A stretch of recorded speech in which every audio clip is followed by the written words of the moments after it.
to adventure, like the call to leave behind the everyday world, the common, ordinary world of family and social reality, and go in quest of something, not even quite sure what it is, but somehow motivated. This whole question of what starts somebody off, on the transformation quest, the process is a very interesting one.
How's everybody doing? See if we switch to this. We're good. Okay. Yeah, we're good. Yeah. If we switch to that, see if I can.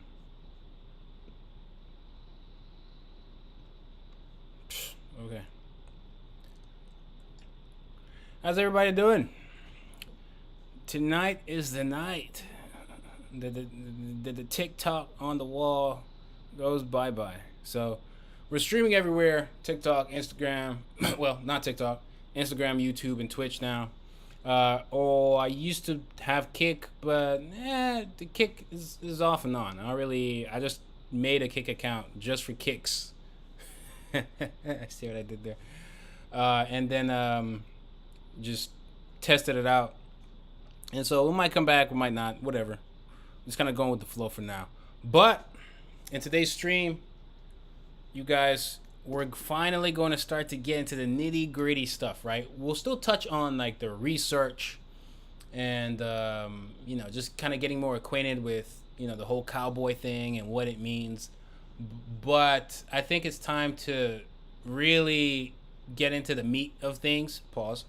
And like I said, we'll go back and forth. But I think it's time to start having a clearer idea of what the story is going to actually look like. And sometimes I can't help but think about the story. So I'm already like leaning towards certain things, but I'll share that in the stream tonight. And then we can talk about it. We can talk about it. I try not to think about it too much. I try to come up with the final stuff right here in the stream. For those who don't know, first I like to start off Odunze, Whyt, whatever you want to call me, creator of Apple Black, published and serialized Saturday AM. Apple Black will continue, so I'm actually writing volume 6, 7, and honestly, I'm writing everything kind of simultaneously because sometimes I'll write stuff that happens way ahead, and then it'll make me come back to change a couple things that are happening in the now. So you kind of go back and forth. Everything kind of influences each other. This dictates that, which dictates B. So A dictates B, which dictates C, which in some ways can dictate A and B. It's a beautiful mess. It's like there is a method to the madness, if you will. And so for this series, right, which we haven't even titled yet, I think I'll come up with the title towards the end. Right now, the draft name is just the Heartbreak Kid, but that's probably gonna not call it that. Probably call it something else. But again, shout out to everybody who's purchased Apple Black Volume 5. Go leave reviews on Amazon and Goodreads if you haven't already. Look at that. Let's see right here. Yep. And then Volume 4. So you got all that. And then you can get clearer images if we look over here. A lot of the Saturday AM books will be flipping right above me, or if you're on stream, like if you're in a short form vertical, then you see it below. And those are our books. That's Apple Black Volume 1. And then you see 2, 3, all the way to 5. And the first one was the light novel. Shout out to those who've also purchased the light novel if you're that kind of reader. I don't think I was holding the cover. So there you go. There you go. Okay. So hopefully you guys are enjoying that. And so this Cowboy series is not necessarily supposed to replace Apple Black or anything like that. It's essentially just, flexing the muscles and also kind of just fun streams, and it'll be like a fun idea for us to do together. But at the same time, I want to do something that's also fairly new and fresh.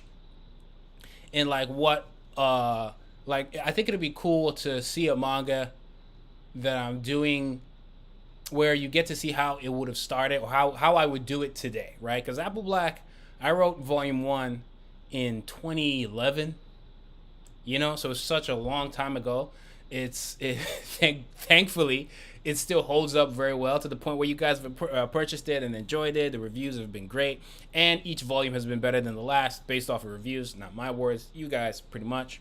And so this is just going to be something fresh and completely new, and it's going to be its own thing, right? It'll probably be a one-shot. You guys are going to see me on stream develop it, at least up until the point where I do a storyboard. And then maybe I'll have like streams where I'm going back and forth with editors about it and we're talking about it. But I want it to be something where you guys are also semi-involved, right? But the point is to be fun, slightly educational, and then slightly engaging, where you guys can give your little input here and there. And some of you have already said some interesting stuff. Some of it I've already thought about, but some of it maybe I didn't think about as much, like, what could influence some of my ideas, right? Maybe other series I should check out that can, like, get the juices flowing. Pause. So, we have that. Hold on. And then maybe in this stream, once we develop a little bit of the story, we might do some sketches finally, just to, again, get acquainted with stuff. So that will be ready behind the scenes right there on Clip Studio Paint. We'll just be doing some sketches for some ideas. But we'll figure that out, right? While all this is happening, you guys can also obviously have questions. If you have any questions, feel free to drop them. And I'll try to answer as best as I can.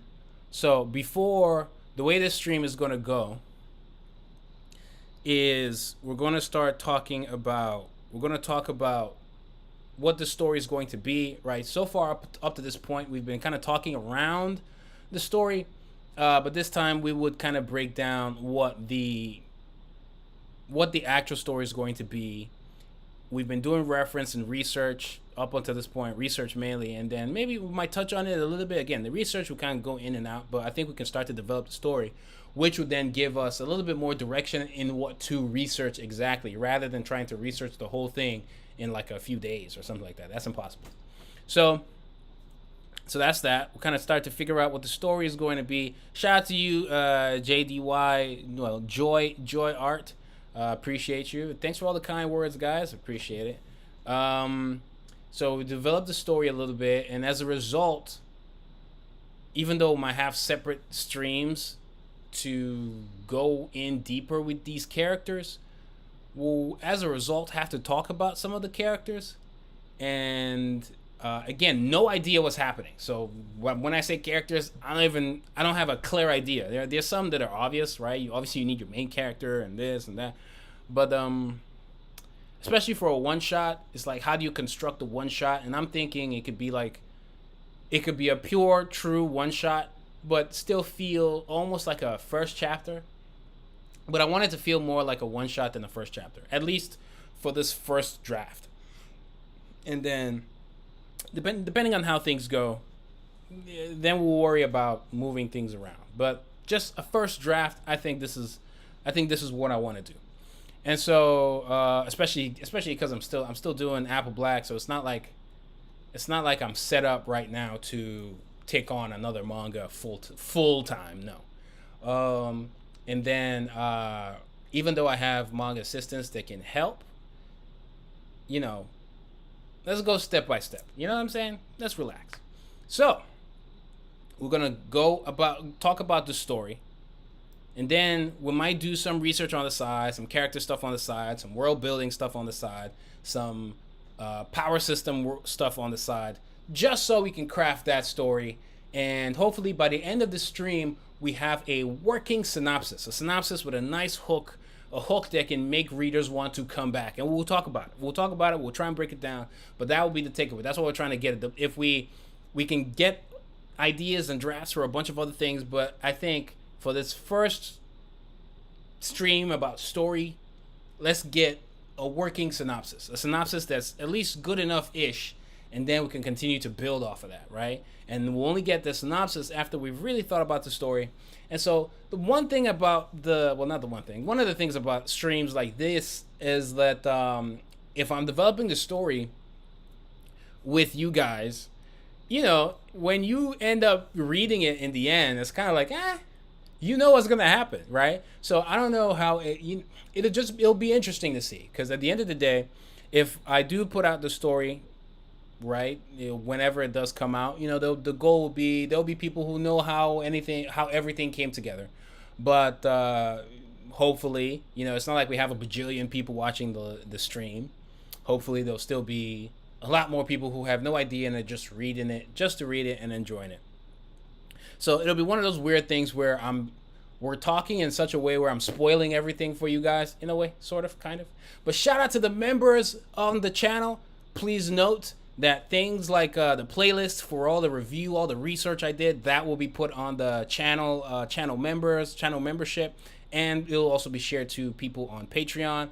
Any character design sketches we do, any pages, any PSD files, Clip Studio Paint files, any of those kind of things that we create, that will be shared with the channel members and Patreon supporters. So there's that. And shout out to the Lawya who've joined the channel membership. I've not really done much with my channel membership in a while, so I think this is like a cool start, right? And then obviously you guys will have a lot more perks with questions and book clubs and yada yada yada. I'm still working it, but I think we're headed in the right direction, and you guys will be able to see more than the average viewer, even though I will still share some stuff for just free on the channel for sure. You know what I mean? Now, even though we're doing these lives, regular videos will still be happening. I'm still working on that. I'm just still putting together a team and figuring out how best I want to work. But in the meantime, I've been putting out some short form content and obviously been doing the live streams. But regular videos are going to be coming back, and I want those to be consistent as well. Video is how a lot of you guys found me, and I don't want that to go away, so that's still going to play a role here. and it's just been very difficult to do that and really focus on making comics and making Apple Black. Like there's a comic, I've mentioned it already, where it's full color. Full color. Did it for a company / something else. When it comes out, I'll give more details. But full color. I didn't color it, but I did everything else with my manga assistants, who also came in clutch. And 100 pages, full color. I did character designs, concept art, all of that, and none of it has touched the internet. So we've been busy. And so it's very difficult to do that and make videos at the same time, as you can imagine. As one would imagine. So with that being said, let's kind of get into it. And we'll stream for a few hours and see how things go. But the main thing is the synopsis, and just the synopsis for sure, but then understanding the general story, just having an idea and a draft in mind, and then a draft for a synopsis. Any other thing that we create because we're developing the synopsis or the story or whatever, we just do. Any research that we have to do real quick, we'll just try and do. But y'all gonna get into the mind of me and how, like, what I think about when I'm putting together a synopsis or the story or story beats that I want to hit and things like that. And so yeah, we'll have like a basic, as you guys can see right here. This is the document where I just kind of slap everything on. If you've been watching the streams, these streams are going to be often and regular. I'm going to try and do them from like Mondays to Thursdays. That's the plan. But regardless, they'll be very regular on the channel. And so I'm going to try and be doing that Monday to Thursday. This past week has kind of been funky, and you can see we're obviously on today is not Monday or Tuesday or Wednesday or Thursday or whatever. So sometimes I'll still throw a stream up anyways. But the VODs will be available. You can fast forward, rewind me, whatever. Unless you're watching, I don't think you can do that on Twitch. I don't know, whatever. But the point is, in the previous streams, you can see that this document was made. This is also a document that will be shared with members and patrons. But this is where I kind of I just slap in any idea that comes to mind, anything that could be helpful. And like anything at all that can help create the synopsis. Stuff that I got from research, right? Because I don't want to just do a cowboy shonen manga. I want to really understand it and really know what it means to be a cowboy, what that era was like, what I want it to be, like my reimagination. It's going to be some alternate United States of America, but not the United States of America that we know, right? So it will follow history, but not fully. Like, I'll make my little tweaks here and there. And then it's going to do all the things we talked about in the research video, the research stream, which should be up on the YouTube channel. So don't forget to like the video, subscribe, leave comments, like the video, please. Let people know we're out here. Share it to other people who are interested and wanted to learn how to make comics. So let's build this community of like aspiring creators to watch this if they're interested. But at the same time, even if you don't want to create anything, you just want to watch and see how the pizza and the sausage is made, show up. The point of all of this is to cook in the kitchen and have you guys be in there and smell the nice aroma, and senses, and get acquainted with the sauce, right? And then engage with the sauce and add your own sauce, maybe, kind of, sort of. We'll see. Yeah, so we're gonna have fun, and this is based off of the research and talks that we had in past streams, and I'm just slapping stuff on there. I've been updating it a little bit here and there. Some figures from that cowboy era that are just musts to know that I could kind of reimagine here. I talked about how the story has some similarities with like a One Piece, and how like Teach, for instance, Teach from One Piece, that was a real person. Blackbeard was, at least he's a figure that's known, even in Black Sails, right?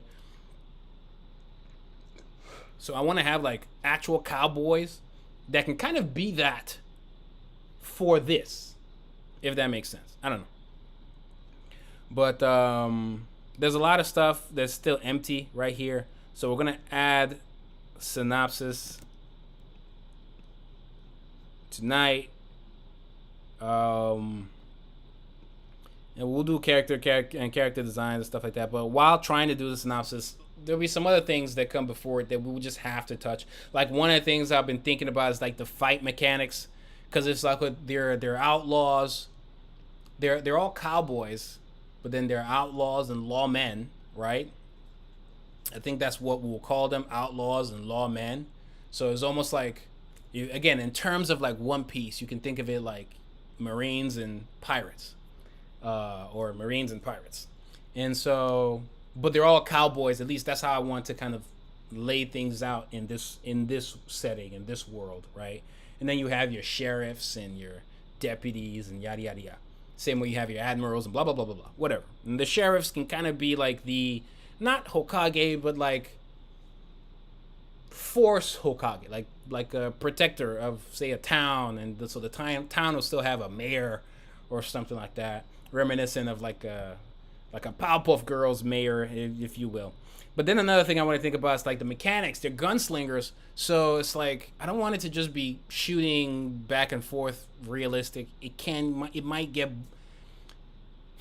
depending on how you do it, it might not be boring. It shouldn't be boring regardless, right? But what I'm thinking in my mind, right, when I'm trying to take cowboys, the idea of a cowboy and like a buckaroo or vaqueros, and kind of expand it in this very typical 2010s shonen way, like One Piece did with pirates, Naruto with ninjas, Bleach with shinigami, soul reapers, death gods, Death Note, alchemists, firemen with fire force. The list goes on, right? And sometimes people do it multiple ways. There's also shinigamis and I believe soul eater as well. That's what they're called. It was a meister and a. Y'all can leave in the comments what were the professions of that. Anyways, and then you have exorcists from Blue Exorcist. So people, samurais, obviously that's been done. So I'm trying to do something here, doctors. I'm trying to do something here with like cowboys, right? And so I don't want them to be very realistic, just shooting back and forth. I think that's just not what, it's not that it would be boring. It's just not what I want to do, right? And so I need to understand the fight mechanics, like what's actually going to happen. In fact, I'll even put another thing in here. Sometimes in manga, I like to make sure there's some cool, memorable moments. And it's not just action-wise, but also, and these are just ideas. I'll write it down, but it doesn't mean I'll use everything I've written down. Again, this is just a one-shot. Everything can't fit the one-shot. And sorry if I'm all over the place, but this is just how my brain is working right now, and I'm just kind of letting you guys in. And so cool moments is just stuff that's going to be memorable, like, The Matrix was a great movie, and it had a lot of meaning, and, asked the question of, what is real and all of that, and do we live in a simulation, and it played with the nice world building, glitches, cookies, the Oracle, all that stuff, right? But it still had those memorable, cool moments. And I want to make sure the series, even though it was just a one shot, I want it to have that, not just from a physical standpoint. I think it works best as well if there's like emotional weight and even symbolic in certain ways. So I want to have an idea of fight mechanics and what that could be. Some inspirations could be gun fu, which is something from Equilibrium. I think somebody left a comment on one of the previous videos about this as well. Equilibrium, obviously The Matrix. The Matrix is an obvious one. Wanted. Oh, let's make sure this. Hold on.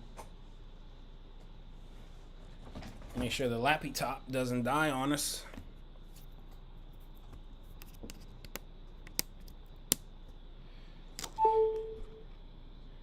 And so, Wanted, curving bullets. Do I want to do that?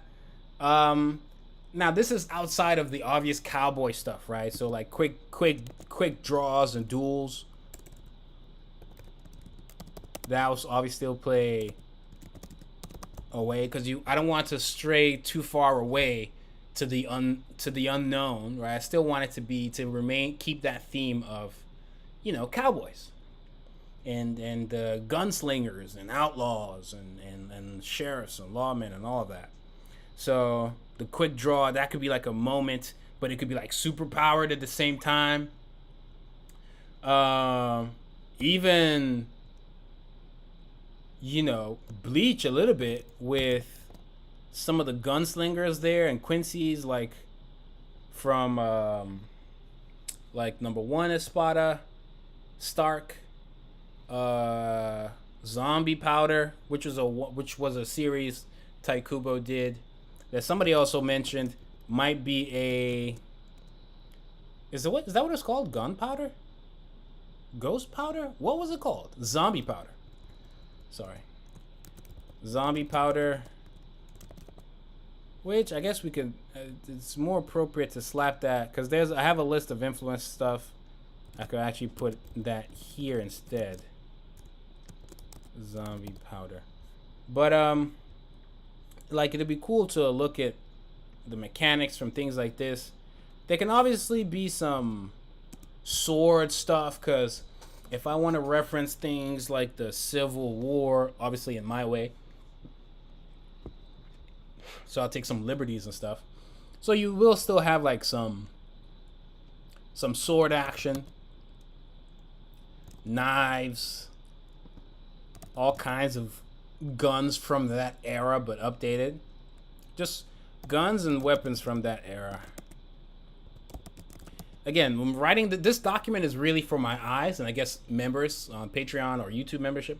But it's I don't care how I'm writing it. There isn't a format. I'm putting it down because it just helps me understand things. It just helps me keep things in check, and it's a good way to combat a writer's block or art block, because that way when you have to come and start thinking about stuff, you're not having to start from scratch.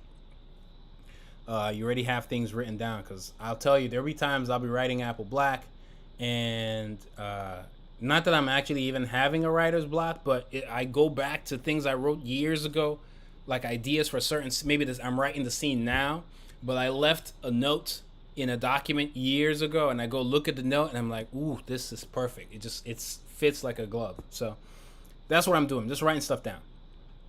So knives, weapons, you see those guns with knives at the ends, Civil War stuff, Civil War weapons.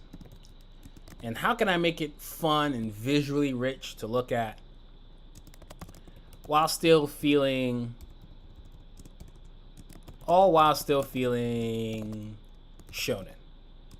Now, even though I want this to be, it's going to be a shonen per se, it can be like a darkish shonen for a little bit, but mostly shonen. I don't want people to get it confused, where it's like, seinen. It's still very shonen, but it can have some dark themes here and there. So while still feeling shonen and energetic. Hopefully you guys can actually see. Yeah, you guys can see. Can I zoom in maybe? Just so you can see better. The cool moments, like I said, I gave Matrix as an example. The scene on the rooftop, dodging the bullet, that's a cool moment. It was meaningful. It was like foreshadowing that, he can kind of move like the agents. It wasn't like pointless, but it was still a cool, memorable moment, right? And sometimes I'll be having ideas for those, and the initial idea might not have any emotional weight to it, but maybe while I'm writing the script, or while I'm coming up with the story, like we will be in a couple moments, then I'll be like, okay, this can fit here, and then maybe I'll make some minor tweaks to it to then give it meaning, and a lot of times it makes it better. I feel like there's more to this, the fight mechanics of what I can do here.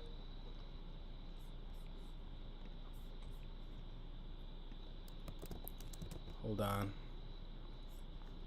And in the meantime, you guys can leave your thoughts. Like if you were doing like a primarily, like I don't want it. So for the series, right? I want the the action to uh, very few characters would have, I guess, a primary weapon. So Bleach, everybody has like their Zanpakutos. You know, even in Apple Black, right? Everybody has, not everybody, but those who have wands have, you know, their main wand per se. I think this one would be closer to like a One Piece or a Naruto, where there's a variety of weapons, and how they use that weapon is based off of them and based off of their personality and based off of, you know, how much chakra or whatever. Here, we did talk in previous videos that we're gonna call it grit. So how much grit they have. So a gun in the hand of somebody with like very little grit is not going to be as powerful, viable, useful as someone who does have a large amount of grit. Something like that. So it's almost like you can have somebody with a host of weapons, and the weapons are not necessarily their core weapon. Maybe you might come up with, there might be a character here and there who has a weapon that is very meaningful to them and is maybe kind of like that to them. But for the most part, I think it'll be closer to a Naruto versus a Bleach in that regard. Hopefully that makes sense. It'll be closer to like a One Piece versus an Apple Black in that regard, right? Because you might find a character in One Piece, they might even have a devil fruit, but they got a gun, they got a sword, they got a, you know what I mean? They got all kinds of stuff. Now, their grit might still be based in a certain ability, maybe one ability. It doesn't always have to be elemental, but there might be some people with elemental type powers. But I think regardless of what that ability is, I think it would be cool for them to still have the option for weapons. This will be based off of, from character to character. I'm just giving an example.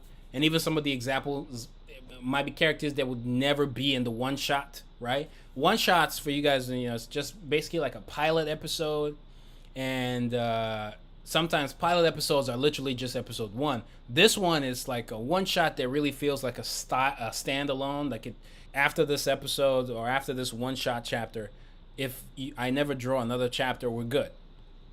Right? But if I were to continue it, that's where we get to see more of the world and more of the world building and yada yada yada, blah blah blah blah blah blah, whatever.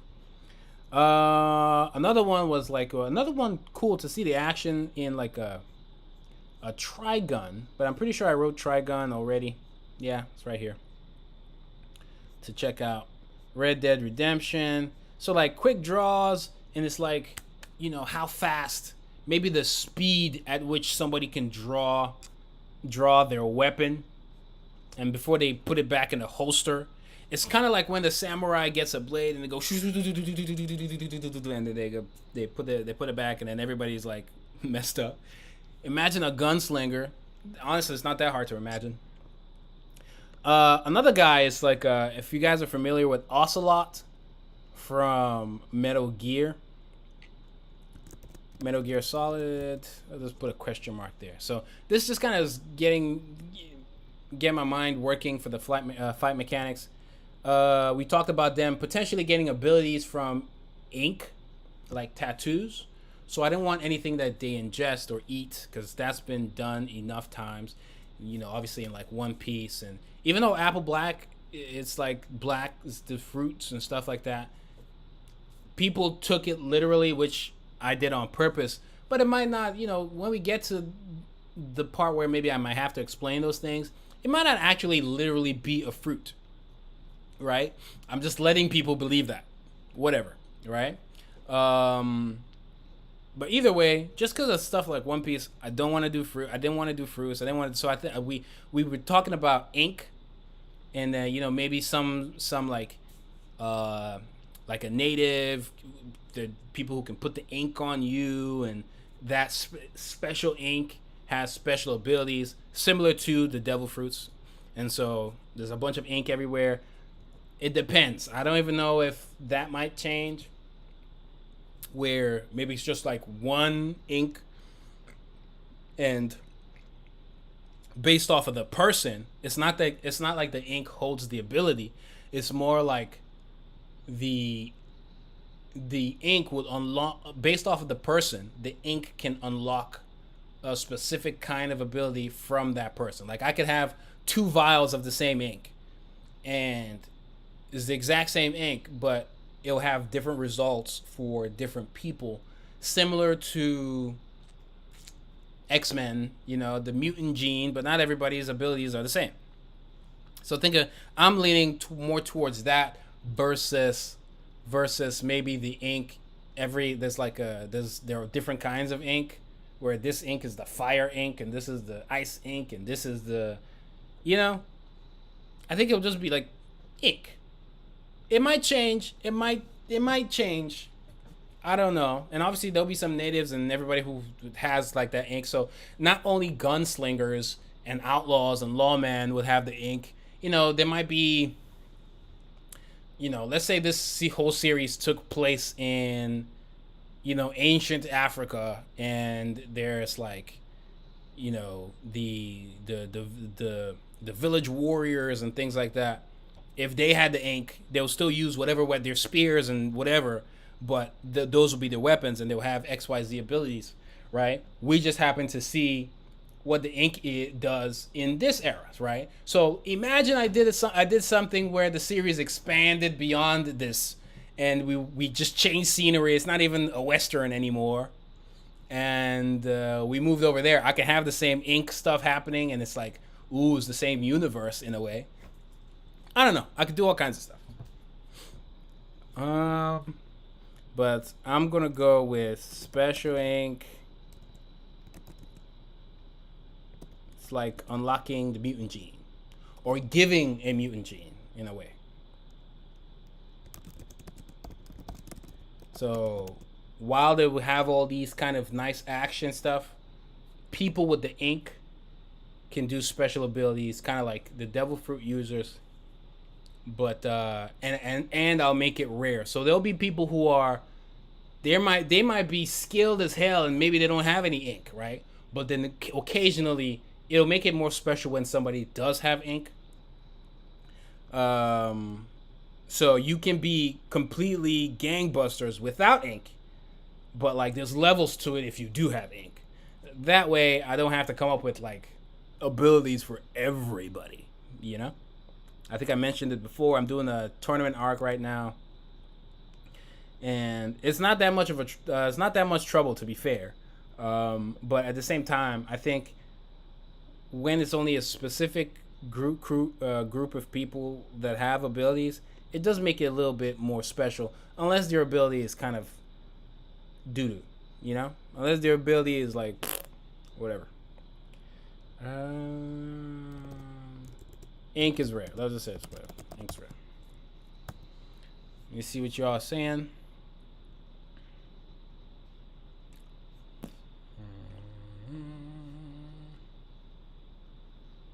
Yep, TikTok is gone for now.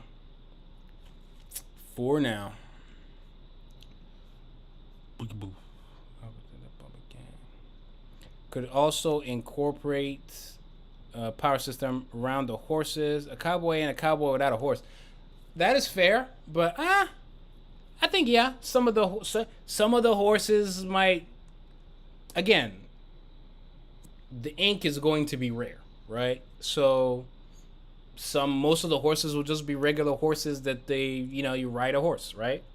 But we could see special horses, whether maybe the horse has ink or not or whatever. There will be room to do cool things with horses for sure, right? And in the previous streams, we talked a little bit more about what that could look like and what those powers could be, and even power enhancers where you have white hats and black hats, and that could be like a Katsuki-esque group or a group for the government. Maybe they're white hats for the government and black hats for the outlaws, but everybody's gonna have hats, but I think these particular black hats and white hats, maybe their hats are kind of like power enhancers as well, or just have extra things. We talked about that, maybe something like that for the cowboy boots as well. Just extra gadgets that just adds to things in interesting ways. but I also want to leave room for people to be cool without all the powerful fluff stuff, right? Maybe somebody's just going to be powerful enough with just their mind, just their smarts. And so we don't need all kinds of stuff, but eventually there'll definitely be some horses that are like, I think I already talked about like a Pegasus horse in a previous stream. Imagine a cowboy and a Pegasus horse going buck wild. That could be cool. Lassos, that's another thing. Yeah, in the previous one we learned about, why they're even called cowboys, so that definitely lassos is a thing. Bandanas for sure, we talked about that. In fact,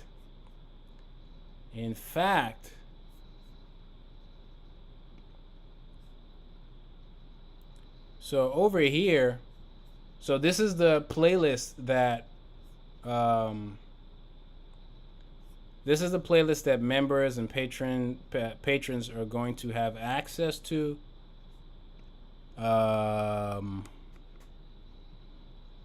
Okay. And on this playlist, it will have all the videos, and I'll keep adding to it, but it will have all the videos that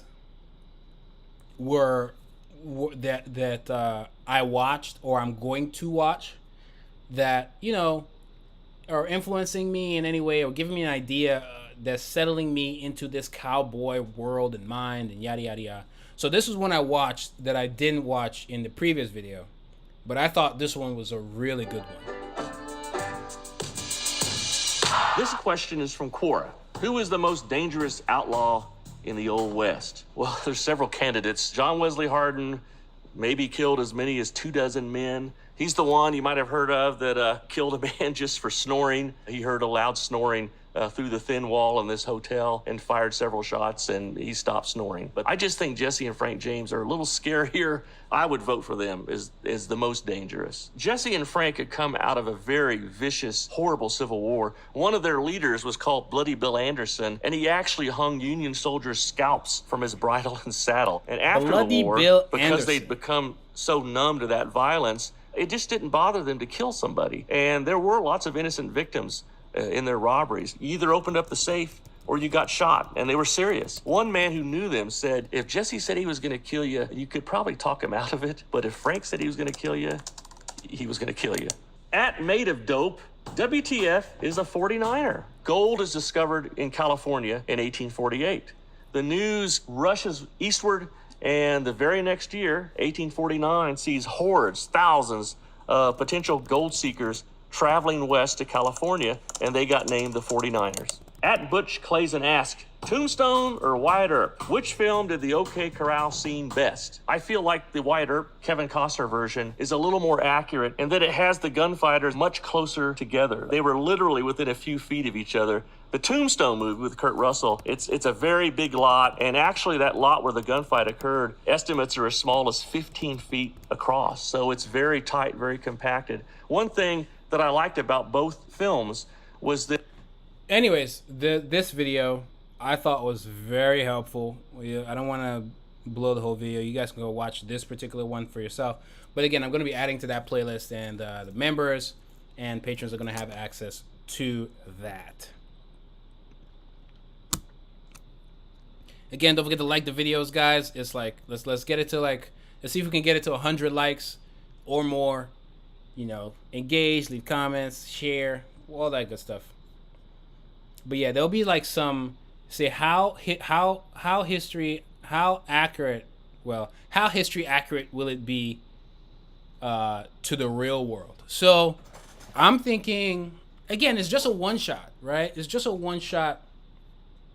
The story that we do is not going to, well, I don't know yet, right? We're gonna come up with some ideas in a moment, right? But if, let's say, I do a story that touches on a historically accurate scene, it'll just be accurate enough to where you can clearly tell I'm referencing it, but I will definitely take liberties, right? So how historically accurate is it going to be? To give an example, let's say historically A murders B, right? A is a famous outlaw, and B is a famous lawman, and historically A murders B. In my series, there is a 90% chance that A will murder B. A 10% chance that I might flip it and make B murder A, but most likely I'll keep it like A murdering B. But how it happens, how we lead to that point, all of that with all the shonen supernatural stuff happening in the background, I'm gonna take liberties, right? It would be, like I said, I keep mentioning One Piece as an example. The way One Piece has Blackbeard, and Some Black Sails is another TV show. It also has Blackbeard. Black Sails Blackbeard is probably way more accurate than One Piece's Blackbeard, right? And so One Piece is taking mad liberties. What I want to do is going to be because Black Sails also probably took liberties, right? What I'm going to do is probably going to be somewhere in the middle, if that makes sense. How do you pace yourself page-wise? Sometimes just take a step back and read it and get feedback from people, editors, whatever, and that's how you learn. It's not something I can just explain to you, or at least I don't know how to just yet. But hopefully as we cook in the kitchen, you will kind of learn as we go along. Can you keep this VOD up? I want to watch it when I wake up. It's 5:30. Yep, the VODs will be up for the most part. Eventually, will the VODs come down? Maybe. But for now, they'll be up. All of them will be up. He snored and shot them. Okay.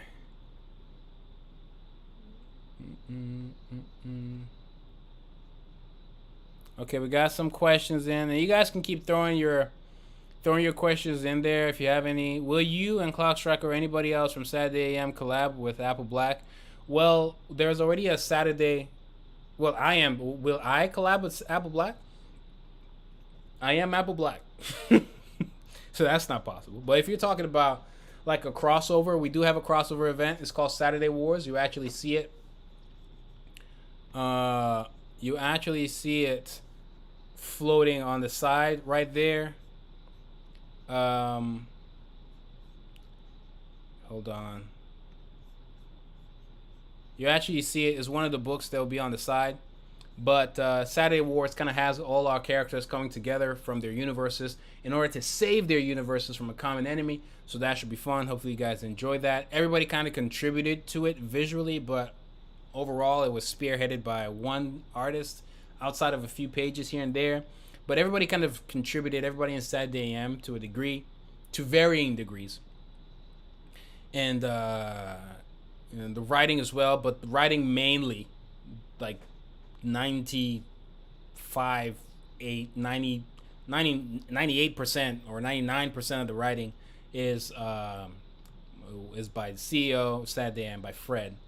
But obviously with our actually I wouldn't say 99. I would say more 90, just because there were some scenes that we handled by ourselves with our characters, but with his direction of what we needed to do to make everything make sense. But that crossover will be fun. I don't think there's anything like it. We've been trying to do it for years, and it's finally happening.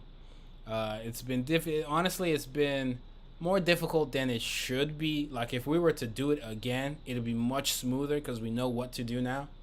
But I'm just glad that we're able to do it and get it to you guys, because some of you've known about it, Saturday Wars, for years. The story has also changed in a couple ways. There's sometimes by force because it had to change, but I'm excited for you guys to check it out when it drops. See what else you got.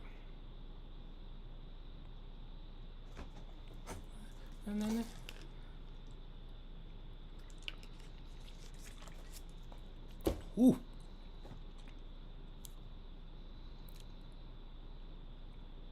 I did see a Devil Fruit in Volume 5. Apple Black Volume 5? This Apple Black Volume 5? A Devil Fruit. Oh yeah, I did. Yeah, I did low key like sneak in a tease of a devil fruit uh in in volume 5. I can't it was in let me see if I can find it off rip. It was like the beginning of one of the chapters. Let me see, yeah. Is it this one? It's one of the, yeah, this, let me see. No, wait. Where did I put? I literally can't remember where I put it, but I think I know what you're talking about. Cause I did draw something kind of like it, but now I'm thinking, where did I put it? Even I can't remember where I put it. I know I put it somewhere that made sense, but it's basically like a little Easter egg devil fruit in the background. Wow, this is embarrassing. I can't remember where I put it. It has to be. It's probably in the Dreamers Club chapter, right? I can't. I'll look through it again. But yeah, again, shout out to everybody who showed up to the stream. We have 100 concurrent viewers. Shout out to y'all. But the goal here, if you guys are seeing, is we're working on this. And don't worry. In a moment, we will start to cook with the synopsis. Right. I just wanted to quickly write down a couple things about the fight mechanics before I forget. The cool moments, I don't. We'll get there. We'll get there. Mutants and X-Men, we'll get there. You know. But for the most part, this is where we want to be. Want to be in the synopsis. And this will also be a good exercise where you guys see me put together a first draft of a synopsis. It's not going to be perfect, but it'll be something, right? Now, before we do synopsis,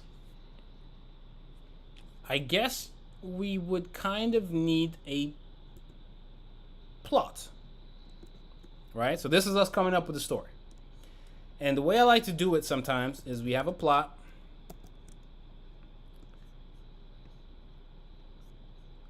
Right? This is the way it works best for me, right? And then within the plot, we can have Act 1, Act 2, and Act 3. It's kind of like writing an essay where you have your intro, middle, and end. And this is essentially where where the story is going to, how the story is going to play out, right? We start to cook like this. So this is essentially called the 3-act structure. Now there are other methods out there that have like a 4-act structure. This is art, right? There isn't one way of doing it. Just because some manga artist that's successful did it this way doesn't mean you have to do it that way either, right? Some people might try and make you think that that's what you have to do, but you don't. You can do whatever you want. Now, if you want to mimic that approach, you can learn that approach. Ultimately, you just need to know the rules before you break them.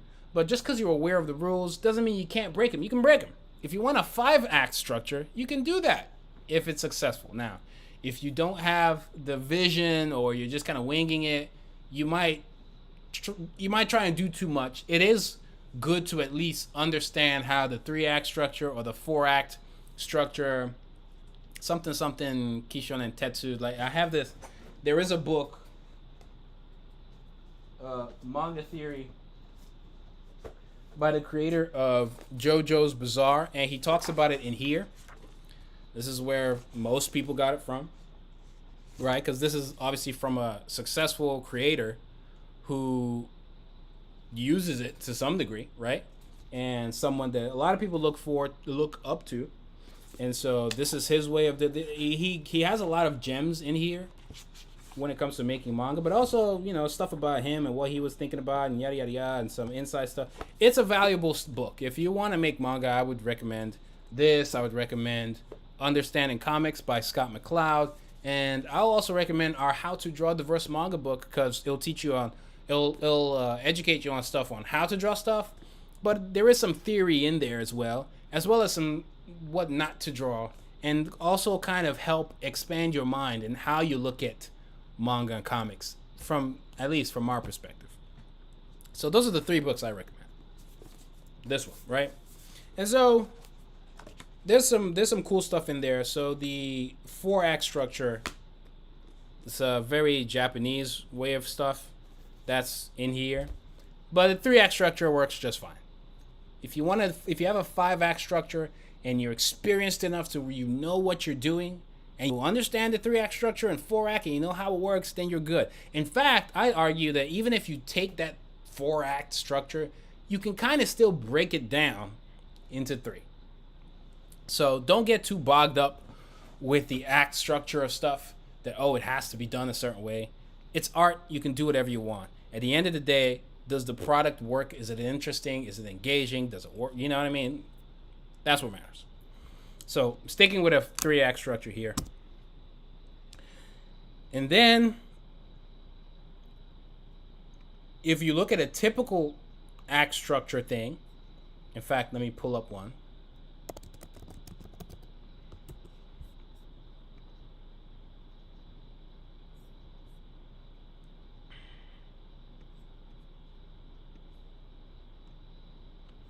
So you can see a couple in here. This is a very popular one that I see a lot. You see all these kind of, let's call them beats. Nah, they're not really beats, but I don't know. Let's call them moments, whatever you want to call them, right? But you see setup, pretty much intro, confrontation. This is just kind of like the body of the essay.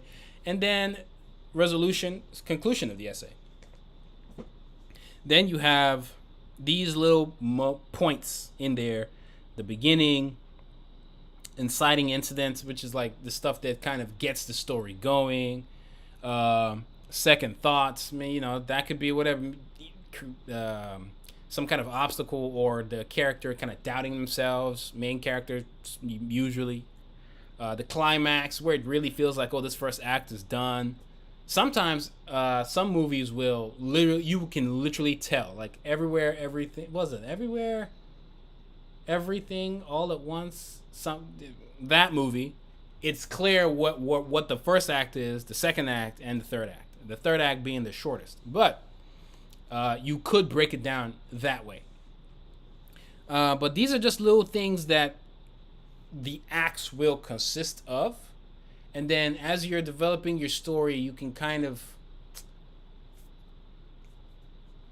map it around those moments and making sure those things are actually happening based off of the act structure. So sometimes I can create an act structure of how a story is going to go without knowing what the story is ever going to be. I could write a story and be like, okay, one of these things, let's say, for instance, it's not in any of these, right? You see obstacle, blah, blah, blah. Again, remember, don't put yourself in a box, but actually it is here. By the midpoint, it says a big twist, right? How many times have you opened up watched a movie that has multiple twists, right? So you can have like multiple big twists, or a twist not in the second act, but it could be in the first act, or it could be in all acts, or it could be at the end of each act. It's up to you how you want to map that skeleton. You can see here, you see obstacles and disasters and yada, yada, yada. You could have a bunch of obstacles and disasters in the first act if you wanted to. Think of it as something you can play with and not necessarily something you have to follow to a T, because that's when things start to feel very formulaic and robotic, right? You can break down any act structure of anything, even a music video. You saw those songs that have 3 verses. Literally, a lot of times, especially the greatest songs, the first verse is the first act. The second verse is the second, and the third verse is the final act. Everything is usually in 3s, just in general, in character design and writing and everything. So music is no different. Now, sometimes you can do 4, like I said. There have been songs where there's 4 verses, not just 3, or 5 verses, or the song is just ridiculously long and the rap songs featured like 50 people, so there's like a bajillion verses. You can do what you want, but I'm just kind of letting you know what like the normal zone is. And as you stray away, you just become more aware that you are in fact straying away and maybe being a little bit more experimental. Like even in Apple Black, there are times where I believe I was experimental. Like there's a chapter in here. Funny enough, somebody mentioned it was their favorite chapter, so the experimentation paid off. But there's a chapter in here where they're all kind of they're all in detention, and not the detention of like volume 1 or 2. This is like actual detention, like a more simpler detention, but it was a fan favorite chapter because of the character development that was in it, and there were a lot of nods to the Breakfast Club, which is kind of like in a similar book. And maybe I'll have a separate video, like a proper video, not a live, that breaks that down, because that was fun to do. It was fun to write. And it was also fun to nod to the Breakfast Club. Another series, Victorious on Nickelodeon, kind of had their own Breakfast Club episode 2, which kind of got me thinking, can I do that? And so this was years ago. I planned to do this chapter years ago. But the concern is it was being a little bit too experimental. When I first wrote it, it was like 45 pages. But I was like, I was not about to have a 45-page chapter that barely has any action in it. At the end of the day, the genre is, shonen, action, adventure. So you still want to keep that in mind while still, making those experimental gestures. But I think it paid off, and I was able to bring it down. I think it's like 29 pages. It's from 45 to 29, so I cut a lot of stuff out from the writing. And I actually think it made it tighter. So maybe when it was 45, it was not good enough, because maybe there was stuff in there that just didn't need to be in there. You know what I mean? So it made it tighter a little bit, because 29 pages is still a lot. But again, that's then part of me still being experimental and going, I know most chapters would like to be in like the 20s, 23, 19, 17. But I'm going to go on the limb here and do 29, because this is what I think. This is what I want to do. Not because some famous artist did it. It's because I want to do it. And so thankfully, in the volume, if you guys go get it out. Get it now, it's out. People enjoyed it. And it's the chapter with the least, it has a little bit of action, but it's the chapter with the least amount of action. So for it to be anybody's favorite, that tells you something. Anyways, getting sidetracked. Even here, you look at the 3-act structure for all these examples. Not all these examples have the same, same vibe. If that makes sense. And if I was going to look for the 4-act structure,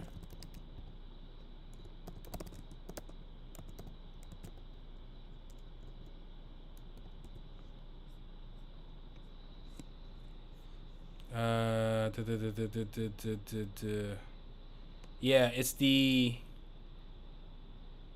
Ki Sho Ten Ketsu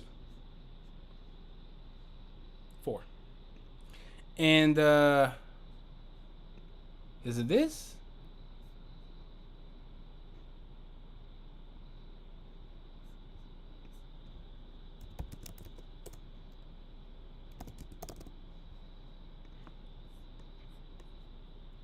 Yeah, there you go. So this one is much more common with manga stuff, as you can see,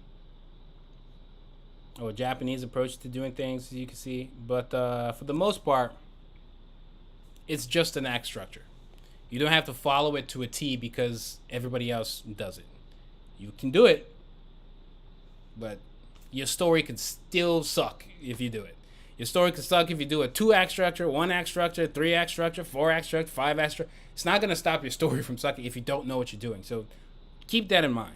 But it's cool, and those are the most common, the 3 and the 4. The 3 I say is more common, but 4 is also very common. But you can do what you want.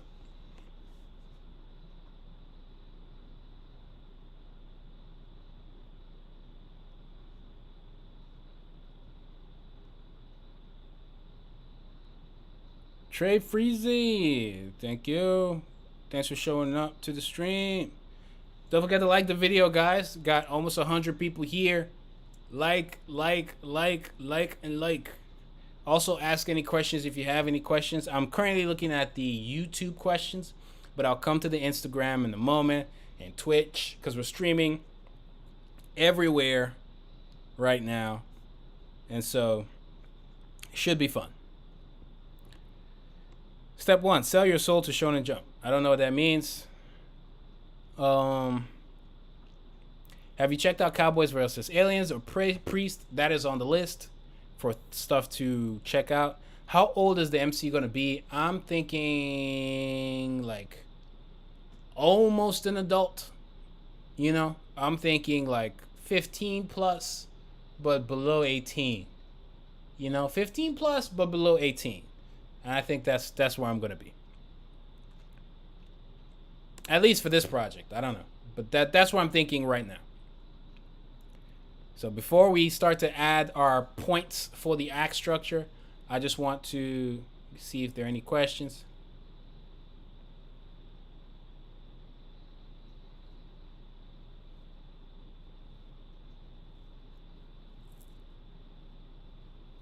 Oh, it's in the potions class. Potions class. I knew it had to be there. That's why my brain was. I just looked at it. I just grazed through it, but I didn't look at it. So I'm looking for the devil fruits. It's where is it? Where is potions class, right? Potions class. Yeah, there you go.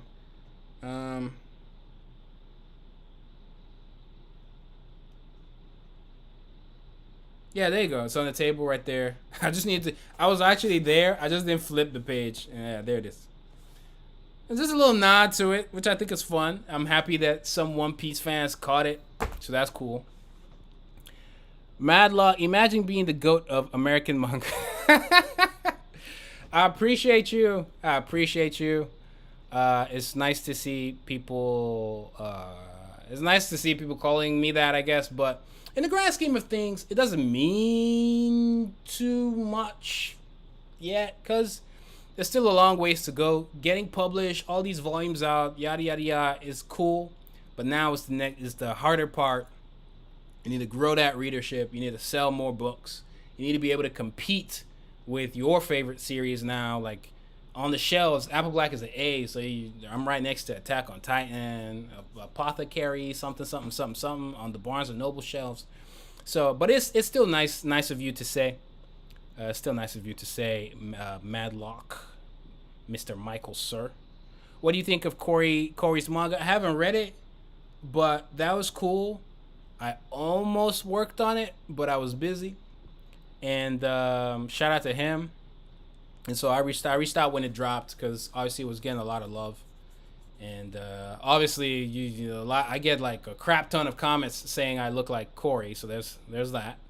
But it looked cool, and the animation looks sick as hell. So I'm sure he's on cloud 9. I can imagine being in his position and putting my ideas on such a scale. That would be so amazing. So good luck to him, and I wish him the best.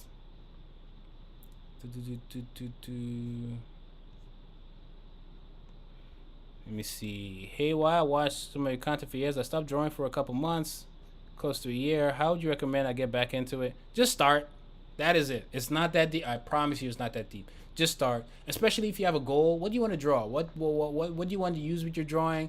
And then sometimes maybe you don't have anything. You just want to draw as a hobby. Then just draw. Just what do you like? Just draw that. Just start there.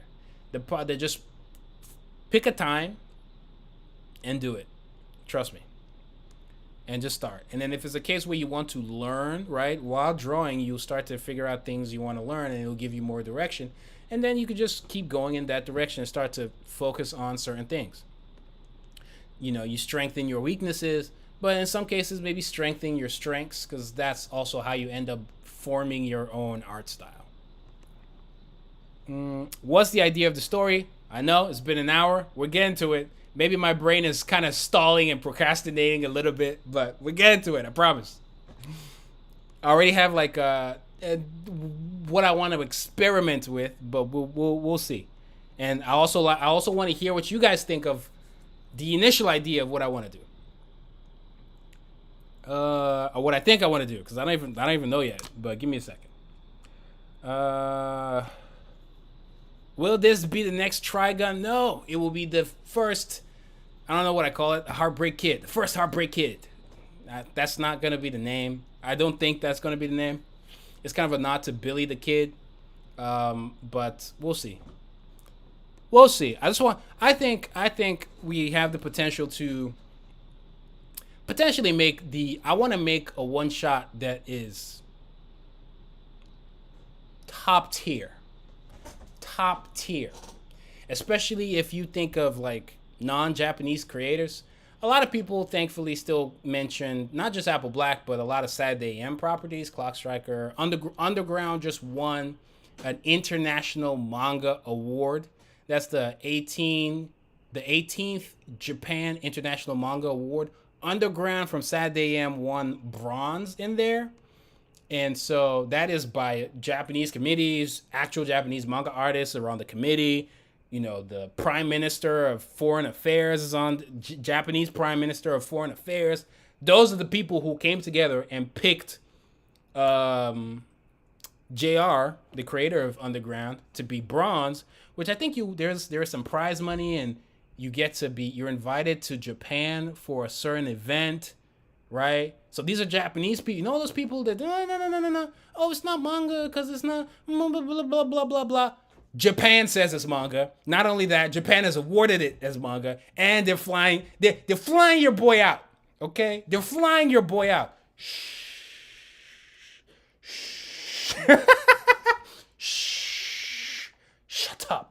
Shut up, man. Shut up. Shiver me timbers, man. Shut up. Japan said it's manga. What now? Much less, Clock Striker was in the Kyoto museum, the Japanese museum in Kyoto. Jeez. People just want to talk on the internet. Just be right. They don't know what they're talking about. It's crazy. Anyways, congrats to Clock Striker. Congrats to Underground. A bunch of other Saturday AM series, including Apple Black, have been nominated for a bunch of stuff. And we've won a bunch of stuff. Gunhild also won like a Sparks Award for like graphic novel of the year or for kids or something. I can't remember what the actual term was, but it's cool to see our stuff get recognition the way it has. So that's pretty cool. That's pretty cool. Anyways, just again going through these questions, and then I'll go through the Instagram questions, and then we'll cook. I promise we'll cook. Will the series have cycles and Steam cities?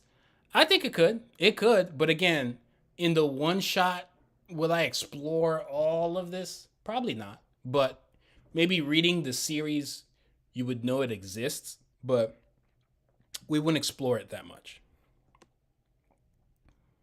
Will I be doing our commissions? Right now, commissions are closed unless you have an offer the boy cannot refuse. But for the most part, commissions right now are closed.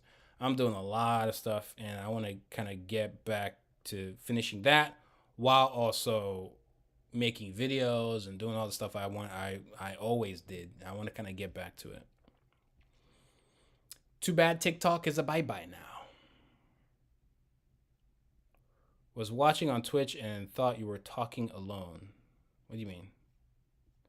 No idea what you're talking alone. But yeah, we're streaming everywhere: TikTok, YouTube, and Instagram. It'll remain like that for a while, and then we'll go from there. So now Instagram, IG, acted tough on IG Live. My screen cracked. I don't know what that means. This was the original art style. Yo, the next viz for real. I appreciate you. Love Apple Black. Need Volume 4 though. Mr. Floats, you need to read out Volume 4. You need to read Volume 4 and 5 for your own sake. Where's the Volume 4 and 5? You're missing out. According to the readers, not me.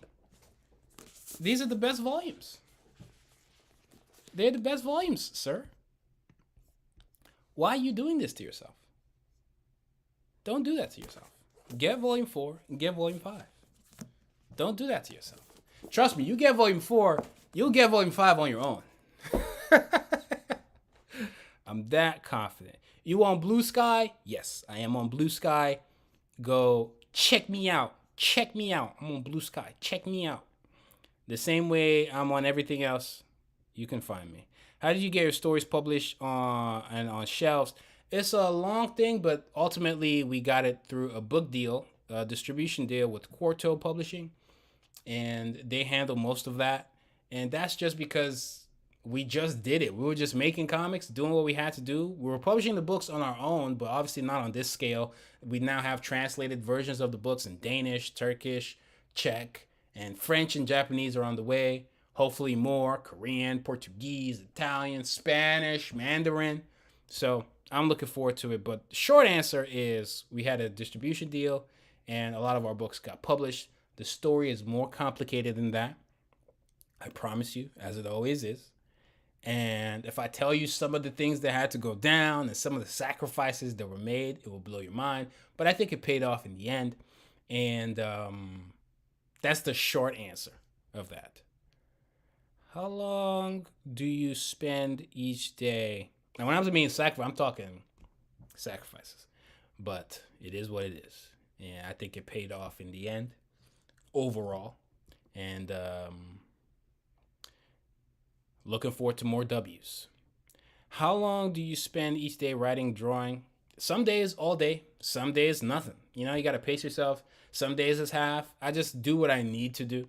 And once you have a plan of like what you need to get done, that will kind of help dictate how much you're working a day and yada, yada, yada. There's some days where I'm just drawing because I have to make a video, or I'm drawing because I'm maybe learning a specific skill or something like that. Yeah, but then I just do those until I learn what I need to learn. There isn't a fixed thing. The way I work, at least, and maybe this isn't the best way, but the way I don't have like, oh, every day I'm going to draw for 15 minutes. No. Or every day I'm going to draw for 30 minutes. No. For me, maybe years ago, maybe, but I don't even really think so. It was just something I just drew constantly because I like to do it, and I just got better over time. Did I time myself and stuff? No. But for some people, that structured approach might work best. For me, that's just not what I did. What were the 3 books that you recommended for the act structure? Again, the main one is Manga Theory and Practice by Horihiko Araki. He's the creator of JoJo's Bizarre. How to Draw Diverse Manga. There's also some theory sprinkled in there. And then Understanding Comics by Scott McCloud. That is a must get. It's a must get. It is, you have to get that one. Wait, do I have it?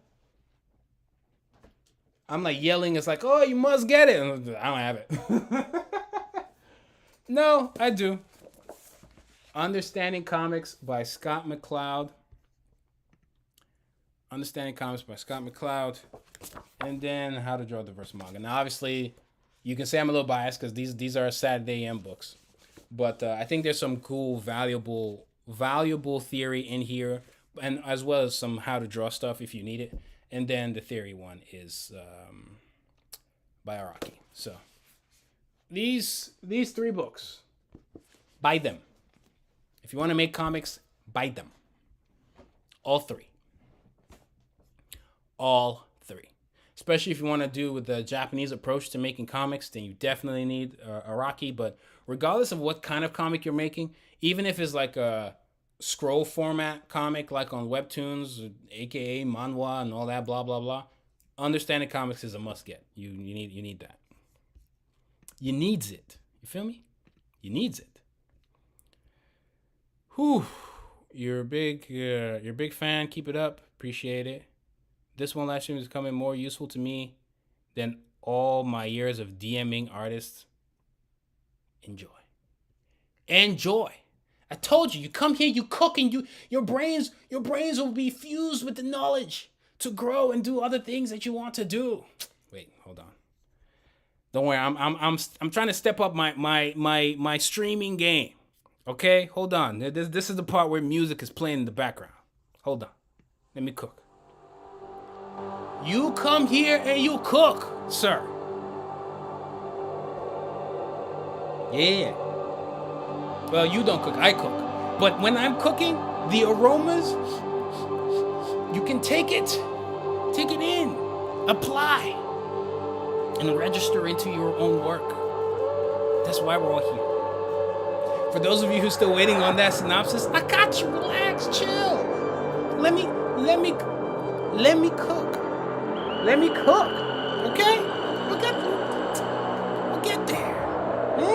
I don't know if this. Let me see. What's that? Is there a better song here? Is there a better song here for this? Nah, this is the best one. This is the best one for this. Yeah. Are you ready? Are you ready? Oh, shoot. Okay.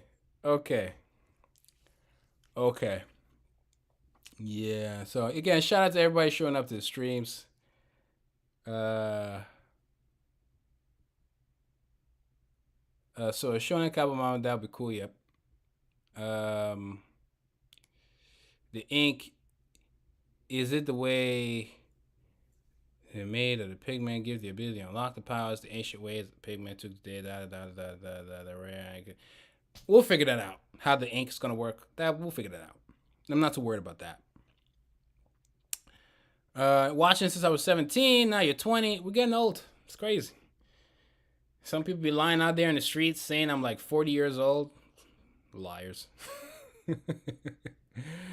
If I was 40, I look good. I look good for 40.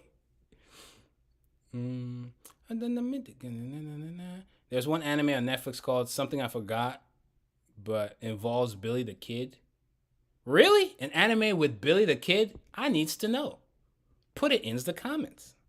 Oh, I'll research that real quick, because it's like, Shaggy? Billy the Kid? Anime? And obviously this world will have bounties, because that's where bounties came from. Well, it's not. But they're very popular with Westerns. I feel like the idea of I don't want to do a school cowboy, like a school for cowboy stuff per se, but like I'm not against it because of how cliche it is. I don't mind doing things with the cliche if the way I'm going to execute is going to be very original and fresh, right? So I do have something in here that we'll see, right? I think I forgot what it'll be called a schoolhouse, not an academy or blah blah blah blah blah, like cowboy academia. No, but there might be a schoolhouse thing I might play with, because those are one of the themes that I was gathering while doing research. Excuse me. But we'll cook. We'll figure out what works best. You guys will let me know. I'm just going through the comments, and then we'll get to this, and we'll get to the story. Right? We still got a little bit of time.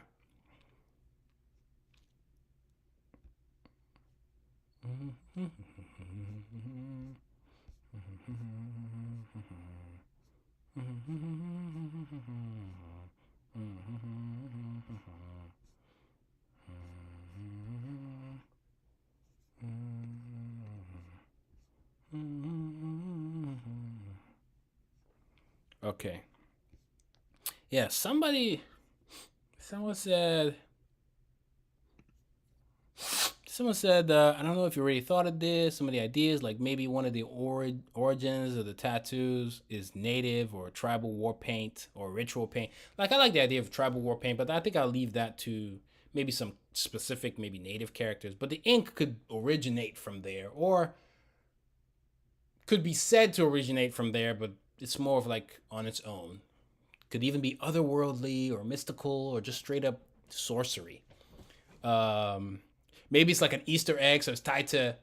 Let me not get too crazy before I do some multiverse stuff, and it's like, the ink comes from Apple Black's world, and somebody dropped it in that cowboy era, and then it changed the course of time. That's not. The cooking there might be burning the steak. Okay, that might be burning the steak and be completely unnecessary. But who knows? You never know. You never know. But used for increasing strength in battles. Maybe people conjuring storms, rain dancing. That could be nice. If those were like maybe certain abilities that certain people can get from the inks. Because it's also kind of on brand for the Western. Summoning herds like buffalo. That's nice. It's kind of like the wolves. Or Coyote Stark. I did mention Stark. So you could summon buffalo instead of coyotes or wolves. Maybe. Creating dust storms, earthquakes, tornadoes, yada, yada, yada. And whatever started, and the tattoos became okay. Now the tattoos became illegal, and the Rangers and the what? This is potential story stuff, but we'll get to that, and I think I'll make that call. But these are nice ideas that people, you guys are trying to cook too. I appreciate it. Establishment, bathhouses, John Wick, The Matrix, Equilibrium, John Wick. Might throw John Wick in there, and then you can have I could have some samurai-esque people come in here, and then they fight with their swords and stuff.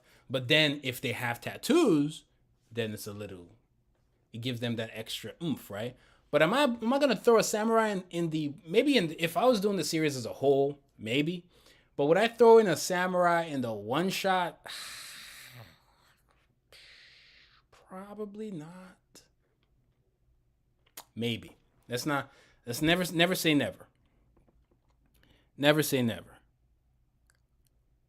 Swords like the cavalry guys. Like I said, I talked about the Unions and the Civil War and all that stuff. So John Wick and the cavalry stuff, like I talked about, we can add that to the list of what we talked about over here with the fight mechanics. I just say John Wick. But again, we're not making film, right? I also have to think of how this is going to look visually on a page, right? So it's easy to just say John Wick, but it's like, how do you do that in panels? So I think eventually I also need like references to comics and seeing how they handled gun-based action, and it was still rich and engaging and not boring and just easy to breeze through. Or not that it was boring, but I want to make something that's like, So, all right, let's get to it. Now, for the plot, act, whatever, this is it. Act 1, Act 2, Act 3. Let's, on the side, I'll put in what could potentially be in there, right? And in fact, let me show you guys, because I have a document like this for Apple Black, right? That obviously I'm not going to share with you guys, at least not completely. But I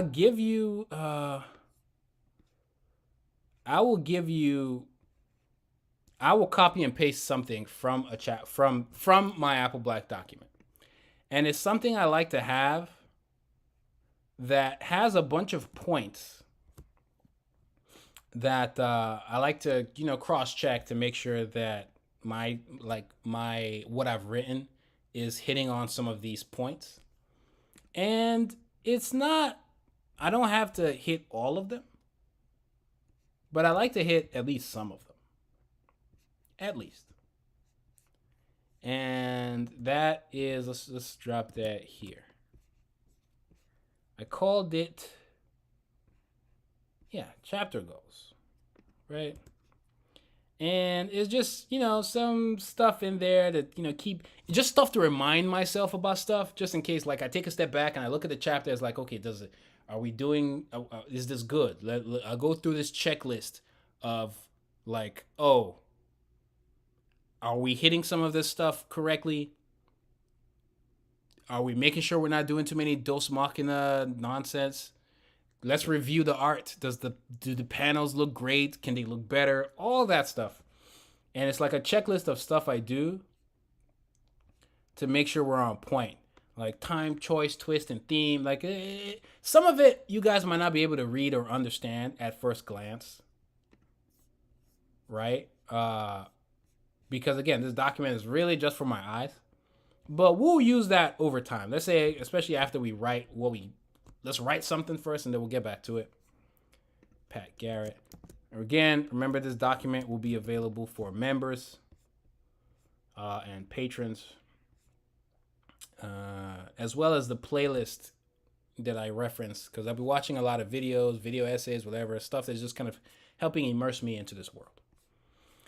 So on the side here, we'll put things that usually should be in there in the first act. Like in the first act, usually you definitely want you'd want that inciting incident for sure.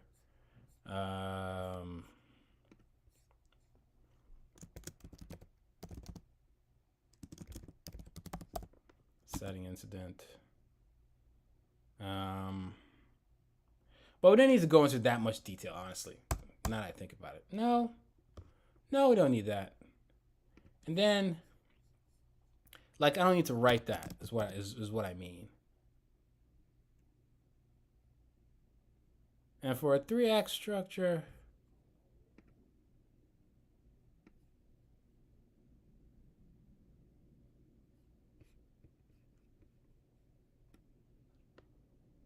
yeah. I remember, I think I have an image of it already. So I could just have it here if people want to see it so bad. But honestly, we don't even need to see it because I'm not going to use this exactly anyways. So actually, no, take that out. But you definitely need an inciting incident. I think I might, sometimes I want to start, I'd like to start the story with, in a way that really, so now I'm going to go off script and I'm just going to now start to write stuff that I'd want in the acts, right? So now I'm writing off script in the sense that I might be the only one understanding what I'm talking about. But maybe the way I start the story should introduce the world, right? Should, start the story, start in engaging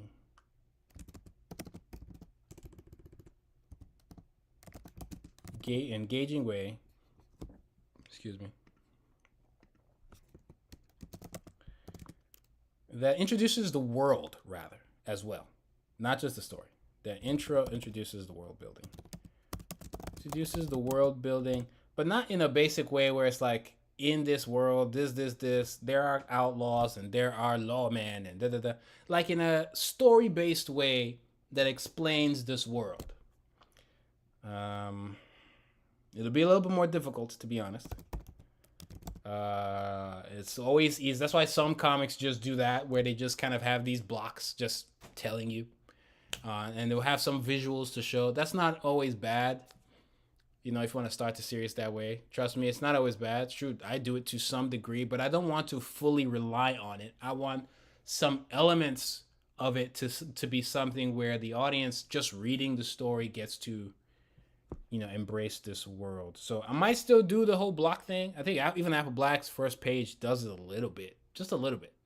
But I don't want to rely on that too much. Obviously, it introduces the world building and characters. Goals. And I think then you have inciting incident that kind of gets them on their journey.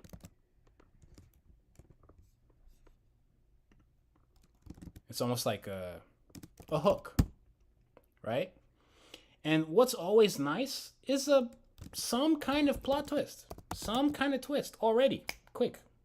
It doesn't always have to be a super strong story-based twist because the story just started, but it could be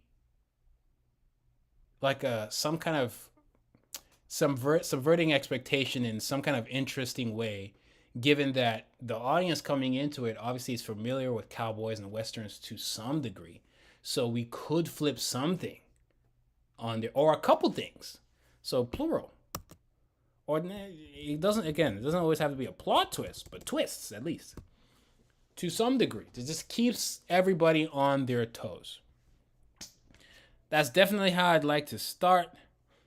I'm a big plot twist guy at some point, so then we can have bigger plot twists in the second and third.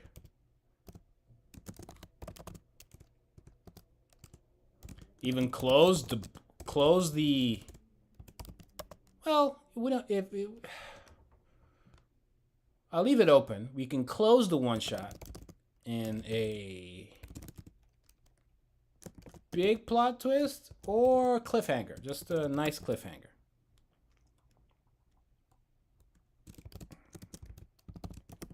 Cliffhanger, but at the same time still feel standalone.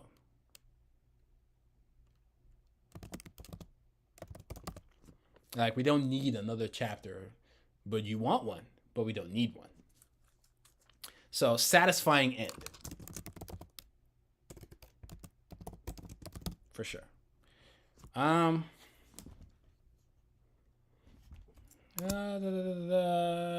might have some obstacles and disasters and cliff. I think right now, these are the main things, right? The other stuff is, to me, the obvious stuff, like that you will see on the 3-act structure, the obstacles, disasters, climax of the story. Sure, I can write it down, but sure.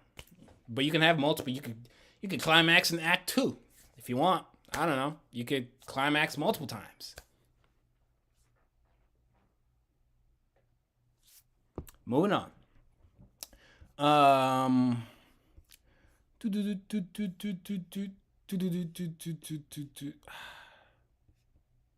Oh no. Okay.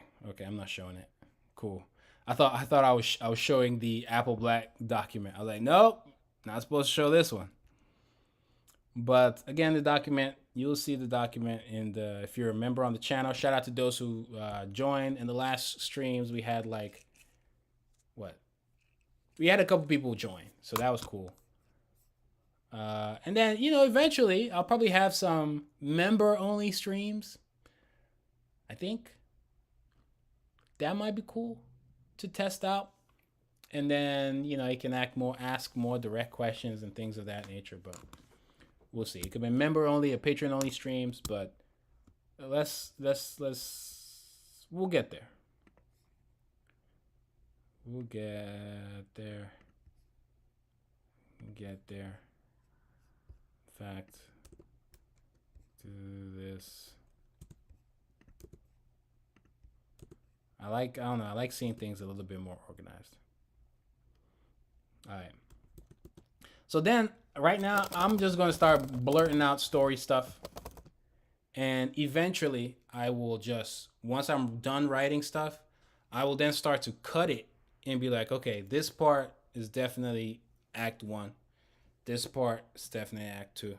This part is Act 3. I'll start to organize it that way while also kind of changing it at the same time. So,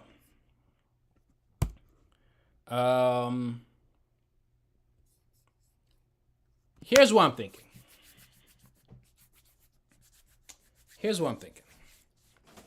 Right? Now, obviously, we're trying to reimagine the whole cowboy stuff, but in a more Shonen 2010, but maybe even this era, new gen way. Right? It's like a 2010/new gen way, but still a white manga, like a Dunze way. So right now I'm thinking about, imagine the story. And again, this is piggybacking off of what we've already discussed and all the stuff we've learned up to this point. I'm thinking we can have 2 characters. Almost like 2 main characters. Almost like Dandadan, even though I've only seen the first two episodes of Dandadan, so I haven't even seen it. But almost kind of like a Don Da Don. And even while I was thinking about it, it reminded me of One Piece as well, with Luffy and I can't remember his name. Is it Kirby? Is that his name, guys? Y'all should help your boy in the chat. Is it Kirby? Is his name Kirby? Sometimes it's kind of what story form.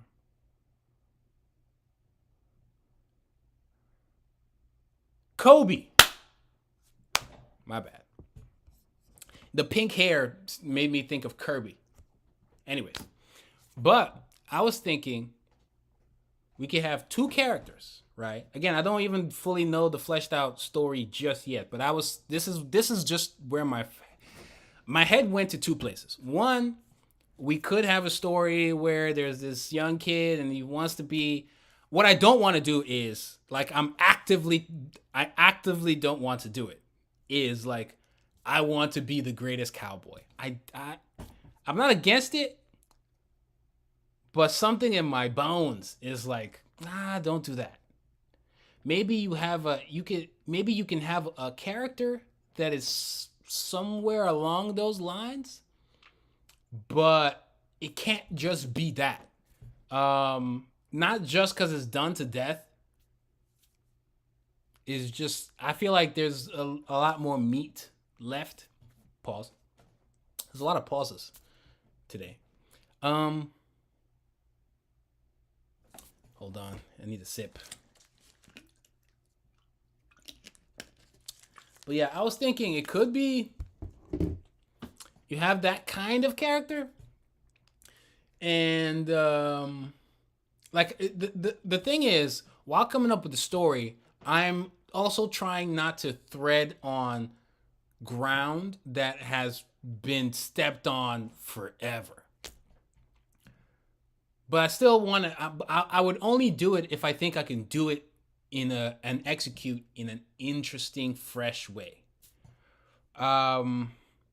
So just to point blank have somebody who just wants to be the greatest cowboy is not enough. It's not enough. Okay.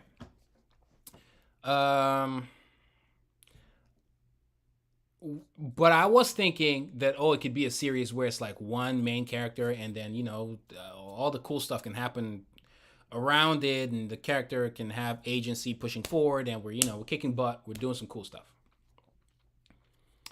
But then another idea popped in my head. Was like, okay, what? Yeah, I have a male lead. I have, contrary to popular belief, without sidetracking, because I really want to get this story stuff out the way, without sidestepping too much. I have series where the male is the character. All kind of different ethnicities, because you're also thinking it's like, well, who is this character? What gender or ethnicity? This, that, all that, and why? And then does that help the story in any way? Excuse me. So I could go that route of like having that singular main character pushing forward, but then I started thinking, what if we had two? What if we had two characters? Boy and a girl. And then I take a step. It's hard because then even though I didn't plan it, I promise I've only seen two episodes of Don Da Don, but there could be like a romance to it. But the main thing is that I'm drawing from not Don Da Don actually, but I have a different manga that I've never done. Honestly, there's two ideas, right? For this whole stream idea, I had two ideas. One was this cowboy idea, this cowboy shonen. But the second one was a chess manga. And if you guys follow me on Twitter, I would occasionally put like so the good thing is the proof is actually there, thank goodness. But I'll put in like a poll of like what I would call the chess manga, and I had a couple ideas. One of them was what I was going to call that one actually has a name, still subject to change for a host of reasons, but I was going to call it Oh No My Queen. That was going to be the name of the chess manga. And I have a story for that, to be honest. I have a story written out. It still needs work. The story still needs work, but I know what I'm trying to get at. I know what I'm trying to do. And a chess manga is actually also difficult because it's like all this action. You have to find a way to keep things engaging and fresh while, people are just playing chess, right? Especially in a world where everything's kind of digital now. But like actual games, a lot of times, especially classical games, they're not digital. They're on the board. But and I was gonna reference like chess streamers a little bit and popular chess names. Like chess was something that I'm already kind of liking, and I've already done some research, so I didn't need to do as much research as I would for a cowboy thing. So the benefit of doing the cowboy one is you guys got to see me research a little bit. But with chess, I would still need to research, but less so, right? And so I was gonna put some names like Kasparov and Nakamura and freaking Magnus and all of that. Like they were not gonna be characters, but like they'll be referenced. They'll be like cool. The story was gonna focus on two characters, a boy and a girl, who are who have very different ideology on how to play chess, right? Because I know people who play chess very seriously. They read all the whatever. They really want to win, and they're going ham, and they're studious. They go things by the book and blah blah blah. But sometimes their chess can be boring. Whereas you have another character who has his own completely different approach to playing chess. There's a lot more fun, a lot riskier, a lot more unorthodox, right? And he's not like trying to be the world champion or anything like that, but he wants the fun elements of it. And I wanted a character where this girl is like if I were to summarize everything, it was kind of like the ideologies of like hard work meeting, I guess, like a playful talent, but the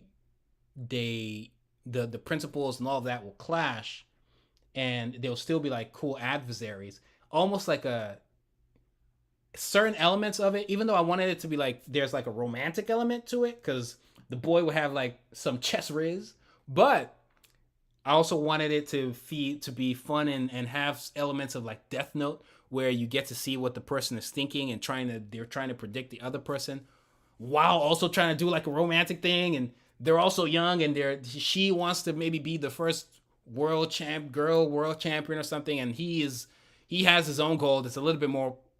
He was going to be similar to like the beginning of Death Note, where Kira was bored. So he's playing for fun. He's truly playing for like he's bored.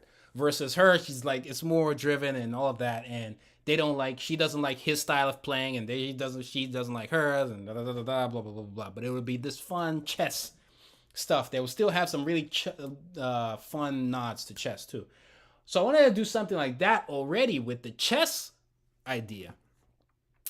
But then I was thinking, when I decided, okay, we're gonna do this cowboy one, I was like, what if I take that, right? I take from the chess idea,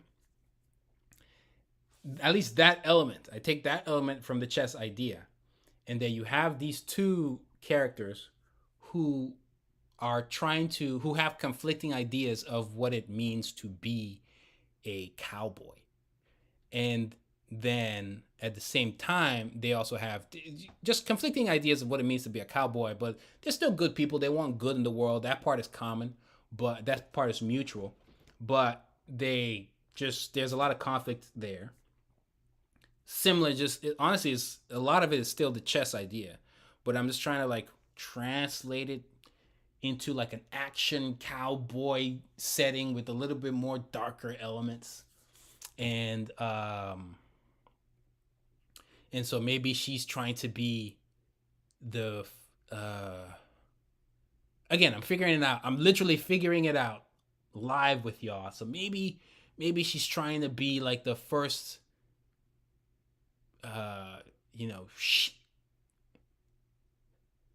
she's trying to be sheriff. Let's say she's trying to be sheriff, but let's say sheriff of the town, and she would have. I want to make sure she also has like a personal idea for being sheriff. So, for instance, right, it's kind of like, okay, Hokage, and I'll kind of redefine what that term means to fit the story and the world, right? So it might not necessarily be what sheriff is normally today. I might add to it, right? But she wants to be sheriff. Let's say Hokage or whatever. And but there'll be more to it. Same way, even with Naruto, yes, he wanted to be Hokage, and so that part's kind of cliche. Oh, I want to be the best ninja, I want to be Hokage, whatever. But the personal part that really made it original was that if he wanted to be acknowledged by people more than he wanted to be Hokage, because being Hokage was almost like a way for the people to be forced to acknowledge him. So, just saying. It's almost like, yes, that's her goal, but I also want to establish what the other meaning is, which is, to be honest, the more important meaning. Whereas with him, I want him to be a little bit more along the lines of, seeking adventure. But again, not just seeking adventure just to seek adventure. Maybe there is like a underlying reason as well, right? And so maybe even though they both will start from the same thing, the same place, they would have slightly different, some mutual obstacles, but then they'll have slightly different obstacles to face. One being that she's a girl, right? And then there's probably not many other girls in that space wanting to be sheriff, wanting to be a cowboy. And then so she'll have different challenges than he. He might even be one of her challenges. But then when I was doing the research, he mentioned this fine man over here. He mentioned, let's see.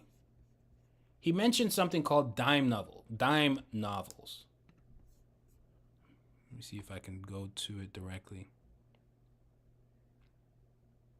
And so this is where some of the research comes into play, because then it starts to get you thinking. Billy the Kid boost. He even talks about how accurate Red Dead Redemption is and yada yada yada. But dime novels. If I don't find it, if it's not like right there in my face, I'll just tell you what I remember.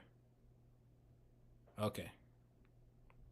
No, I'll find it, because I think I know what to look for.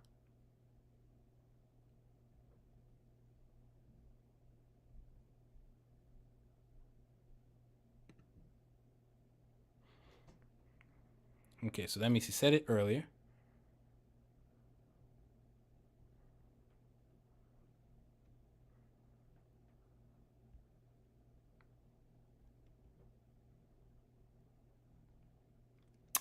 Annie, are you Oakley?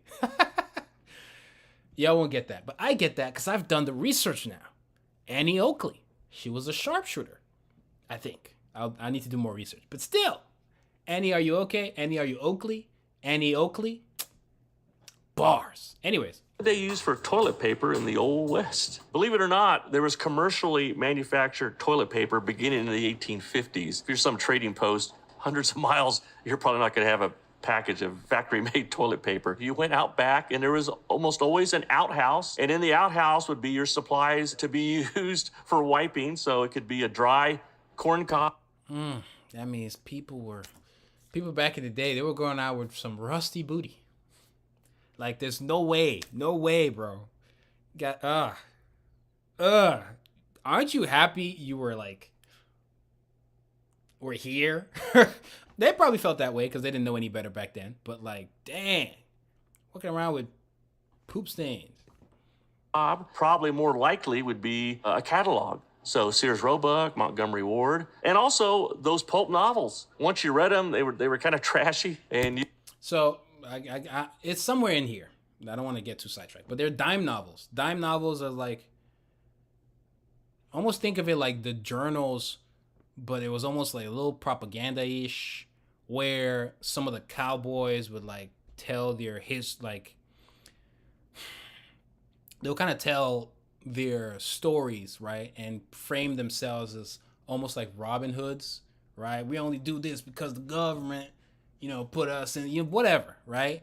And maybe the main character is eating up the propaganda. And maybe the other girl, she knows this propaganda, and so that's, that could be something else that they clash on. So he, even though they're in the same, maybe like, I don't know what I want to call it, right? Even though we're like treading carefully on this whole school, right? Even, we've seen the school in JJK, school in Naruto, school Harry Potter, school My Hero Academia, and so it's like school, but it's like, usually it's there for a reason, right? I don't want to do it too much though. So even if I did do a school type thing, I would make it minimal. So it's like there's not that many. It's not like this big establishment, right? So this era, this world is still very rough and poor and disorganized and not very high tech, not very organized in that sense. Not everybody's going to be educated even, right? So I might have some characters, maybe even the guy has trouble reading like he can't read as well, right? Maybe he can't read like we can read, if you can read, but something like that, right? So there will be some illiteracy here. So it's not going to be this grand, I'm going to the school of cowboy. I think there is a way to execute it where, sure, it's a school, but it's like the story really doesn't have anything to do with the school. In fact, I could see something where this is the only chapter I needed. You know what I mean? But anyways, or it might just be a boot camp or something like that, right? Or I combine the two, whatever. But even though they both start there, maybe he's drifting towards, because of the stories of the dime novels, he's drifting towards being that type of person chasing adventure for a legitimate reason, some more personal reason. And then he's drifting more towards that adventure. And then, maybe it could be, because let's say if both characters are, again, this is where the diversity can actually help the story. Again, people just try to, they don't get it. But say he's black. I think he's probably going to be, they're both probably going to be black. And then, that could play a role. So maybe him seeking out adventure is also tied to him trying to find out where he's from. I don't know. There's a way I can write it where it'll cook. Let me cook, okay? Just let me cook, okay? So, it could kind of start from there, where because of those dime novels, even though some of them are propaganda from the bandits and the banditos and the evil vaqueros and the buckaroos. If you're watching the last couple streams, you know what I'm talking about. But even if it's tied to some of that, maybe he's actually leaning more towards being an outlaw versus a lawman, right?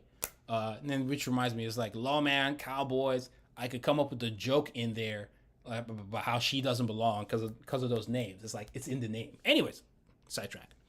So I could do that, and they both, the way I want to do it is like cowboy can be like an umbrella term, and then outlaws and lawmen, and then with the lawmen you can have ranks and your sheriffs and deputies and whatever I want to do, and connections to the government. And then the outlaws, they're outlaws. It's chaos. It's not really structured, right? But they could clash because of these their conflicting ideologies, and maybe she also seeing him drifting in what she would believe is the wrong path, but he thinking he can kind of redefine it, like, just because they're an outlaw doesn't mean, sometimes there are some laws that aren't good laws. You know what I mean? And then she could be a little bit more by the book and she's smart, but maybe a dash of naivete, right? Because maybe there are some good outlaws the same way there are some good pirates, kind of, right? So he's actually similar to Luffy too, because Luffy wanted adventure, and wanting to find One Piece is actually it's kind of like seeking adventure, and also I guess he also wants to be the greatest pirate, but whatever. But she's trying to do similar things by the book, but the same way. Not all lawmen are good. So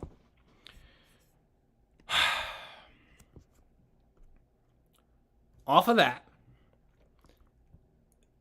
that's already telling me that at some point in the course of this story, we should show the gray area between lawmen and outlaws.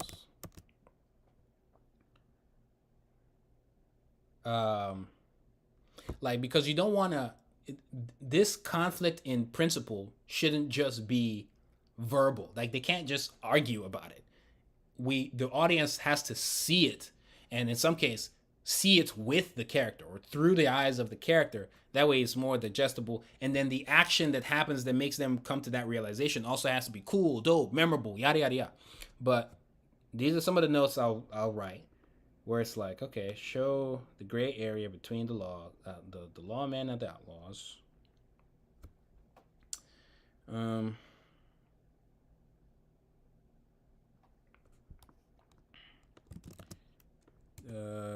Well, there's a cowboy. She wants to be sheriff. Y'all can let me know what you guys think in the comments. I'll come to it. I just want to write stuff down so I don't forget. She wants to be sheriff. He technically wants to be a lawman, but it might be something else. And then he's getting the screws turning and trying to figure out what exactly his goal is, because is it just vaguely seeking adventure? I don't know. I'll figure it out. I also don't know the characters' names, so we'll figure that out as well.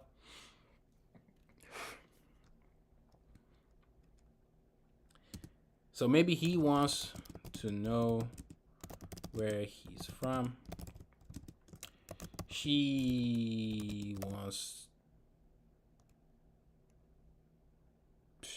Where's the cowboy? Hold on. They both have conflicting philosophies.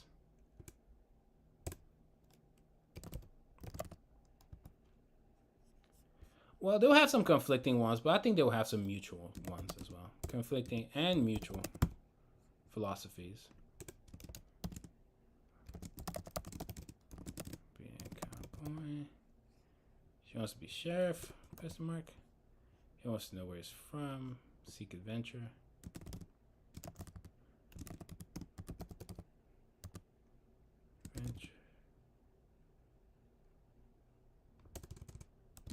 Both in the process. Like he read from the dime novels. Falls for propaganda and dime novels.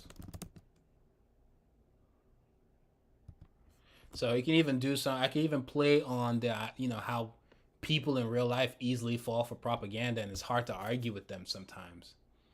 But maybe they might. It doesn't mean you guys don't have a common goal, and that you guys can sometimes come together and focus on what you do have in common for the best outcomes. That could be something that is explored, while also exploring identity, wanting to know where he's from, because maybe he's black, right? In this era, which 25% of cowboys that we've researched in the last streams were black. And so maybe, we can do something there with identity, there's some erasure there maybe, and he wants to know where he's from, and that's something, again, that he can't just say. It would be nice to show. And maybe he also doesn't just come out and be like, oh, I'm considering being an outlaw, because that would be dumb. But visually, the audience needs to kind of, based off of his actions, they should see it, or they should see his wheels turning in that direction. And then maybe the same way he falls for propaganda, she's falling for propaganda of like how maybe all the lawmen are good. So there's stuff to play with. I'm already liking it. I'm already cooking. Hold on.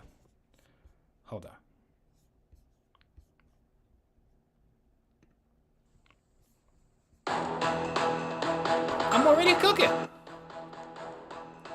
cooking. Am I not cooking? Tell me that I'm not cooking.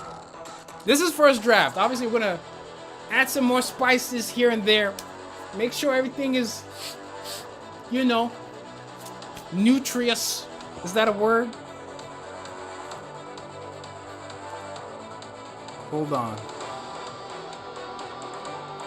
What do you guys think? The goal could be money. Money could be part of it, but I don't want the main goal to be money. But money could be part of it, maybe for her. But like not. I don't want it to be, money could be part of it for sure, but like it wouldn't be the main thing. I don't think if somebody's goal is just purely money, I don't think it makes them a likable character, that much. And I want them to be likable characters. Your goal could be money, and somebody could like you for it because it's relatable. Who doesn't want money? But I think if it's just money,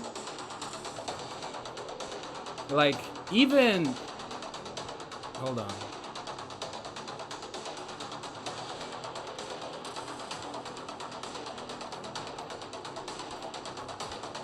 Like, for instance, Nami likes money, right? But, maybe when it was revealed that, oh, she clearly likes money. She likes money a lot. Money. Maybe that was cool and that I could play with that element. But, and maybe people could, relate to it because it's also kind of different. Not that many people are that very outward and blunt with wanting money. But her character went 10 times higher once we realized why she wanted the money. You know what I mean? So money is cool, but it's not really money. It's more of like maybe why you want the money. Why do you want the money? It's like the character stuff. The like how does this person tick? What is the trauma? What is the da-da-da-da? Whatever. That's what we need. It can't just be money. At least not that's not what I want to do. Yes, and maybe have the MCs turn on each other towards the end. That's an option. You know what I mean? Where it's like they could. I'm more for turning against each other towards the end if, like, I'm more for that if they were a little bit more chummy in the beginning, because then we can clearly see the progression from the beginning of the story towards the end. But if they're already adversarial at the start and then by the end they're still adversarial, or it could be like a curve where it's adversarial, then chummy, then adversarial. But what I'm thinking, and let me cook here, chat. Okay? How about, I was talking and I was trying to figure out what if I could give you guys a name. Like, what would you guys be called? Like, what would I call you guys? And some of the ideas are like, white boys. Like, for everybody, just white boys. Or whites, white people. But obviously spelled with a YT. But I'm thinking, no. That's risky. Y'all can let me know in the comments. But that's risky. It's funny, though. It's funny as hell. Anyways. But chat. Okay, chat-chan. Let me cook here. It could be something where they start off adversarial. Then the story happens, which again, we have not really, the inciting incident part of the story, we've not really touched. I think we've touched more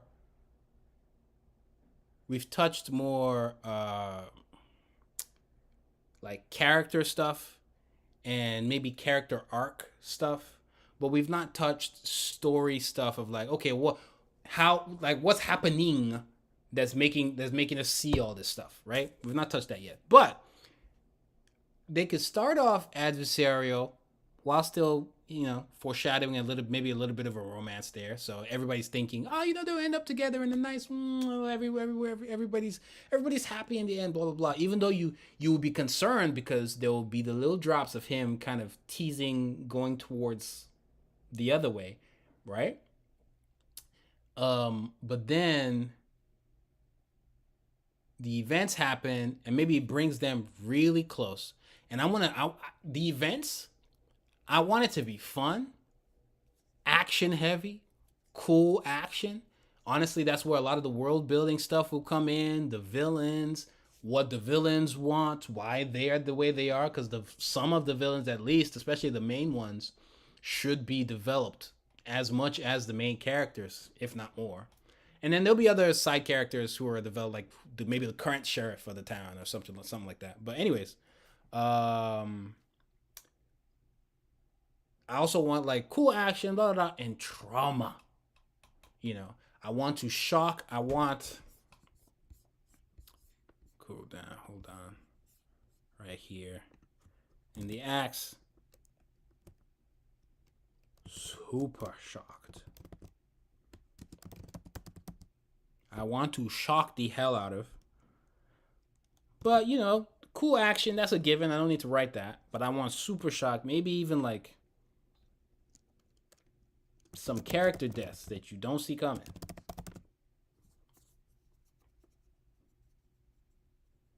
I'm going to throw in some tear jerkers. It's always good if you can really make people feel things, because that's what they want to do. They want to feel things. And it's not easy to do, actually. It's actually quite difficult. Because some people are very perceptive and they can see what you're trying to do. So it has the execution still has to be key. But anyways, whatever is happening could be so whatever, but it brings them so close. I could also introduce some of the ink stuff, maybe one of them or both, we'll see, becomes throughout the course of this event, gets some of that ink power stuff. We'll talk about that. How they get it has to be interesting. It has to be on brand with who the character is as well. And then when the powers are revealed, if the powers are revealed, has to be. We'll cook. We'll cook. Give me a second, okay? But we're sticking with how the characters interact with each other, the main characters, right? So they'll still have to both feel like very important characters. This is one of the reasons why if I do the thing where it's two characters, I don't want to call the series the Heartbreak. I guess I could still call it the Heartbreak Kid. It depends on how we end. Anyway, hold on. But they could start off adversarial. They could kind of bond, but you tease maybe a romance thing, even though one is swaying the other way. So there's still mad friction, but they're becoming friendlier and they're understanding each other's point of view a little bit more. And then the tragic thing happens, or maybe then it blows off, like they go to hate, right? You really play with people, goes to hate, and then they're forced to come together when they need to, because they have a common enemy, which is symbolic to them finding their common philosophy. And then they overcome that, and you think all is well in the world and everything is going to be rainbows and gumdrops, and then at the very end I could have them go their separate ways because their differences, maybe it's a message about the differences are still there, you can't ignore them or something like that. But I would like to do it in a slightly different way, where maybe when they separate at the end, it's not that tragic. I could even have the character say something weird, and not too weird, but like cool, like delivered in a really cool way, where it's like, hey, maybe imagine this, right? He's escaping the town to be an outlaw somehow. And she's kind of been seeing the signs, but she didn't call out. But like in the last moments, she catches him leaving the town, and then they have like this little last moment. And maybe it's sad, but it's one of those where they're testing their philosophies out in the world, and they're going out separately to redefine what it means to be a lawman. And she's going to try and cleanse all the evil lawmen, while he's going to try and do the same for the outlaws, which will be significantly more difficult, kind of like One Piece, right? And eventually they know if they achieve their goals, they're going to come for each other. Pause. And maybe he's like, hey, if you catch me, then I'll marry you, or something silly like that. But the way I deliver it could work, where maybe the whole time he could be like, he could be delusional and thinking that, oh, you know, she likes me and da, even though she kind of does, right?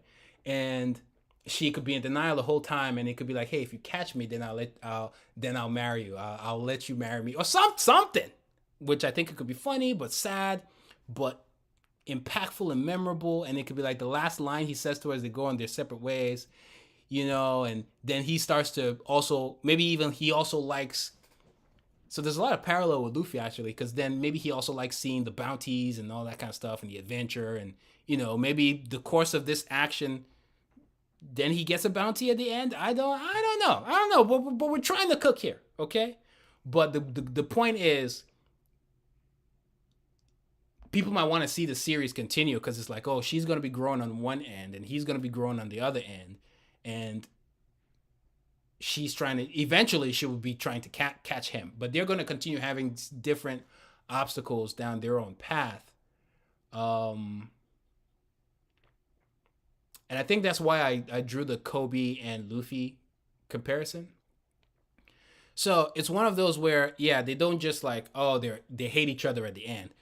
They go separate ways at the end because of their differences, but not necessarily because they hate each other now, if that makes sense. I don't know. I think the way I could execute it in the comic, I think it's part of what will make it different and really highlight the nuance. But obviously, essentially, at its core, in the layman's terms, if I were to simplify things, yes, they're going their separate ways, and maybe the audience really wants to see them together, so it'll be a tragic thing and a little bit, but it would work. Something like that. Let me see what y'all saying on IG. Let me see what y'all saying on IG. Okay, not that many people on IG. So it's mostly the YouTubes. My YouTube fellas. All 97 of you. Don't forget to like the video, guys. Please like the video. Let's hit 2,000 likes. 2,000? Man, that might be pushing. I meant to say 200. If we hit 2,000, that'll be nice. But I just meant 200. But so like the video if you haven't already. Hopefully you guys are enjoying. So overall story is one person. Wait. So the overall story is one person shouldn't take risks alone. I don't know. Maybe. Right now the story is still in like super skeleton form. So I don't know quite yet. A lot of people might have a lot of good ideas here too.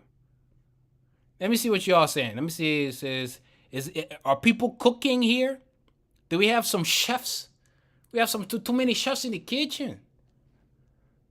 Heartbreak. I am a Shawn Michaels. I have like all-time favorite wrestler, Shawn Michaels, and in recent years, my favorite wrestler has been Bray Wyatt, R.I.P.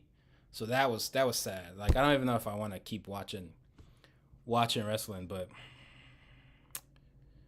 it sucks. But it is what it is, you know. White folk. Ayo, white folk, white chat. Nah, it won't work. It's funny, but it won't work. Like, what is this one shot for? A competition? It's for whatever. Whenever I finish it, then I'll decide what it's for.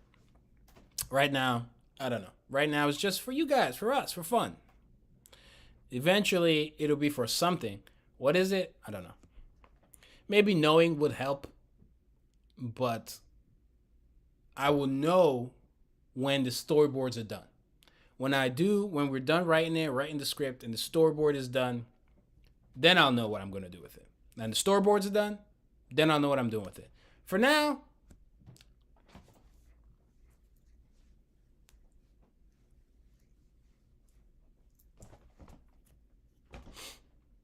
I just think it'd be a really cool, fun idea. But I want it to be one of the best one shots I could ever make. And as a result, I think you guys will enjoy it too. And it'll be just something out there, flex muscles outside of Apple Black, that I think people will enjoy. And so I think is also different. The idea that I'm trying to do with Cowboys as well, I think is very fresh. I think so. I'm actually surprised no one has really done it. There have been Cowboy series and manga and da da da, but not quite like this, right? Someone could say Cowboy Bebop, but not really. Cowboy Bebop is sci-fi, cyberpunky, whatever. This is like, I don't know. You'll have to see it. Have one of them declare to capture the other, and then the other that leaves waves by saying, "See," yeah, something like that. That's literally what I said, right? Literally, kind of what I said, right? But not again. I think when I'm writing the dialogue and sketching the storyboards, I think that's where we really get the vibes.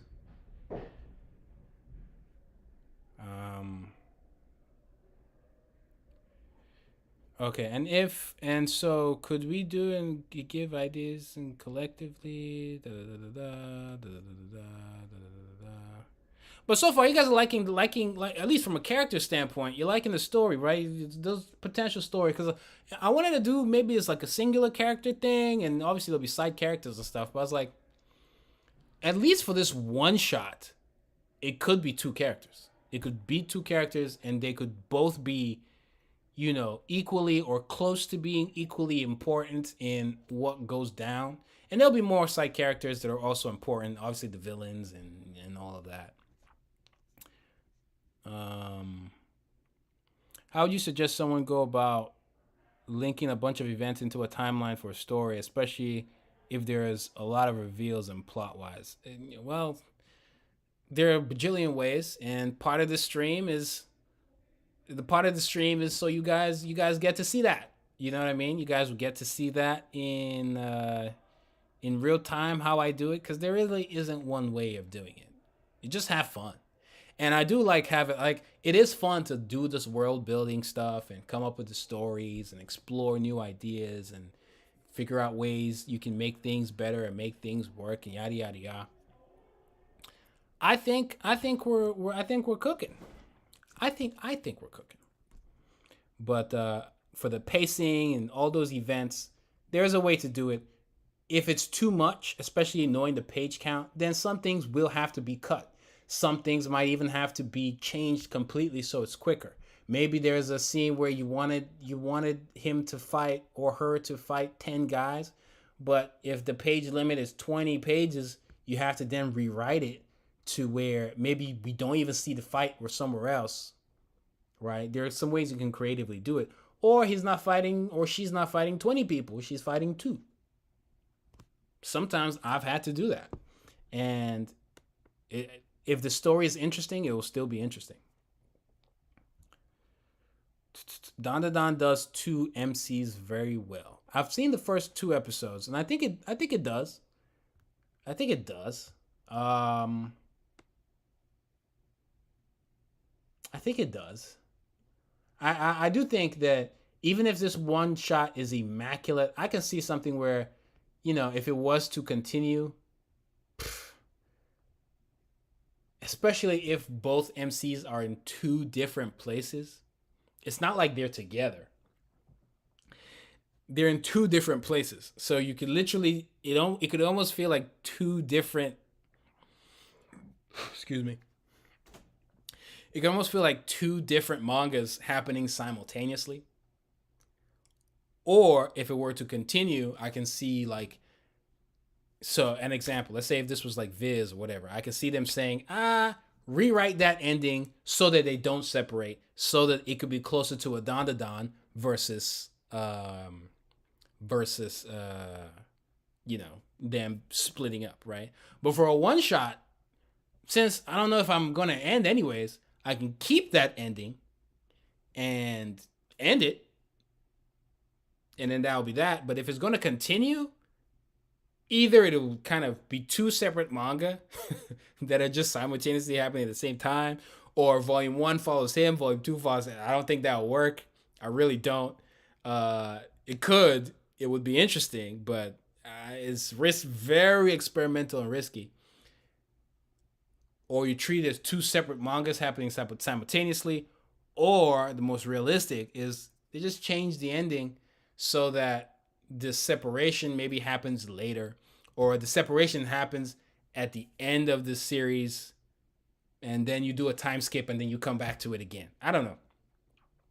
But the way I'm doing it, it almost feels like it's not, because Don to Don is, the series goes, they're together the whole time, right? With this, by the end of it, with this one shot, they separate, right? So it's tricky. And so this is where a lot of times where a business decision or editorial decision could come in and dictate what happens in the future if we went down that route. But as we are right now, that's not the plan. The plan is they're splitting right at the end of this. So it's kind of like Bleach's one shot. Bleach's one shot has elements that, if you go read or watch Bleach, the events that happen in the one shot happened much later in the manga with the whole Orihime and her brother and yada yada yada. So that got split out. So as a one shot, either the ending will be changed or the whole story will be changed to kind of spread things out. But for now I just want to do a one shot. And again, it's low. It's not even that much risk because I'm not gonna do any pages yet. I will do storyboard first, and then I will build from there, right? Then we'll know what we want to do.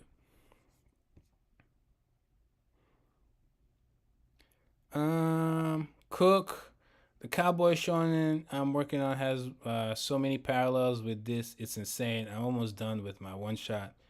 It would be sick if you let me know what you think once I get finished. That'd be dope, man. Obviously, another thing is, members and patrons, they can always reach out to me. Anybody can reach out to me if you get me, but obviously patrons and members on the channel get precedence. Shout out to those who've joined the membership. I don't have that many, but honestly, I got a lot because we started this stream. And so hopefully that continues. Like I said, I'll be sharing a lot of behind the scenes stuff, character design stuff, this document, the script, blah, blah, blah, everything. Patrons and members on the YouTube channel will get access to all of that. So, all right. Again, like the video. Let's hit 200 likes, and then we'll go from there if you haven't already. So here we have, we wrote that... let me see. He could say how would you phrase that?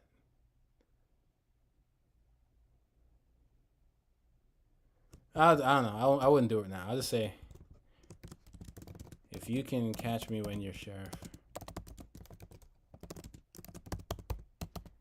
That's all I'll say. I know what I'm trying to do. So I'll just stop there.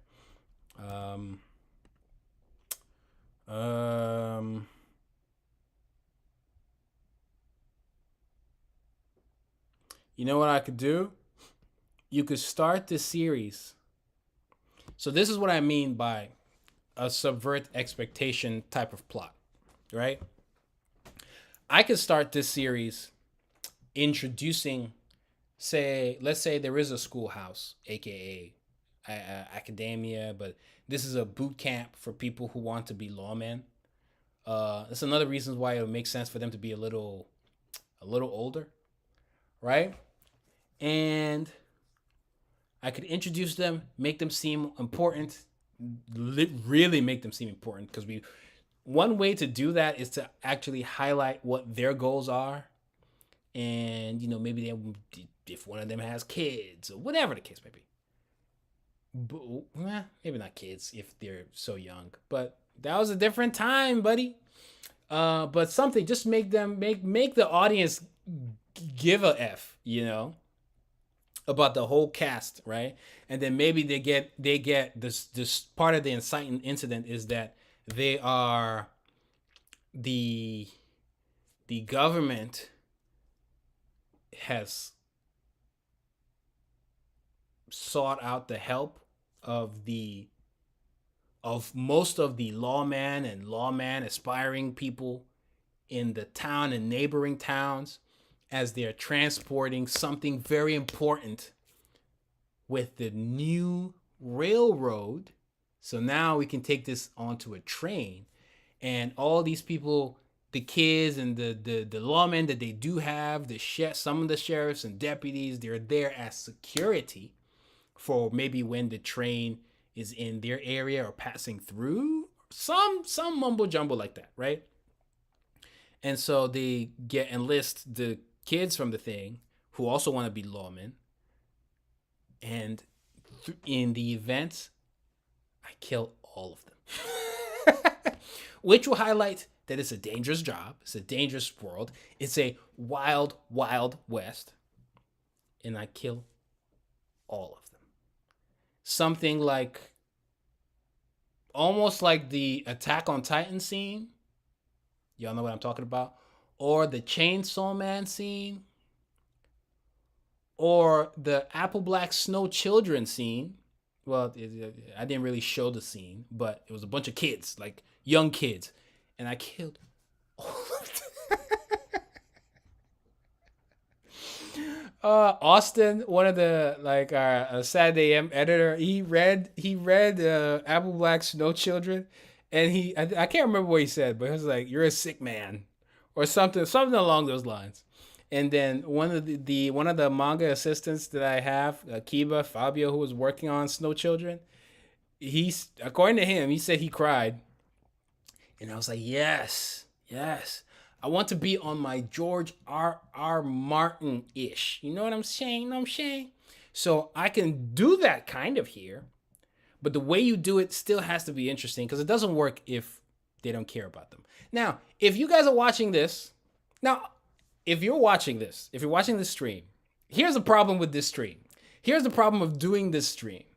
If you're watching the stream right now, if I go ahead and do this, you won't be shocked. You won't be shocked. You see it coming. It's already spoiled for you.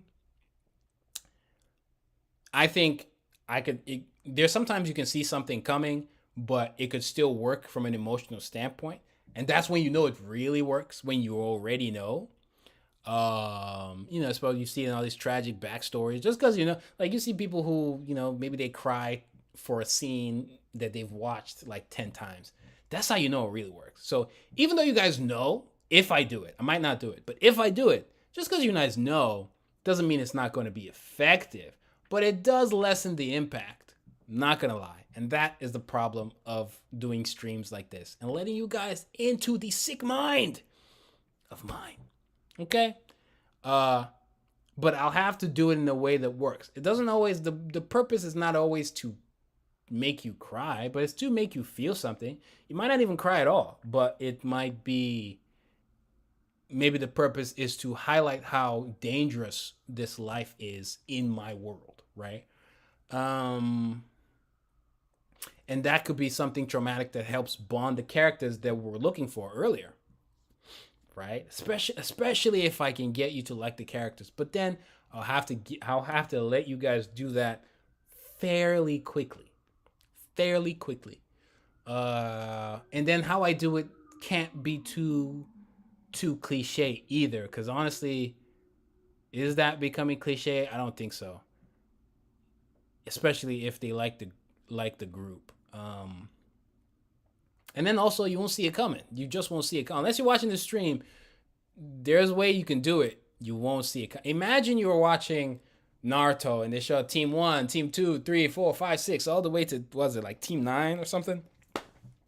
And then season 2, they killed everybody. They killed everybody. Everybody! Sakura too. Why am I laughing? Why is that funny?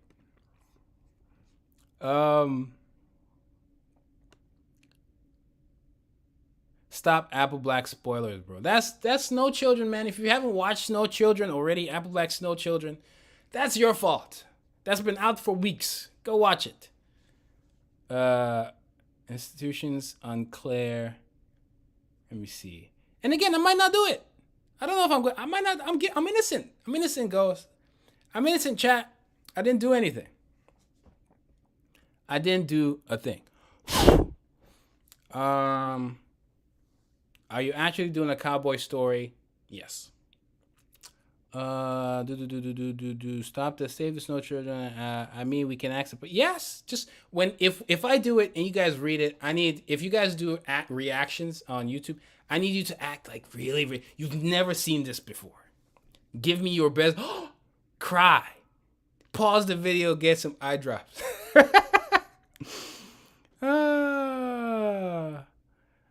Hey, from South Africa. Just woke up to your live. Keep up the good work. Appreciate you.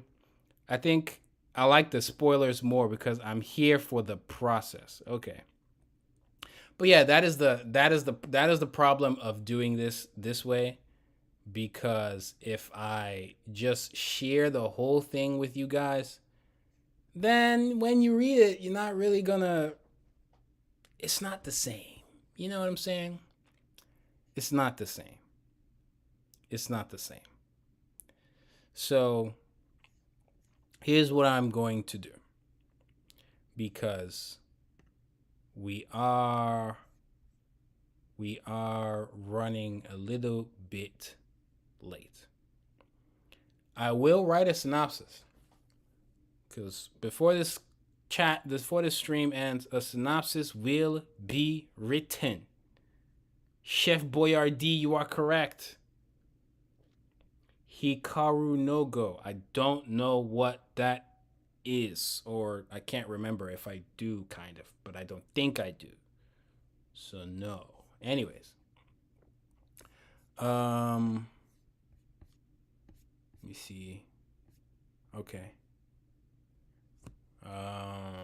So we'll continue to cook. We continue to cook over here. So shout out to you guys. I got 100 people on YouTube. Again, like the video. We did hit 200. Appreciate you guys. Let's see if we can hit 300 before I'm done with the before I'm done writing the synopsis, or at least a lot of the cooking. So here's what I'm thinking, right? So we're gonna speed through. We're gonna speed run. You guys are gonna see me. I'm probably gonna be talking to myself a little bit, kind of, right?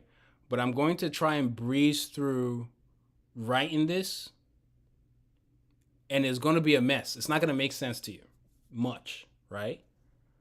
But I'll write it kind of in vague keywords, and then I'll write a synopsis. And then we'll reconvene. And if you guys have any questions, I'll do the best I can that I have. And if people have any questions, and maybe I'm not talking at the time, you guys, if someone in the comments knows what the answer is, you can just help a brother out. All right, help a brother. Is it okay to use other cultures in my story? Isn't my own? The answer is yes. I just think you just need to handle with care and respect. And that's part of the process and why I've done research, right? Because I don't want to just do a cowboy story for a cowboy. I wanted to feel very authentic, right? The person who does Vinland Saga, pretty sure he ain't a Viking. But it works, don't it? Have I seen Vinland Saga? No. But y'all say it's good. It makes me want to go read it. And it ain't Japan. So, you definitely can. Let me see here. All right. Let's try and cook real quick. Okay. Let's try and cook real quick. You guys can see.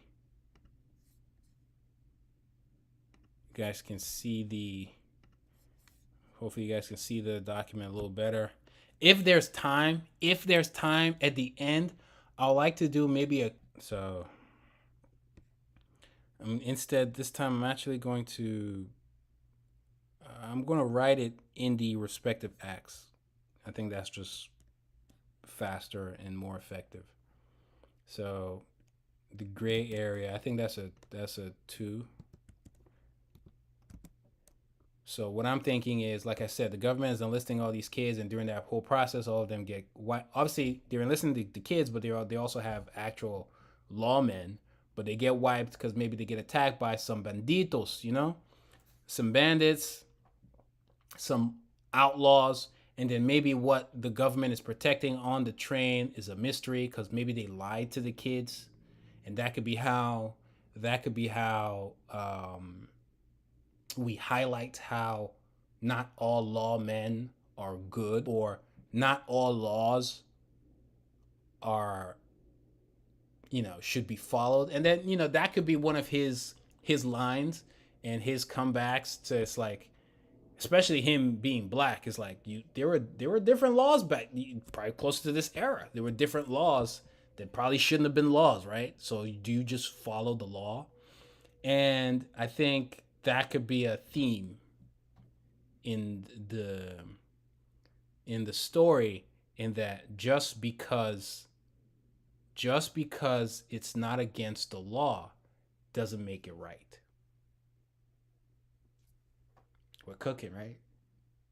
We're cooking. Don't lie, we're cooking. Okay. So short of gig, the gray area, the law is not always right. I don't know. I'll have to find a really nice dialogue that says that in a way that's effective, it has power, and it's not too lengthy or complicated to say. But as a draft, the law is not always right.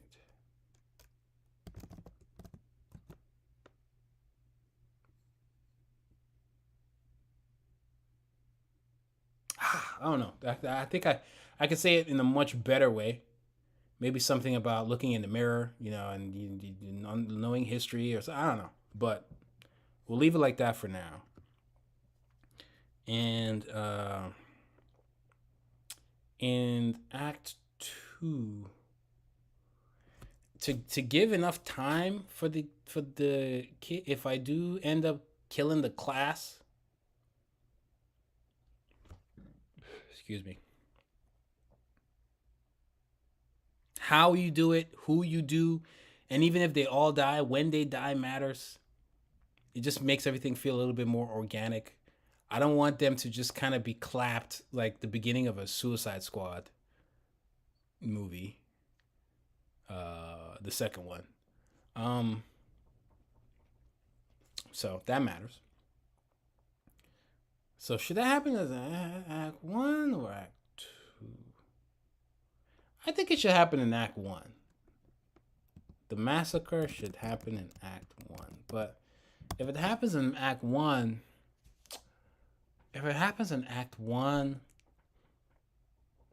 I don't know if I don't think that will be enough time. But it depends, right? So this is a one shot. It depends on how many pages this is going to be. If this is a 20 pager, then no. I don't even think I can do most of the things here. If the limit was 20 pages, I'd be forced to rewrite a bunch of this stuff to fit that. In fact, I might even have it, I don't know. I'll be forced to rewrite a lot of things to fit that. But yeah, Massacre. Let's keep it in Act 1 for now. Worst case scenario, gets moved to Act 2. But I think it being Act 1 and part of the inciting incident is good, so that we can focus on the characters that matter more, for more of the story. But it also depends on how many pages we're going to be working on here. And just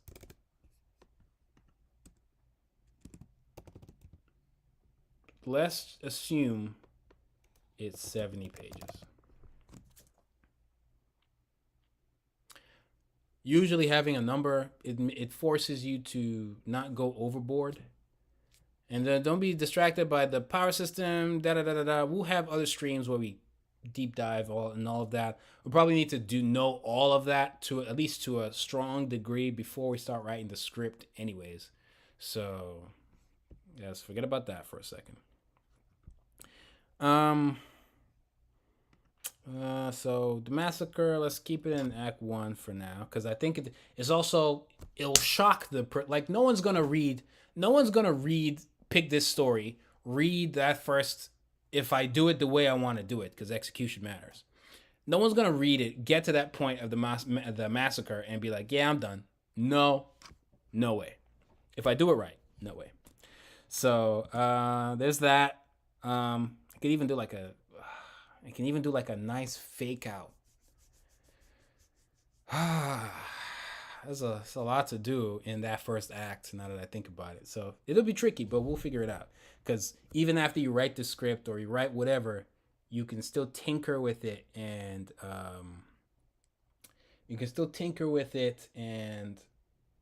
just massage it till it works, you know? So just because I have it done a certain way, especially because everything is still text, it's not like I've drawn any manga pages. We can still massage it, right? So okay, let's assume the massacre is there, right? And we won't introduce everybody's goals, but just leave that for now. But definitely, you want to make sure the class is cared for to some degree. And then they're not canon fodder, so it's not mindless.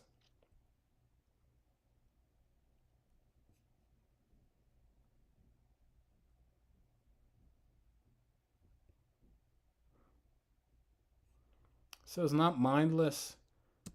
You can remember the class at the end.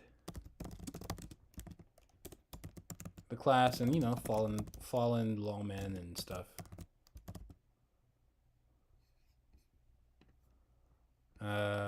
So if the massacre happens, that means the outlaws attack. Outlaws could... You can even throw in a betrayal, because maybe there's somebody who's a lawman and an outlaw. Again, feeding into that gray area blur. Maybe somebody that betrays the girl in a big way, actually. Similar to Naruto, right? So she's more of like a Naruto in the story, and he is more of like a Luffy. Not that they're like any of those characters, but they're closest to those characters than anything else. Outlaw, lawman that maybe betrays. So we have some treachery. And so when I'm writing the story, I'll have all these things, and I'll make sure, okay, when I'm writing it, I'll make everything fit and seem very organic, going from beat to beat. There is a good video on this called, it's by the creators of South Park. It's something where it's like, you, in between the beats and how you go from part of the story to the other, you want to make sure you're not saying and then in between them. You're saying more, I think, but and therefore, just never and then. So it's like, this happens, but this happens, and therefore this happens, but this happens, and therefore this happens. But you don't want a story where you're going, this happens, and then this happens, and then this happens, and then this happens, and everything feels a little bit disjointed. When I first heard it, it was kind of hard to grasp and understand at first glance. But when you get the point of just understanding that everything kind of has to flow seamlessly and make sense, good foreshadowing, and the audience really understands when you say but this, and it's like, oh yeah, that's true, but that. So therefore this happens, it's like, you know what, that makes sense. And then versus you just, oh, this happens, and then this happens, and then this happens. Somebody had a good example of just kind of a story that is essentially the same story, but they told one of the stories in a and then way and the but and the therefore way, and then it's much easier for you to kind of grasp that. Because once you have that mindset of the but and the therefore, it helps you in how you construct things and move things around versus, just going and then beat by beat, because that's when things are boring.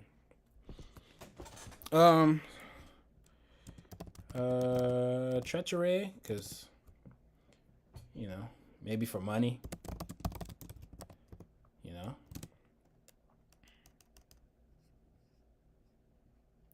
maybe she does want money, but for maybe she wants money, but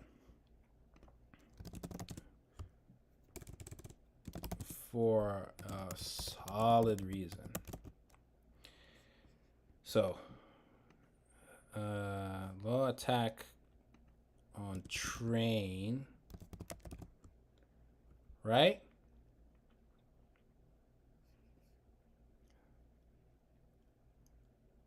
Care for before demise.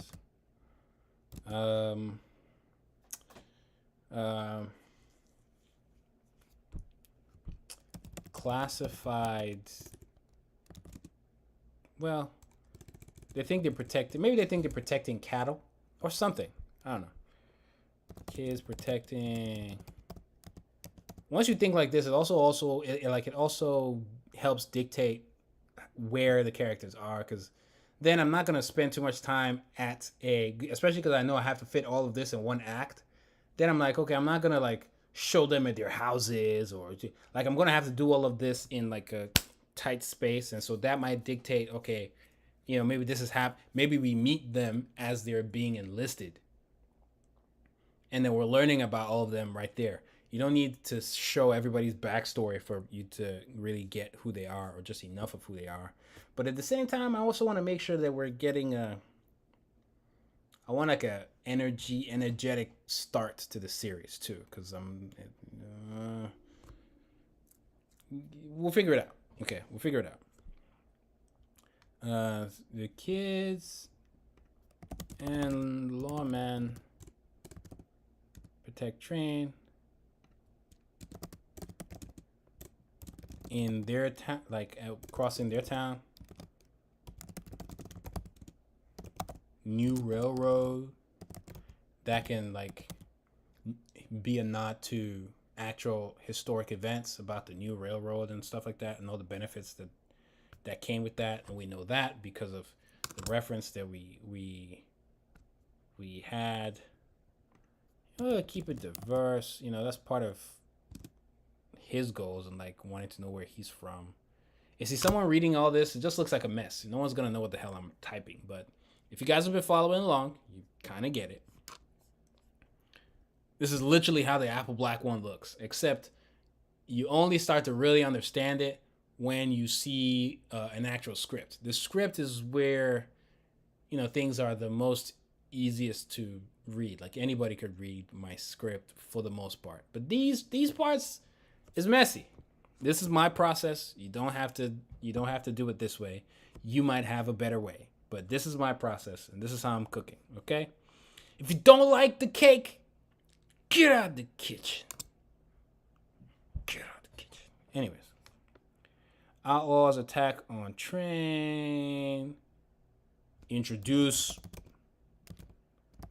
villain. We don't need the whole backstory yet, or anything like that, but memorable way. And scary. Which, I guess, is also cool, because if we murk everybody, that would also give the villains massive credibility and fear. You know what I mean? Like, the worst thing is, like, you have a villain that you're not really, like, you've never really seen them succeed, so they might still be scary, but they're just not that scary. You know what I mean?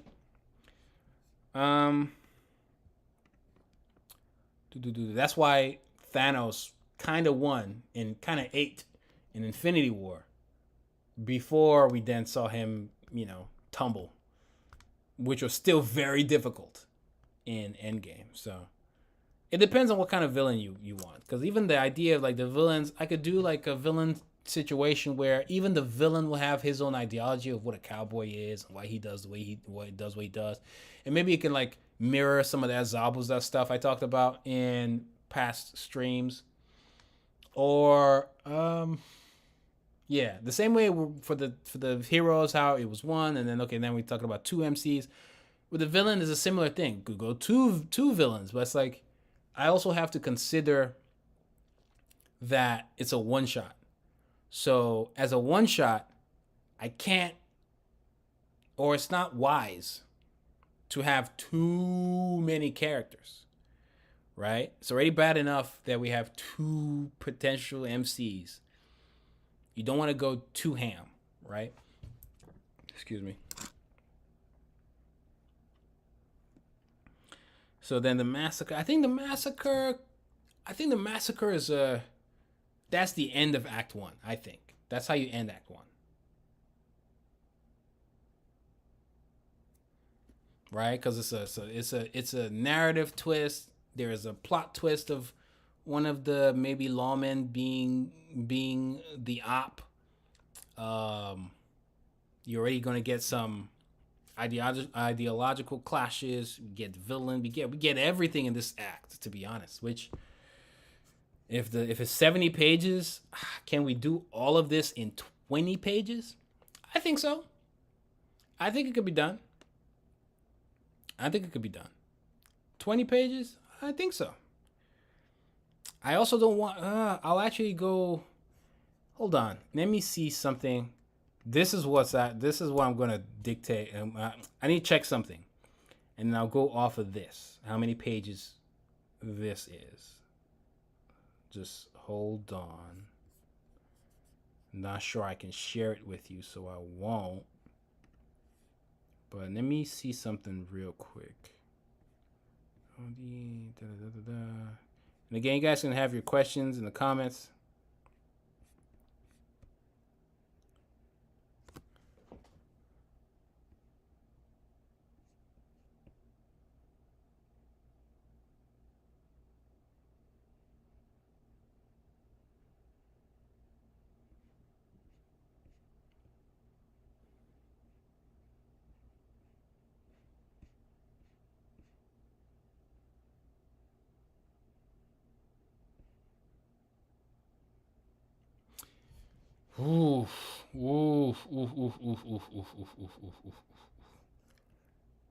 This is making me go, because I was looked at something and I'm thinking, just to give us flexibility, let's go 60. Let's aim 60. So if we aim 60, well, that's less work. And then that will be, it forces us to make some choices, which I'm not against, especially if this is a one shot, right? I'm not against it. And then the acts would be like 20 each. But I'm thinking Act 1 can be like 15. Ooh, to do all of that in 15 pages, it's a lot. I'm writing this like as a full-length film, right? So again, this is part of the process where it kind of forces you to take a step back, and then maybe you're gonna have to cut some stuff. But in the meantime, I'm gonna keep writing. We'll cut things when we're absolutely sure we need to cut them. And then we'll make adjustments where necessary. But for now, let's aim 60 pages.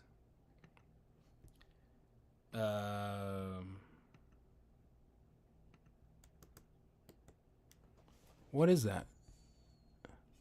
What the hell is that? That's weird. But let's aim 60 pages. And I think that's like the first act. Wait, the kids protect, train, government's orders, mayor,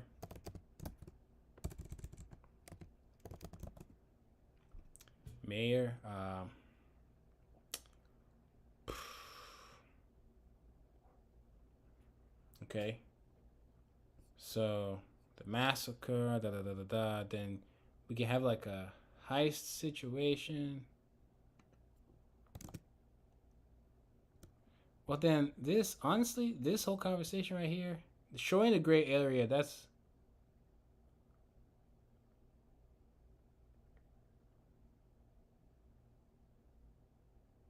Yeah, we'll leave it there. We'll move it around, but we'll leave it there. Then in Act 2, well, hold on. Attack Train, Memorable Cool Way. That's where we show a lot of the.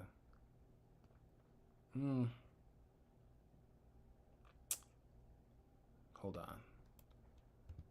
Show suspicion from girl. She shows suspicion.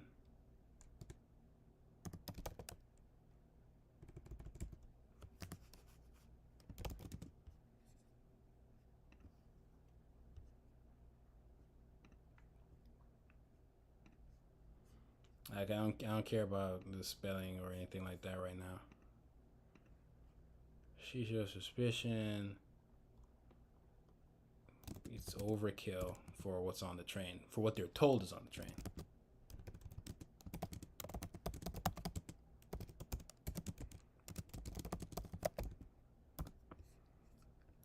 So here, reveals true nature of train.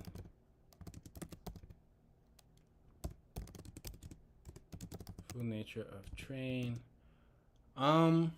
With who survives the massacre, I want it to be a little bit more. I don't want it to seem so like clean cut that just our two main characters are the only ones that survive so easily. No. No. No. No. No. No. No. No. No. No. No. No. No. No. No. In fact, I am going to kill. Yes. That's a lot to try and pull off in the first act, but I'm going to appear to kill off the boy. I'm going to try and convince you that I've killed him off in the first act.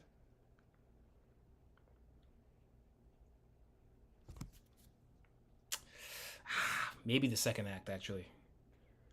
Maybe the second act. It depends. Give me if Act 2 and 3 are looking really light, then we'll move stuff around because all the cool stuff can't happen there, right?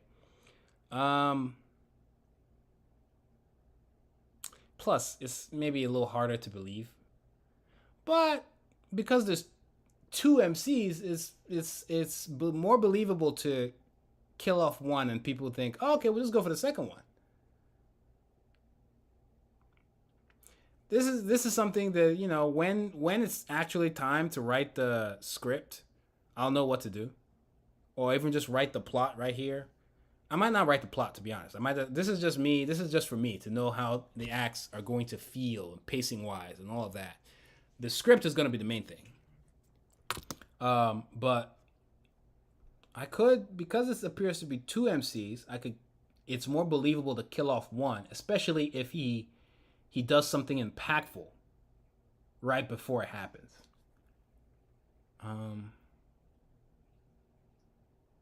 Okay. Then I'll take this. It could almost be like he's changed her attitude towards, Lawman at that point. I can move some of that dialogue stuff to Act 1. Now, it's making Act 1 very, very heavy. But I can already tell this would not be 6. It's going to be at least 70 pages. At least, bro. But let me cook. Give me a second, okay? Believe in me. Trust me. Like the video, because my brain is cooking. My brain is cooking. If you're just catching the stream, obviously good news. If you're depending on where you're watching, if you're watching it on IG, obviously you can't rewind. If you're watching it on Twitch, I don't think you can rewind. But if you're watching the stream on YouTube, you can just rewind and you catch everything that's been going on. But we're developing the story, right? And if you don't understand what I'm writing, you'll get it eventually. But like the video, leave questions, comments, stuff like that. But 20 pages Act 1 is looking like a feat. Stuff will have to be cut or shortened. We'll see. I got it. So revealed true nature of Train.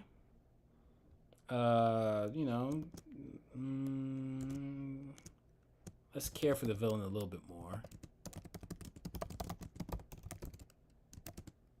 A little bit more. Somehow. How do we do that? Don't know yet, but a little bit more. And maybe it's tied to true nature of Train. Let's reveal.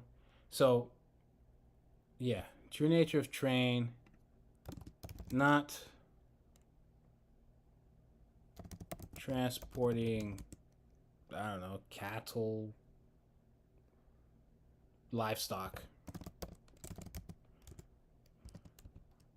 and gold. Maybe there's gold here, but they're not there for the gold.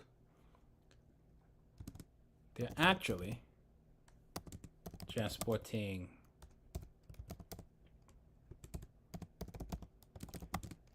the ink.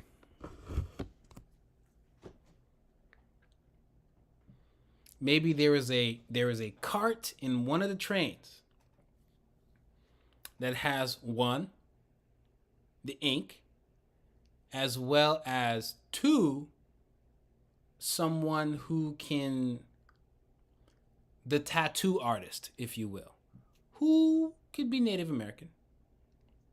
I think it's very fitting. It depends how I want to handle that. It could be a little bit more complicated than that. It could be the tattoo artist and maybe some of his family, and then maybe they're also threatening his family because maybe it's only specific tattoo artists that can put the special ink on a body, and maybe the government is transporting this because they want the ink for, I don't know, but it's the ink for government reasons. You know what I mean? But then they've lied to their people, which again is highlighting more of that gray area stuff. Obviously, the outlaws are definitely the bad guys, but I will need to have moments as well that highlight the gray area there, and I think that would maybe when caring for the villains more, show gray area with the outlaws somehow. I don't know yet, but somehow. But it's the special ink. I'll probably need to give the ink a name. I think calling it special ink is boring. It just is, I think. So it will need a name at some point. Some of these will need names. But for now, just special ink. And tattoo artist.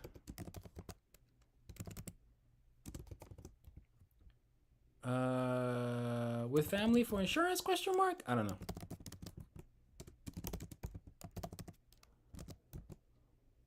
Question mark?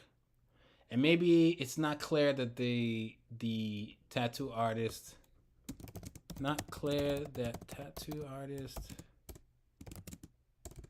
is a prisoner of the government yet.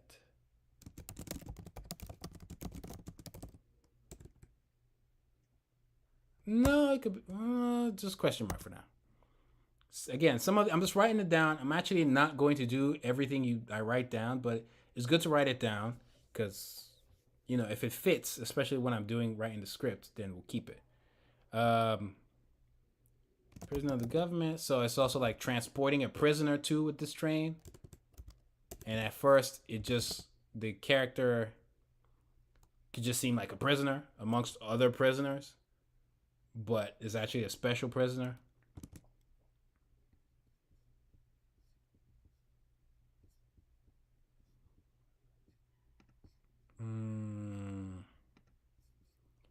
Anyways, um, whew, okay.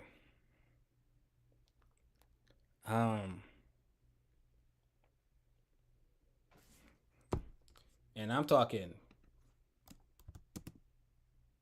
when I say appear to kill, I'm talking like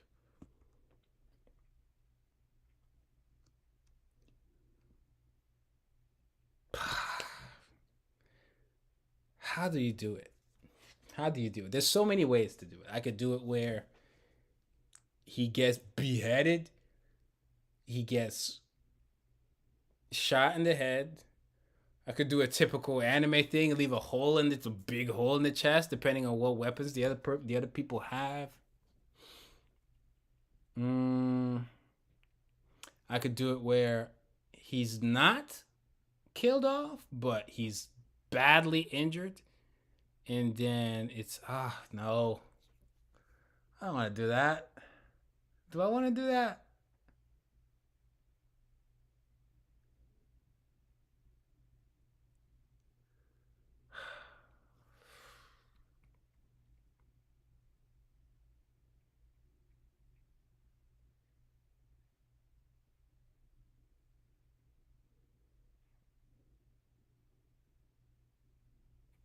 I need to put on some thinking music.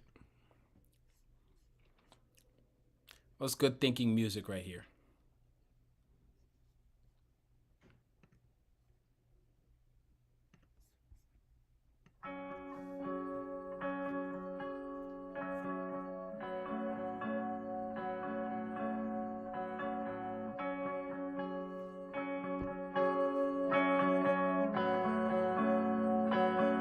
Like the video and I come up with good ideas.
Okay. Okay. Okay. Here's what we're gonna do. Okay? This is what we're gonna do.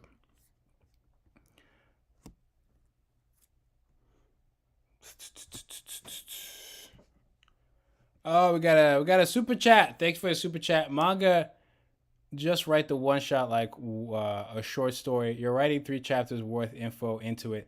I guess you secretly want this to be serialized. Please read Modern Western Comic Preacher. You're writing 3 chapters worth. It depends on how you write it. Again, there are series out there that are like 3 chapters. There's series out there that you could argue you could split into 3 chapters, but you can cook into one. And like I said, when I'm done writing it, that's when you really start to think, especially if I want to hit 60 pages, then things might get cut out. Things might get cut out and things might get rearranged. But I want to write out what I want to do first. And then if things need to be cut out, moved around, yada, yada, yada, I'll have a clearer idea. I don't want to cut something out that I don't actually need to cut out. Because if I'm then able to achieve this within 60, 70 pages, then I'm cooking. Then I have cooked. Then I have done something that many thought impossible. It just depends on what I prioritize and how I move things around. Thanks for the super chat, by the way. This is the first one of this stream. This is by Damie King. Thanks you for $10.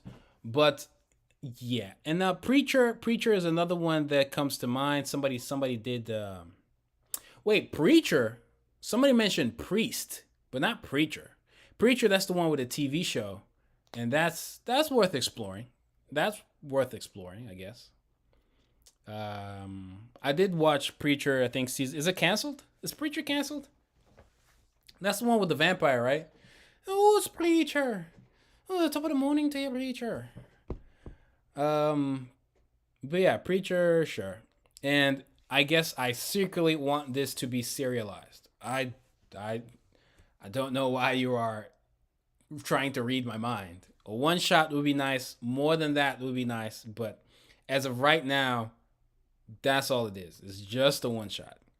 And a one shot could be as many pages as I want it to be. There are many one chapters that have 100 pages. 100 page one chapter, 90 page one chapter, 80 page one chapter. Right? If this was 80 pages, I could definitely do it in one chapter. Easy. But I'm trying to think. It's like, if I try to do it in 60, that's when I'm gonna have to cut things. I'm gonna have to cut things, and especially if I want the pacing to still be good and all of that, and to touch all the key points. We'll see. But I want to do all that I want to do first, and then if it doesn't work, then I cut things out. But again, thanks for the super chat. Whyt is writing 6 volumes into the 3rd arc right now.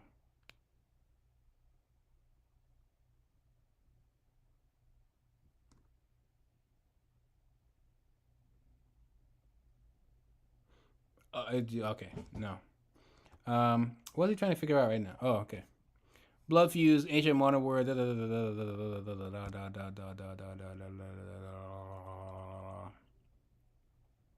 Whyt knows Preacher show. Yes, I know. I watched Preacher.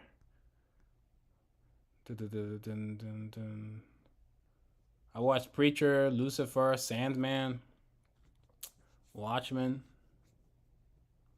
Not sure if you've made a video on this recently, but what's the process like applying for publication on Saturday AM and submissions and stuff like that? But yeah, there'll be Summer of Manga. Summer of Manga will have, we'll have all the details to that. So when the time comes, just be aware of that.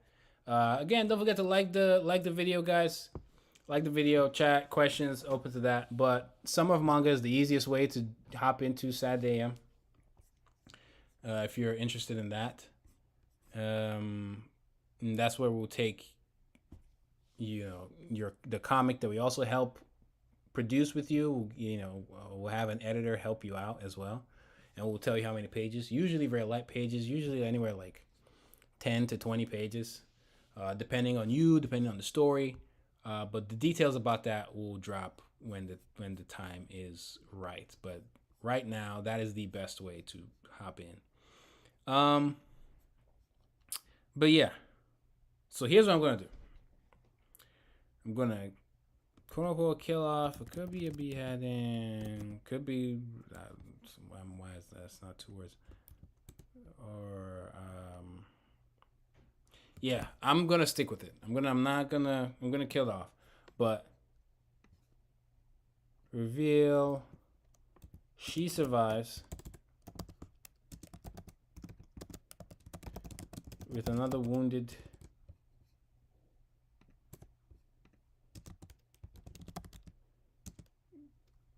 student. I don't know. We'll call them. I'll find a better term, but let's just say student for now. And could be something where it's a siege.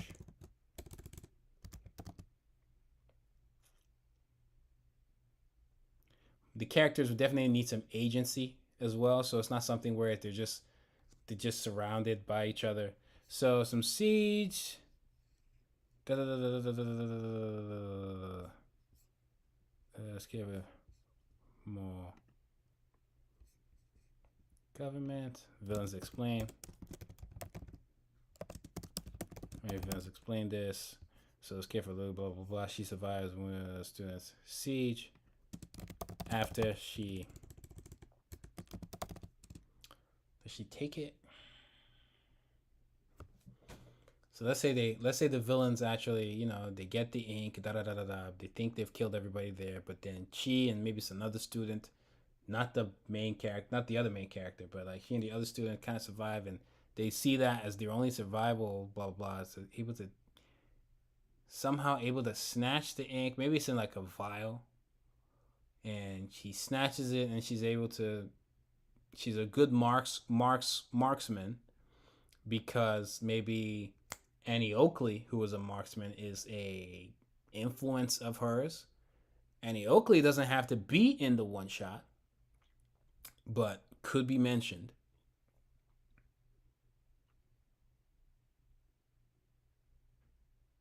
How we get there, I'll hold off. But definitely siege after she has some kind of agency. Agency pushing the story. Like her actions are pushing the story, not the other way around. Well, it could happen both ways, but like she has to have moments like that. They both do. After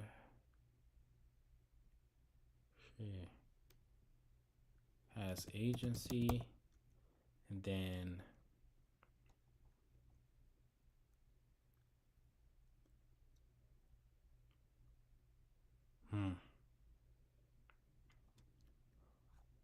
help from wounded student to somehow. I don't know how it's happening yet, but I just want some key points. Help from wounded students somehow. And then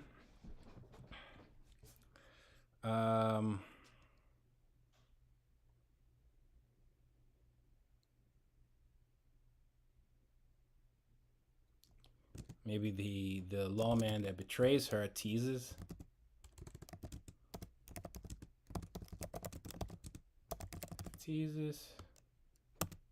Villainous teases, whatever. Again, this is very rough, guys. The meal tastes very rough, right? Is missing some salt. I know. Relax, okay? Let me just chill. Teases her as they're locked in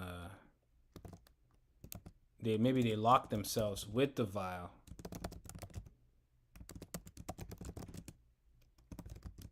In a train cart. So we got some Train to Busan stuff going on, maybe.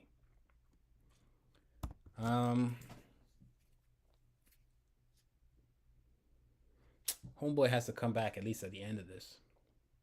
How? I don't know. And him coming back, it would be tough to put in that first act as well.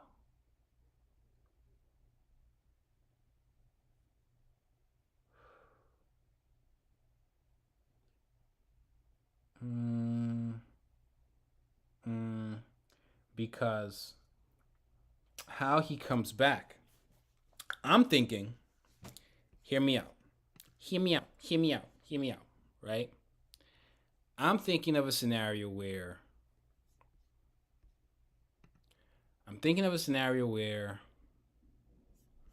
wait, no, okay. I'm thinking of a scenario where prior to it, somehow that makes sense, that fits in a seamless way.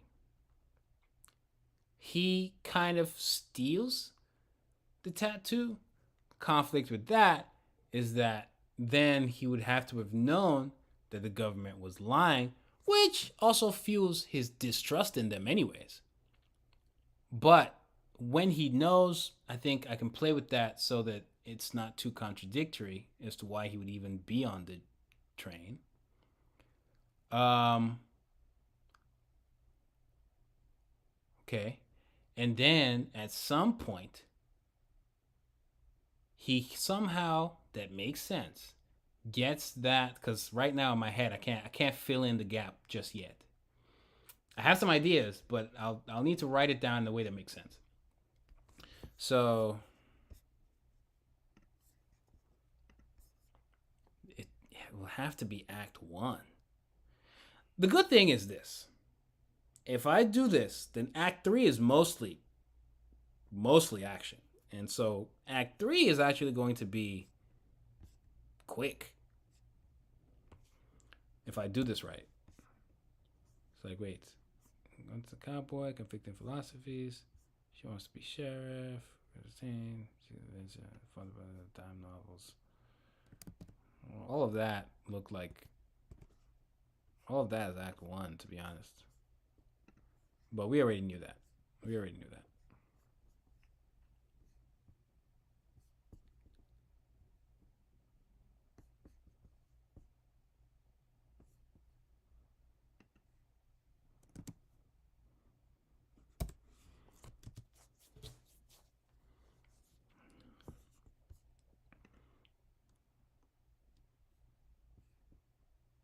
But this part, if you catch me, it's not there. That's Act 3.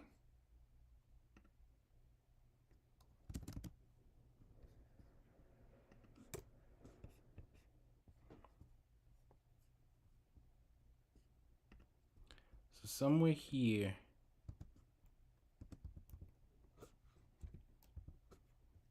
boy is known, finds out.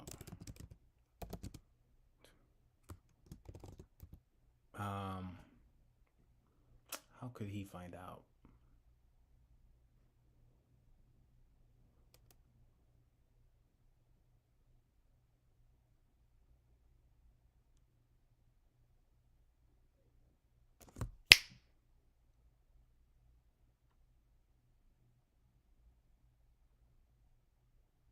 Okay. He can find out because of he can find out in a way where we know there's a traitor. Where he finds out.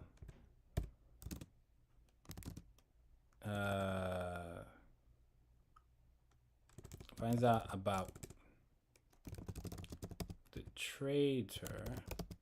Audience will still be in the dark.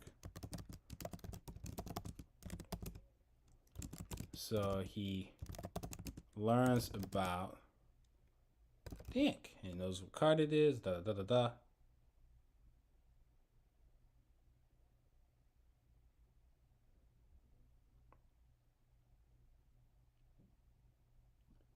But maybe a traitor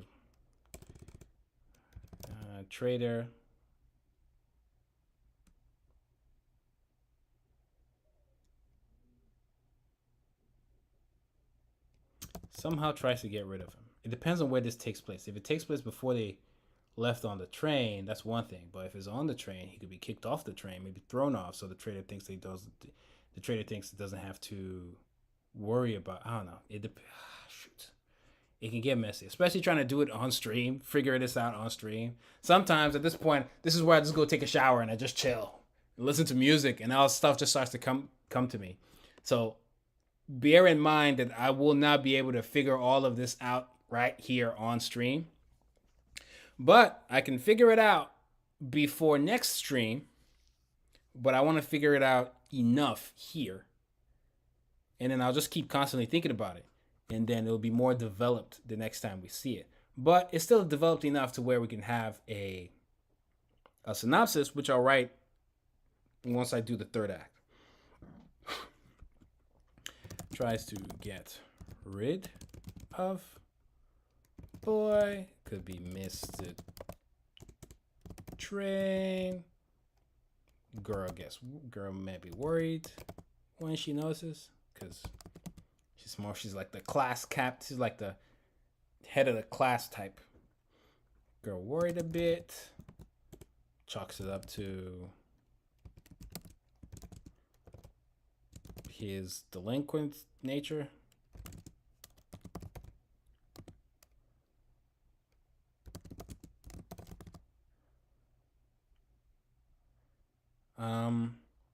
Yeah, this is getting better now. It's getting a little bit more fleshed out. Now, that first act, 20 pages, not gonna lie, maybe 30 pages. But the second act right now is looking light. So maybe you can make the second act shorter. We'll see. We'll see. Good nature.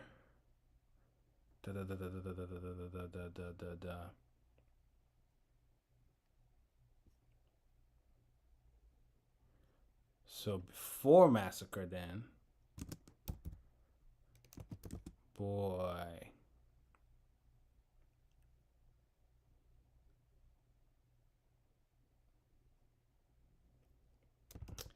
You could get knocked. It depends. If you got knocked off the train, that man. It depends on when. It depends on how he gets off the train. If he misses, if the trader makes him miss the train, or he finds out about this stuff while on the train and he gets kicked off, but obviously somehow he's not fully kicked off.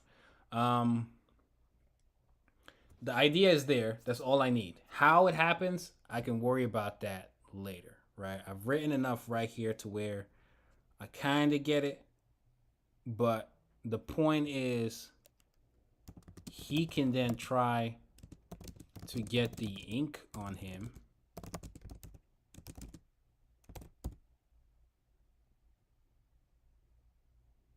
Oh, perfect. He can then try to get the ink on him, but it won't work because one, maybe he has maybe there's some greed in there. And also he doesn't know the native rituals to do it. So he's trying to help the train kind of with maybe he can do it with the ink, but he can't. And it doesn't work. Him. No help from native. And it doesn't work. He then tries to warn one girl, you got some denial for sure. Then moment of treachery.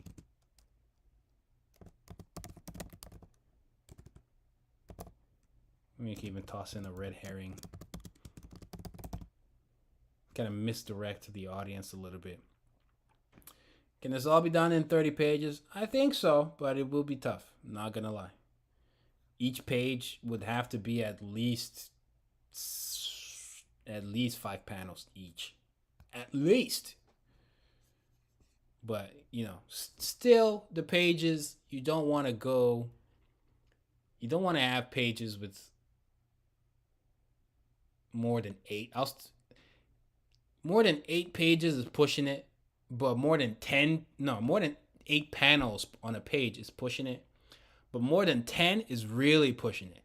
But it's still there. I've seen some My Hero Academia pages that have 10 panels in it. But again, not just because Horikoshi does it doesn't mean you should do it. But I think we can pull it off, and if we can't, then we'll cut things out and rearrange things. But it doesn't work. And I think this is it. Is this it? This is it. I think that's the first act now. The only issue I have with that is even if it doesn't work, the moment he gets killed off, it's like it doesn't have nearly as much. Like it's already difficult to buy that he's going to die, but it's like harder to buy if he somehow gets the ink on him. I want you to. It depends. We'll leave it as is for now. Because the execution is what matters, right? This is what I'm saying he does. When he does it, or me showing when he does it, or how I show it matters. That matters. Yes. Because maybe they come for the vial, and they realize the vial is empty, and that's when.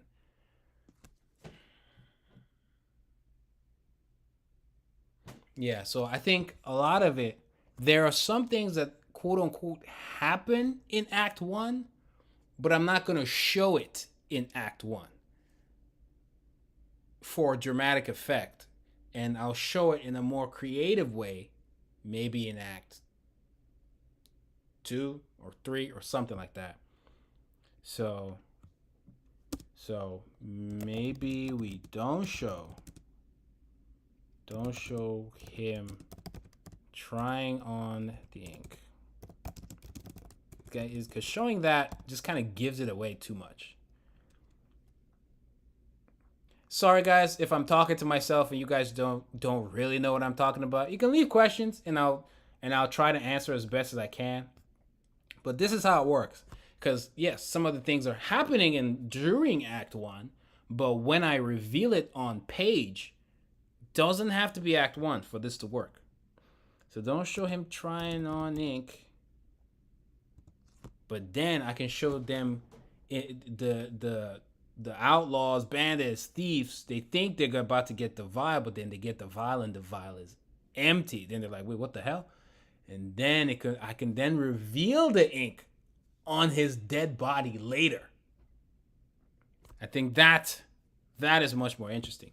But at the same time, definitely have to somehow foreshadow the ink in some way. Like, not foreshadow, more like introduce ink. Or the concept. Has to be early on, too.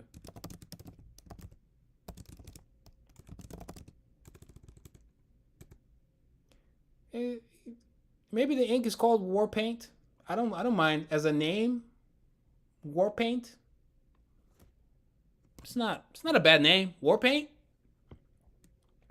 Introduce the concept of the special ink. What would you call the ink? I'm thinking of calling it war paint. War paint. It's kind of cool, right? Get some war paint on you.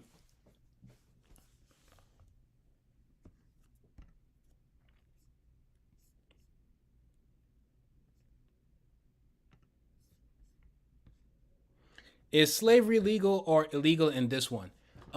Slavery is illegal, so this would be taking place right after the Civil War.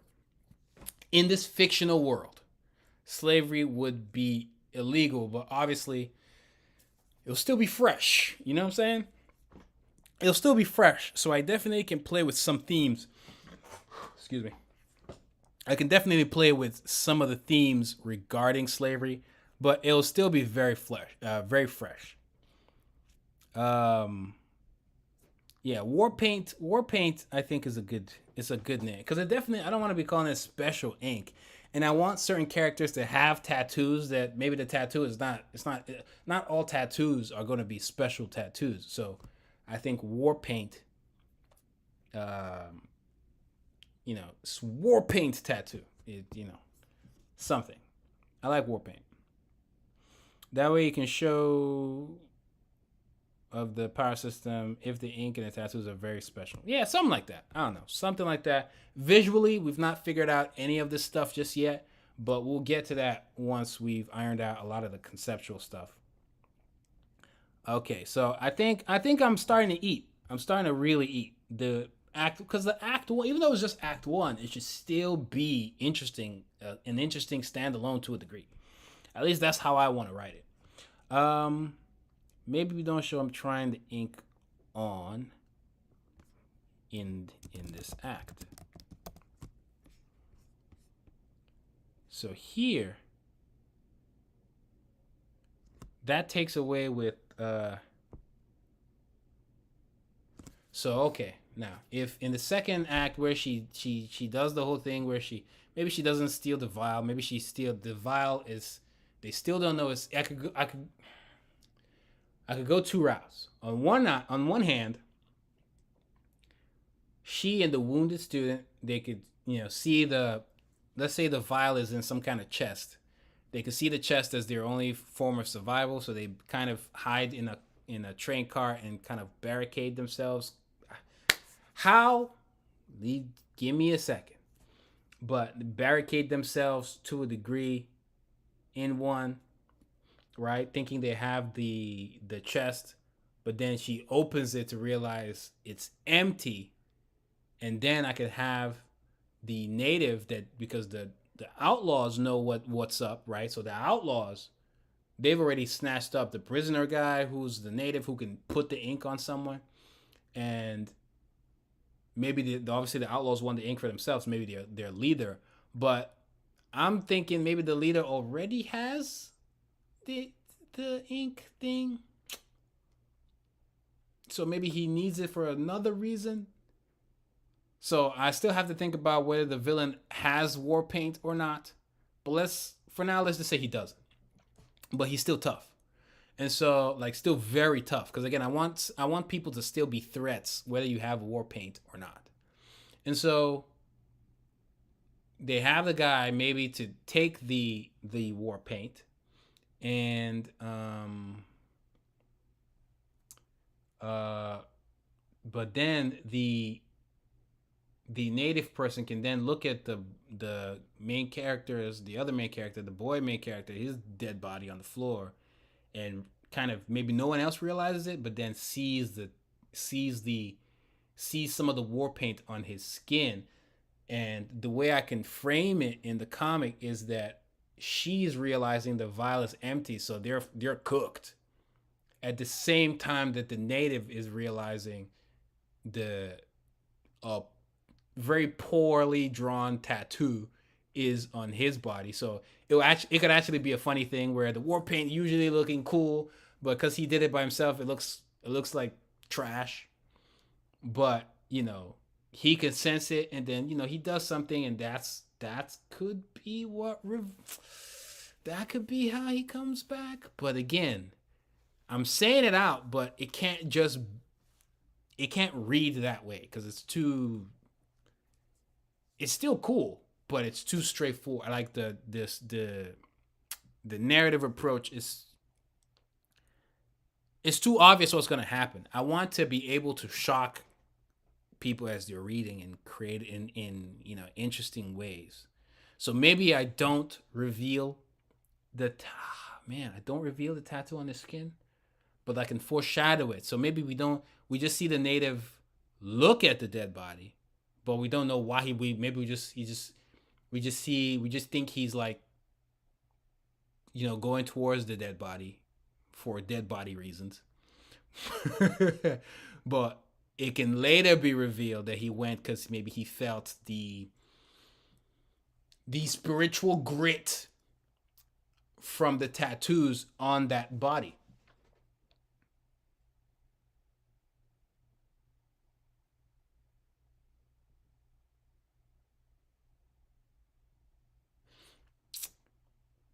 Yeah.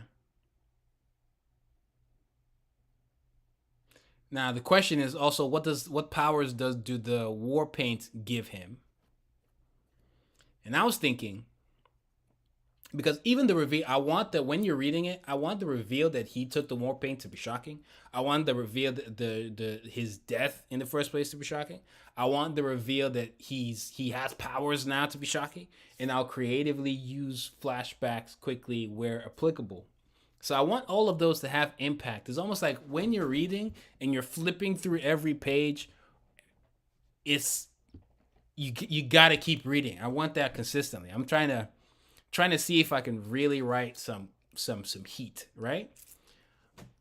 But for what his abilities could be, I mean, I don't want to do fire. I've never wanted to. I like fire. but I've always thought it was an easy choice. I almost gave Sano fire in Apple Black. I still did, but not really. And chose teleportation in the last moment, and thank God I did, because I prefer that way better. And he still has some other abilities that seem fiery, you know, but his mainly teleportation. Is a lot more closer to a Doctor Manhattan. He might still be able to do something fiery, but it's more like the flames are teleporting the parts that burn whatever else. Nah, he's not done any flame thing just yet. So it's almost like it's awarded me the opportunity to actually do a lot more than just teleportation. So I can still blend into other spaces where the point is teleportation. He can either teleport him or teleport parts of you, whatever. And it's teleportation. So with him, this character, I don't want to do basic like fire, water. Fire is always cool. It's almost always cool. But what I'm thinking is I have a different series where the concept of this character is kind of like Ajin, the demigods, whatever, Ajin, where it's not exactly like Ajin, but it's like Ajin in the sense that the character can die and come back. I don't know how. Obviously, maybe the war paint also gives some other basic enhancements in strength and speed and all of that. And maybe spirits of past who also wore the war paint. Maybe every war paint user can communicate with each other, kind of, sort of, with some rules in place, kind of like Black Panther with that is it some astral plane of all the other Black Panthers. That could be cool. In fact, that is cool. I like that. I actually like that, where they'll be able to communicate with each other in a way that's different from everybody else. I think even visually, I think that's really cool.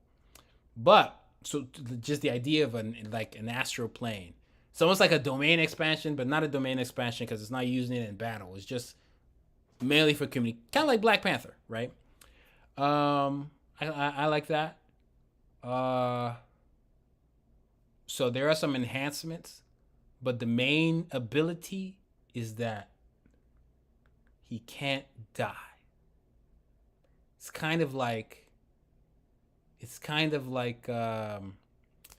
what's that? Undead Unluck. But I don't really read Undead Unluck. It's kind of like there's a running gag in Saturday AM that I'm a Undead Unluck fan. I'm not. But at all. But Ajin, something closer to Ajin, and that's what I'm thinking right now. That's what I'm thinking right now. That's what I think, though. I'm thinking right now. In fact, maybe when he puts on the ink and he's thinking he's gonna get some powers, maybe he thinks it's a hoax, and maybe he thinks he's fallen for propaganda again, because it doesn't work. So when he does get killed off, maybe it's like a slow process, so he's really afraid. And then when he comes back, it's part of the powers, but the powers are not really activated because he just does it on his own. It doesn't work. You need that native touch, and that could be what brings him back. And then on the train, he can go ham. But again, with this new ability, I wouldn't want him to just go ham on his own. I'd want the girl and her marksmanship to come in clutch. And I can think of a cool moment where she's actually kind of like Wanted. If anybody's seen Wanted, where they shoot from it's like a ridiculous distance. And then maybe because she's that big an Annie Oakley fan, and then I believe one of the things about Annie Oakley is that she, in fact, let's see if Homeboy can explain for us, because this was one of the things I watched.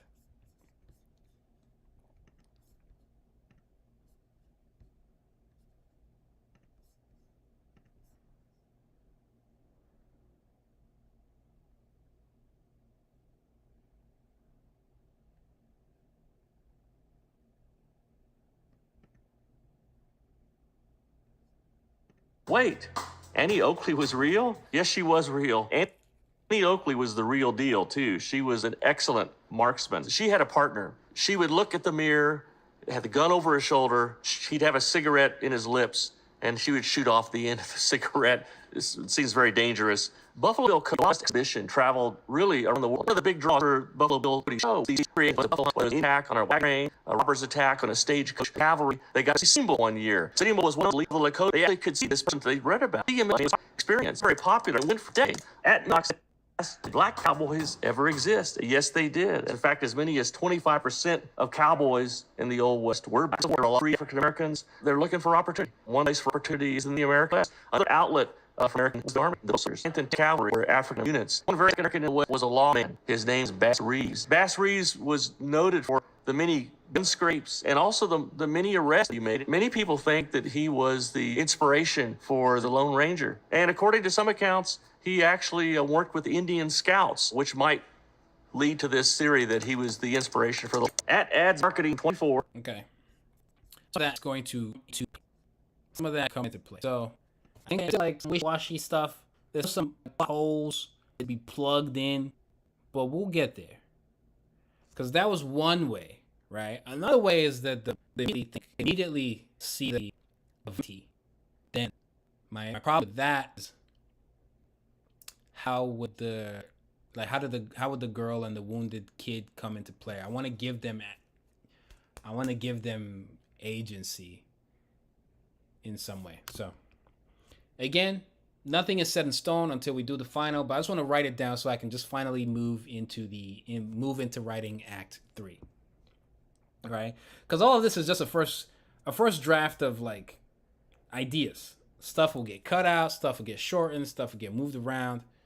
You know, how I reveal things is going to matter. So even though I'm writing a lot, it might read like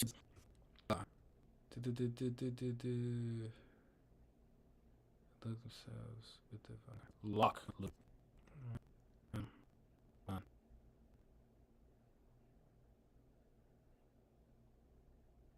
Native from with his family. I'll take that out. I think I'll take that out. And let's take the one minute. Best than half. We'll see. Let's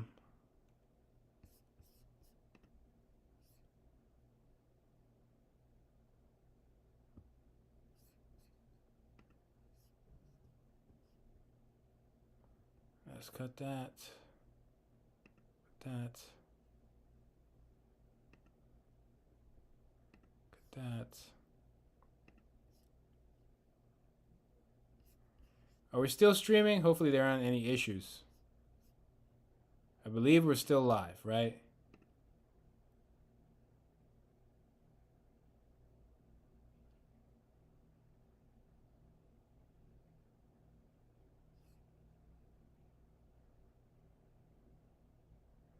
Cool.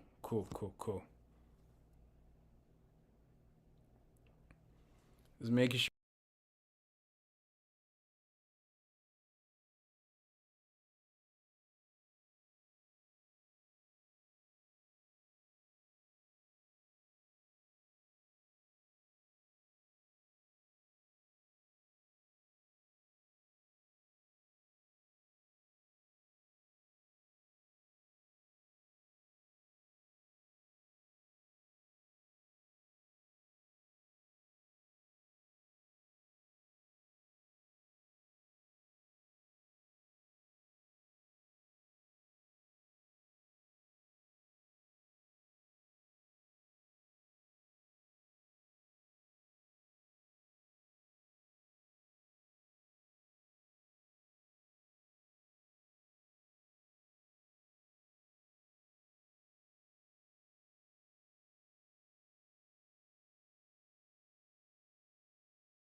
There aren't any issues.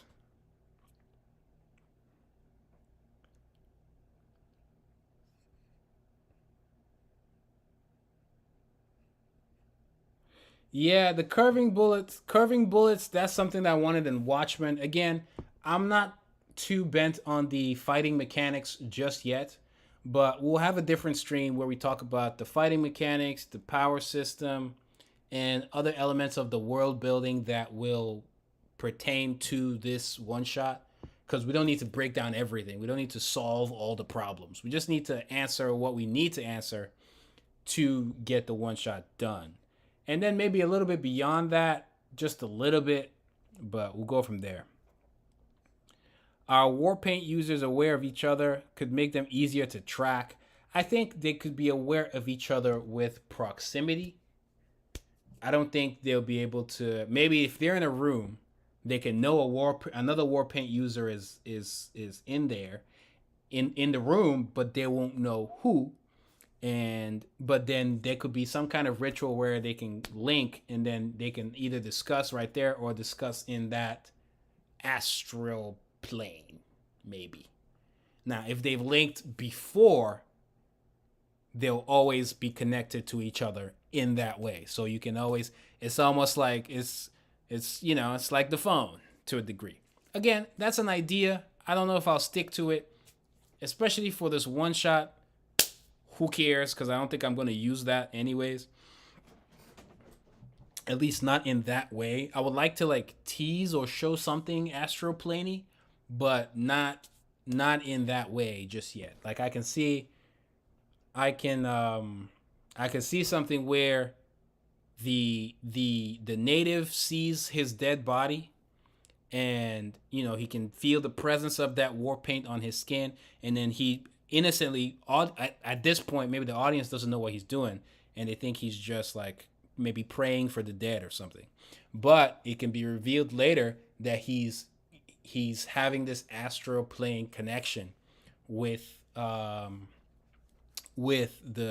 character, because maybe he is also a war paint user, but maybe they found a way to subdue his. But anyways, he can then activate the war paint on the main character more effectively, as they have that talk in that plane, right, where maybe his dead body is stuck. We can even throw in some lore in there that war paint users can't go to heaven or hell. I don't think I'll do that, but I'm just saying we could do whatever we want. That's part of the fun of the world building stuff. But yeah, let me write some of this down because I don't want to forget. Again, I might not use all these ideas, but it's good to write down, right? So native pool from prison, as villain gave explanation earlier.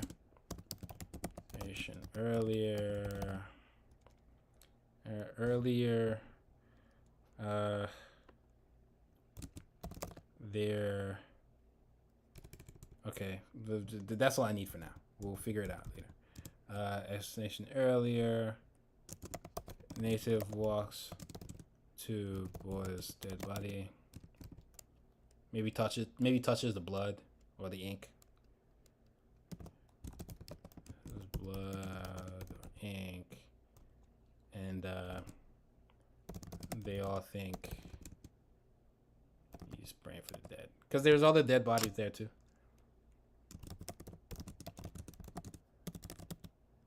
Dead. Is he war paint user?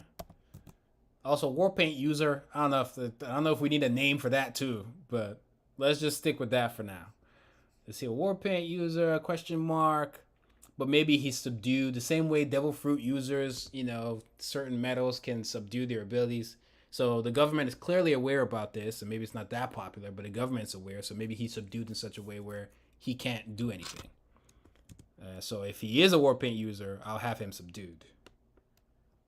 If he is, he'd be subdued, but can still astral plane chat with MC's dead body.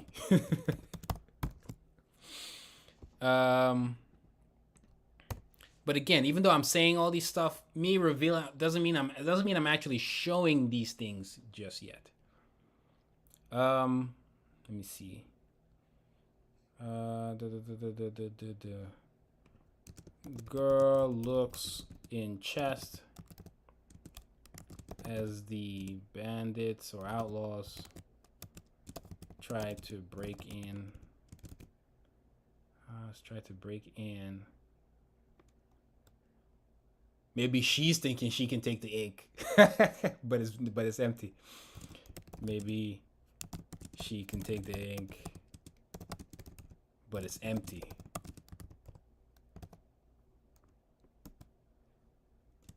She fights, giving her all. She fights a bit. The wounded helps.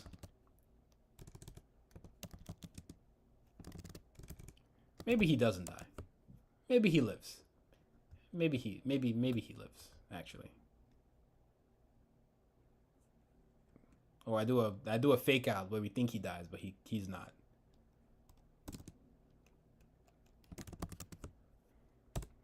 Fake out. But, you know, he lives later. Maybe she lives later.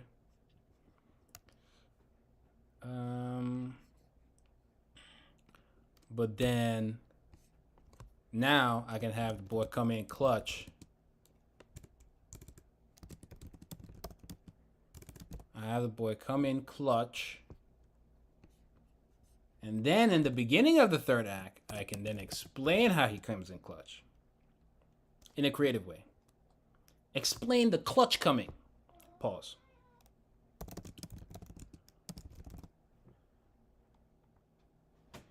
Explain the clutch coming. And then, you know, maybe this native, it's actually a way for him to free the native, because the native shouldn't even be in the... Okay, so clutch coming. So this is how we're just getting... Say hi, meow. Not bye, meow. Clutch coming. We have MC doing cool stuff. But this is the first time with the abilities. So he's not perfect. So the main villain is still top tier somehow. And maybe I can actually join the main villain and the traitor. That way, again, it's not too many characters, right? But I can do a red herring. So maybe main villain is a lawman. Is actually perfect, because then the main characters, right, they're different in the ways we discussed. So the main villain being a lawman and an outlaw is perfect. Is a traitor and all in one. It just saves it that way. I'm not like, it's not like multiples. You have a traitor and then you have the main villain. No. It's all one person. Shoot, could even be the sheriff. So they need a new sheriff. I don't know yet, but let's hold on. There's all in one lawman and outlaw. Sheriff? Question mark. Explains how he has the info. To be fair.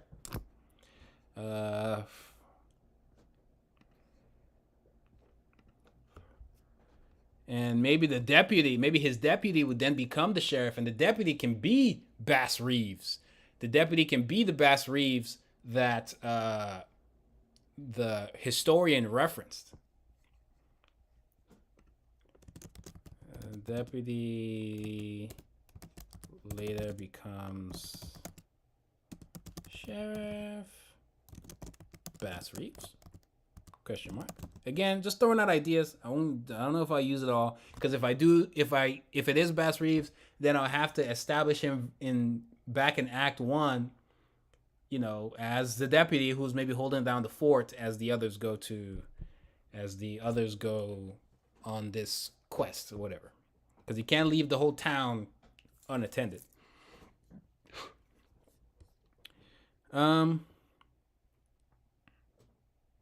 Yeah, and there's a bunch of other potential loopholes that we'll need to explain properly for it to fit. But yeah, So the villain is still top tier, and then somehow the other MC, the lady MC, also comes in clutch with the whole mirror thing, which I think would be nice. Kind of a nod to Annie Oakley.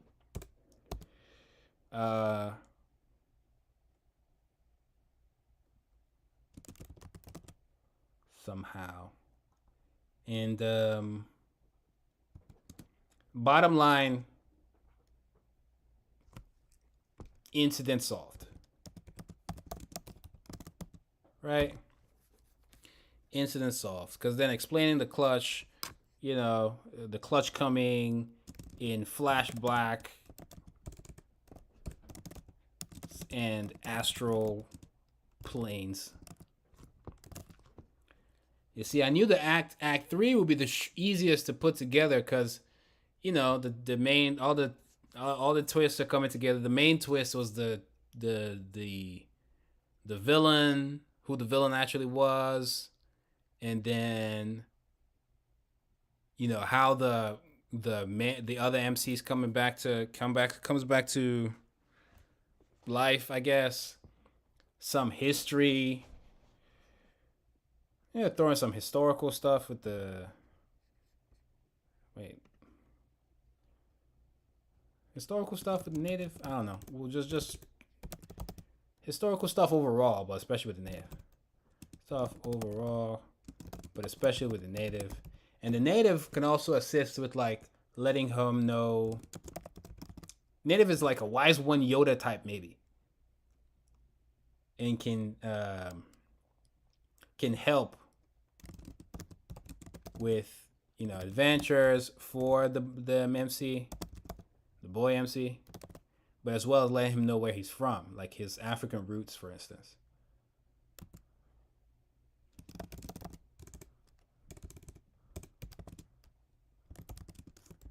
MC and his African roots. Something along those lines, right?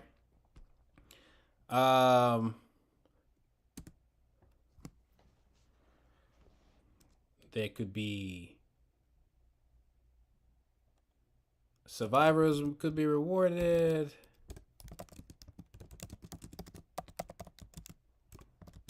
Survivors could be rewarded, but maybe the MC boy is eventually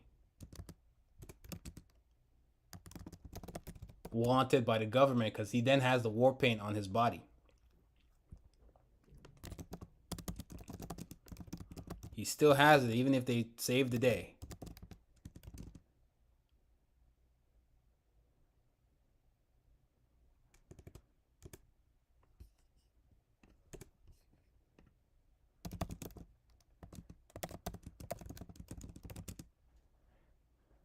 War paint on his body, and then a bounty is made, but he's happy about it, kind of like One Piece, because maybe initially they were supposed to hand him because maybe he was supposed to willingly go to the government, but he ditched him, so a bounty is made. The town was supposed to hand him in. Now that I think about it, there's not that much room for any romance stuff. There will obviously be teases here and there, especially in Act 1. And a little bit at the end in Act 3. But for the most part, not too much romance. It's not too much at all. It's just the jokes. And then the Mary line, she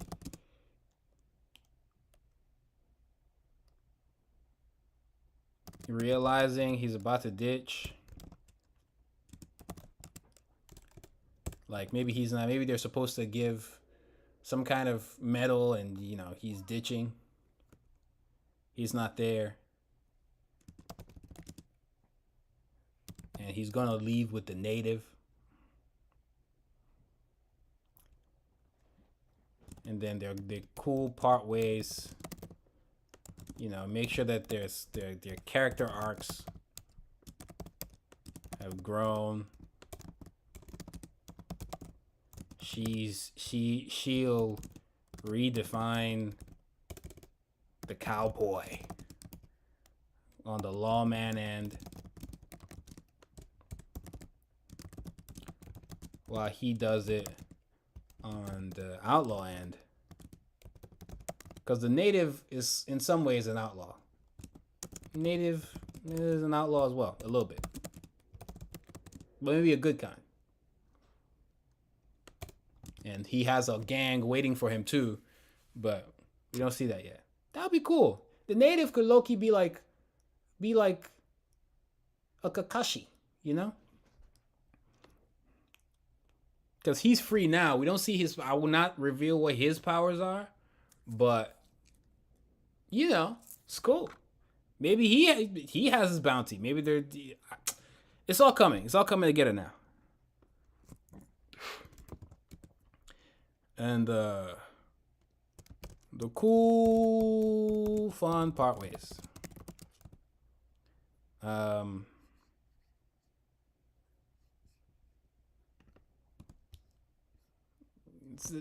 This is the basic gist. This is the basic gist of it.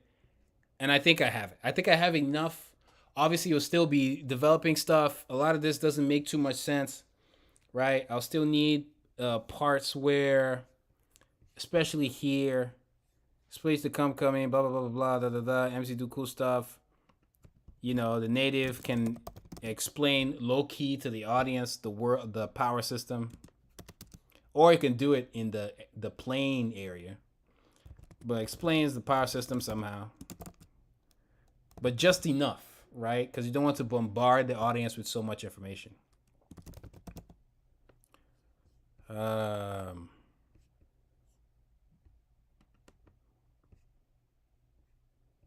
And did we solve it? Did we write our story? Is this our story? Are we done?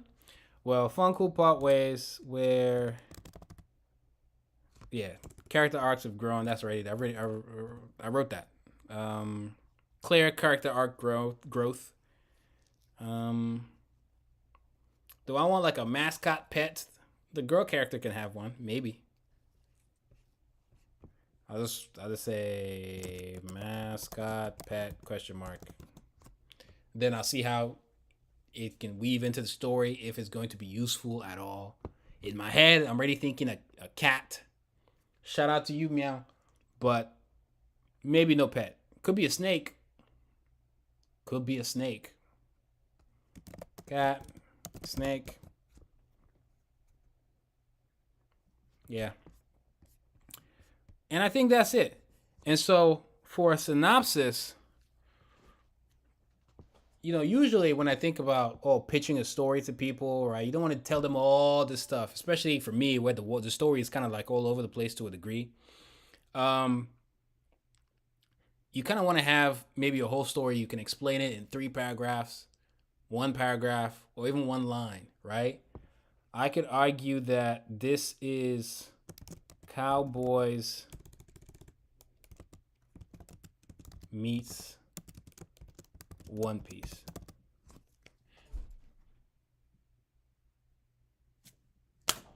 And immediately you guys kind of get it. And with Saturday, and we kind of like to see this kind of stuff, right? Yeah, Cowboys meet. Either I say Cowboys meets One Piece, or I say Good, the Bad, and the Ugly.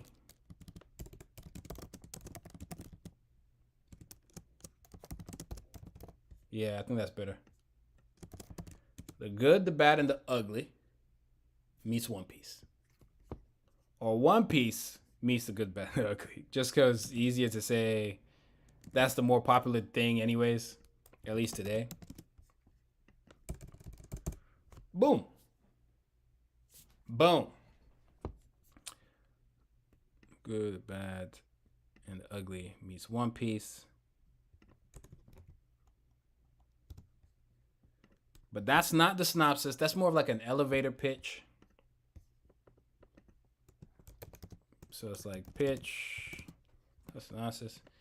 Now, you could have a longer synopsis or you can have a shorter one. Now that we have an idea of what the story is, we can have a draft of the synopsis. We can have a draft. And so how would I... what would I say this? What would I say to this? For this one, I'm going to give the characters names, but the names are going to be drafts. They're going to be... everything is open to change. Everything I've done and said is open to change. So, so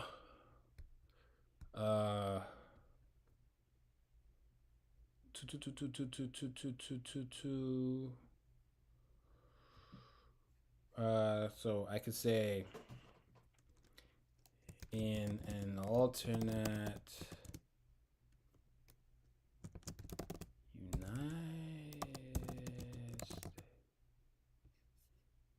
well, no.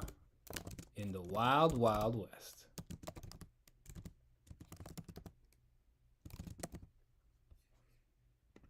Of the United States of America. Okay, we can start there. The wild, wild west of an alternate United States of America. The boy... This is just a draft, so this is not going to be the name. You guys can give... What would you name the male MC and what would you name the female MC?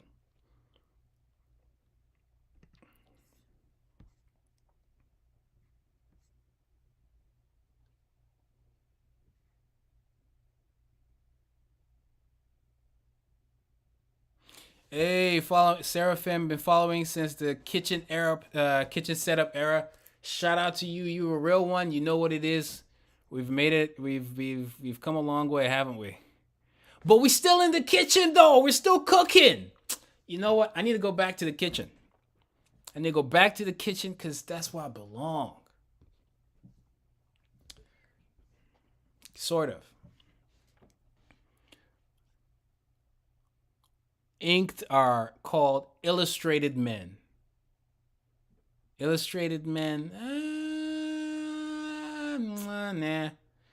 Nah. Especially because some of them will be women, right? And there's already enough like cowboy, lawman, and stuff like that.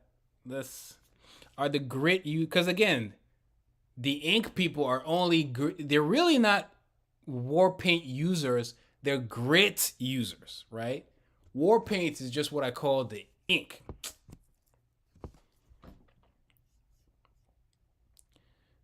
Are the grit user weapons called tool grit? No, the weapons are just gonna be weapons. They'll just be guns and like I don't have to rename everything, you know? I don't have to rename everything.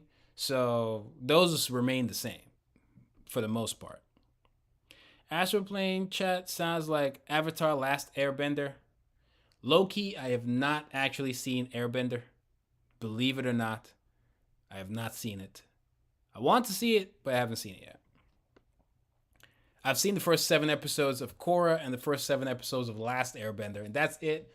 But don't worry, don't come for me. I will see it eventually. MC's name, Clarence. Okay, I'm just going to write Clarence for now, but I definitely don't want Clarence. No, his name will not be Clarence. Why Clarence? But I'll just write it for now. Clarence...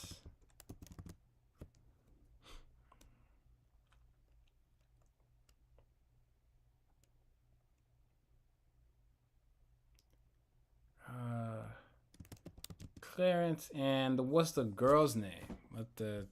Again, I'll come up with names. My brain is tired for the night.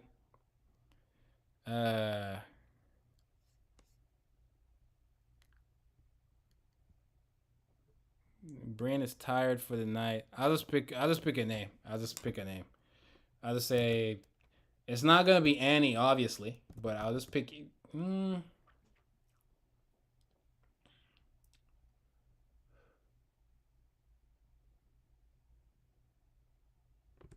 I'll say let's yeah, I think I'll say Meiji and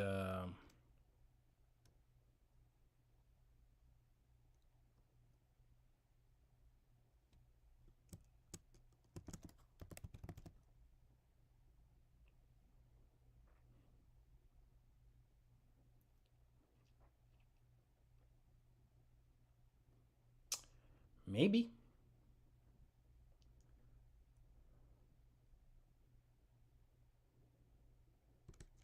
No, I don't like that.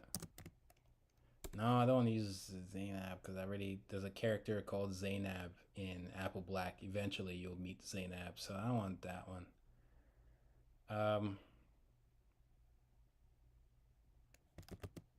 Zara? Whatever.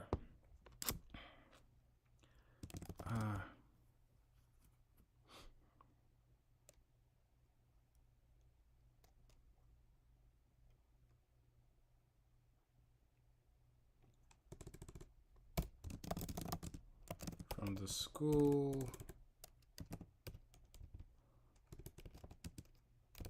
house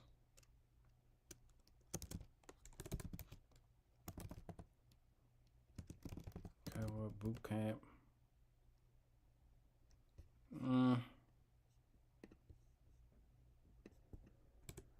I'll call it the Cowboy Schoolhouse Boot Camp.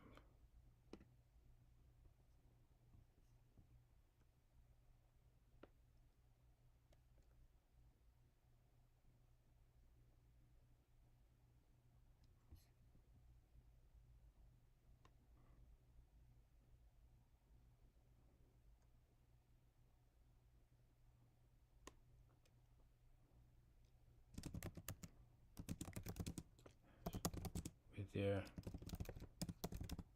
conflicting views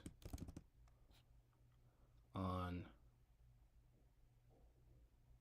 it's not really what a cowboy should. Just for now, let's write that, but it's not exactly correct.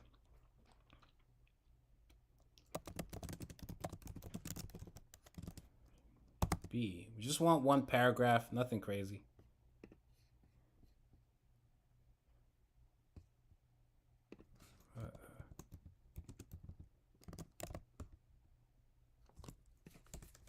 On who a real cowboy.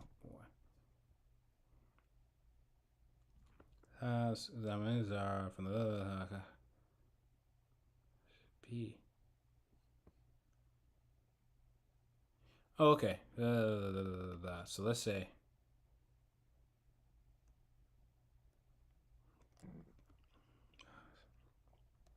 R. So I'll say Michi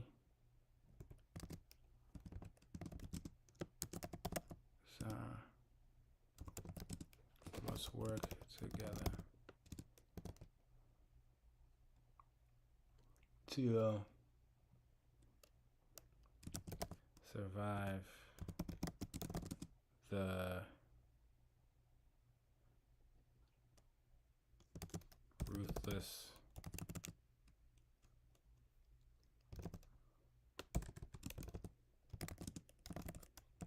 outlaw gang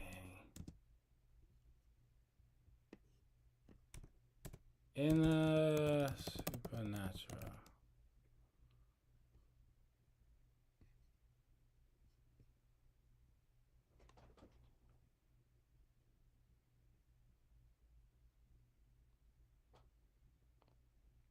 Oh, okay.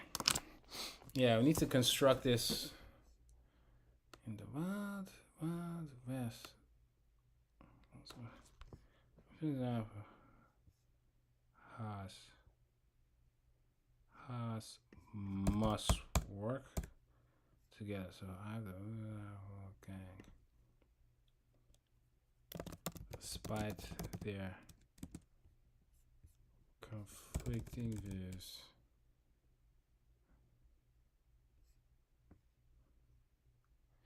This doesn't sound right just yet, because then usually the synopsis should have a strong hook. But again, we're just gonna do a draft for the night so we can call it. We're just gonna do a draft for the night so we can call it. But eventually, I'll come back and work on the synopsis to do something better that has a stronger hook.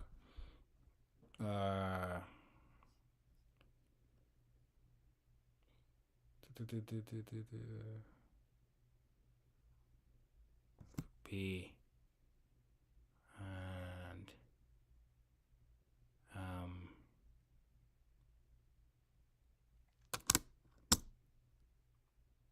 Yeah, this doesn't sound right. But we'll work on the synopsis.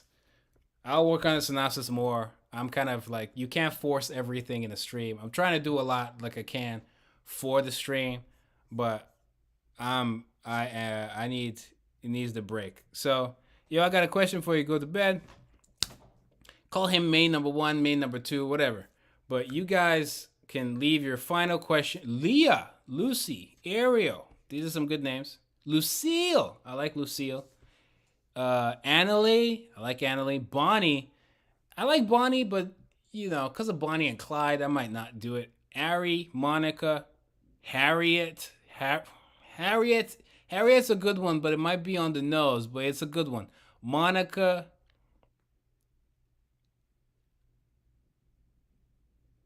What do you mean? Clarence sounds extremely unassuming and bad. No, it does not, sir. Go listen to the. Go listen to the. Go listen to the Eminem 8 Mile track. Okay. Clarence has both parents. No Clarence here. My main character would not be clowned. Sorry.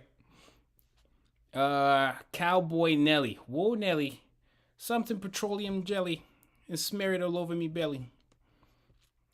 Corleone. I don't know about that. But y'all got some good recommendations here. The Horseshoe Boot Camp. I don't know. Yeah, the synopsis is not, it's not where we want it to be. So maybe in the next stream I'll explain why what I went with is heat. But for now, we'll stick with what we got. The girl has an animal mascot. Maybe it's a creature from the astral world. Yeah, but that'll be if she had some astral world stuff. I toyed around with the idea with maybe she somehow gets some ink stuff. And maybe she might. But in this first draft, just so we're done, right now she does not. But if the story continued, maybe she eventually does, but no. Roland, Cha-Cha. The mascot could be called Cha-Cha.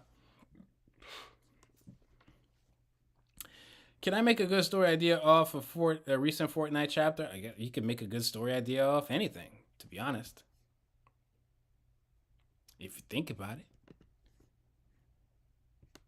Alright. If you think about it.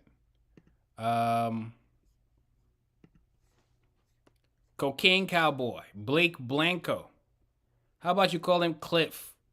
Cliff Slotet.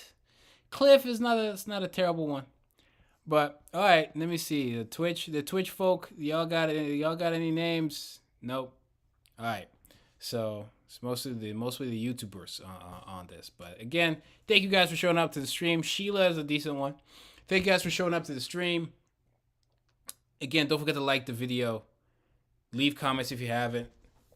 Get the books that I recommended if you want to be a manga creator yourself. You got, let me see. Let's see here.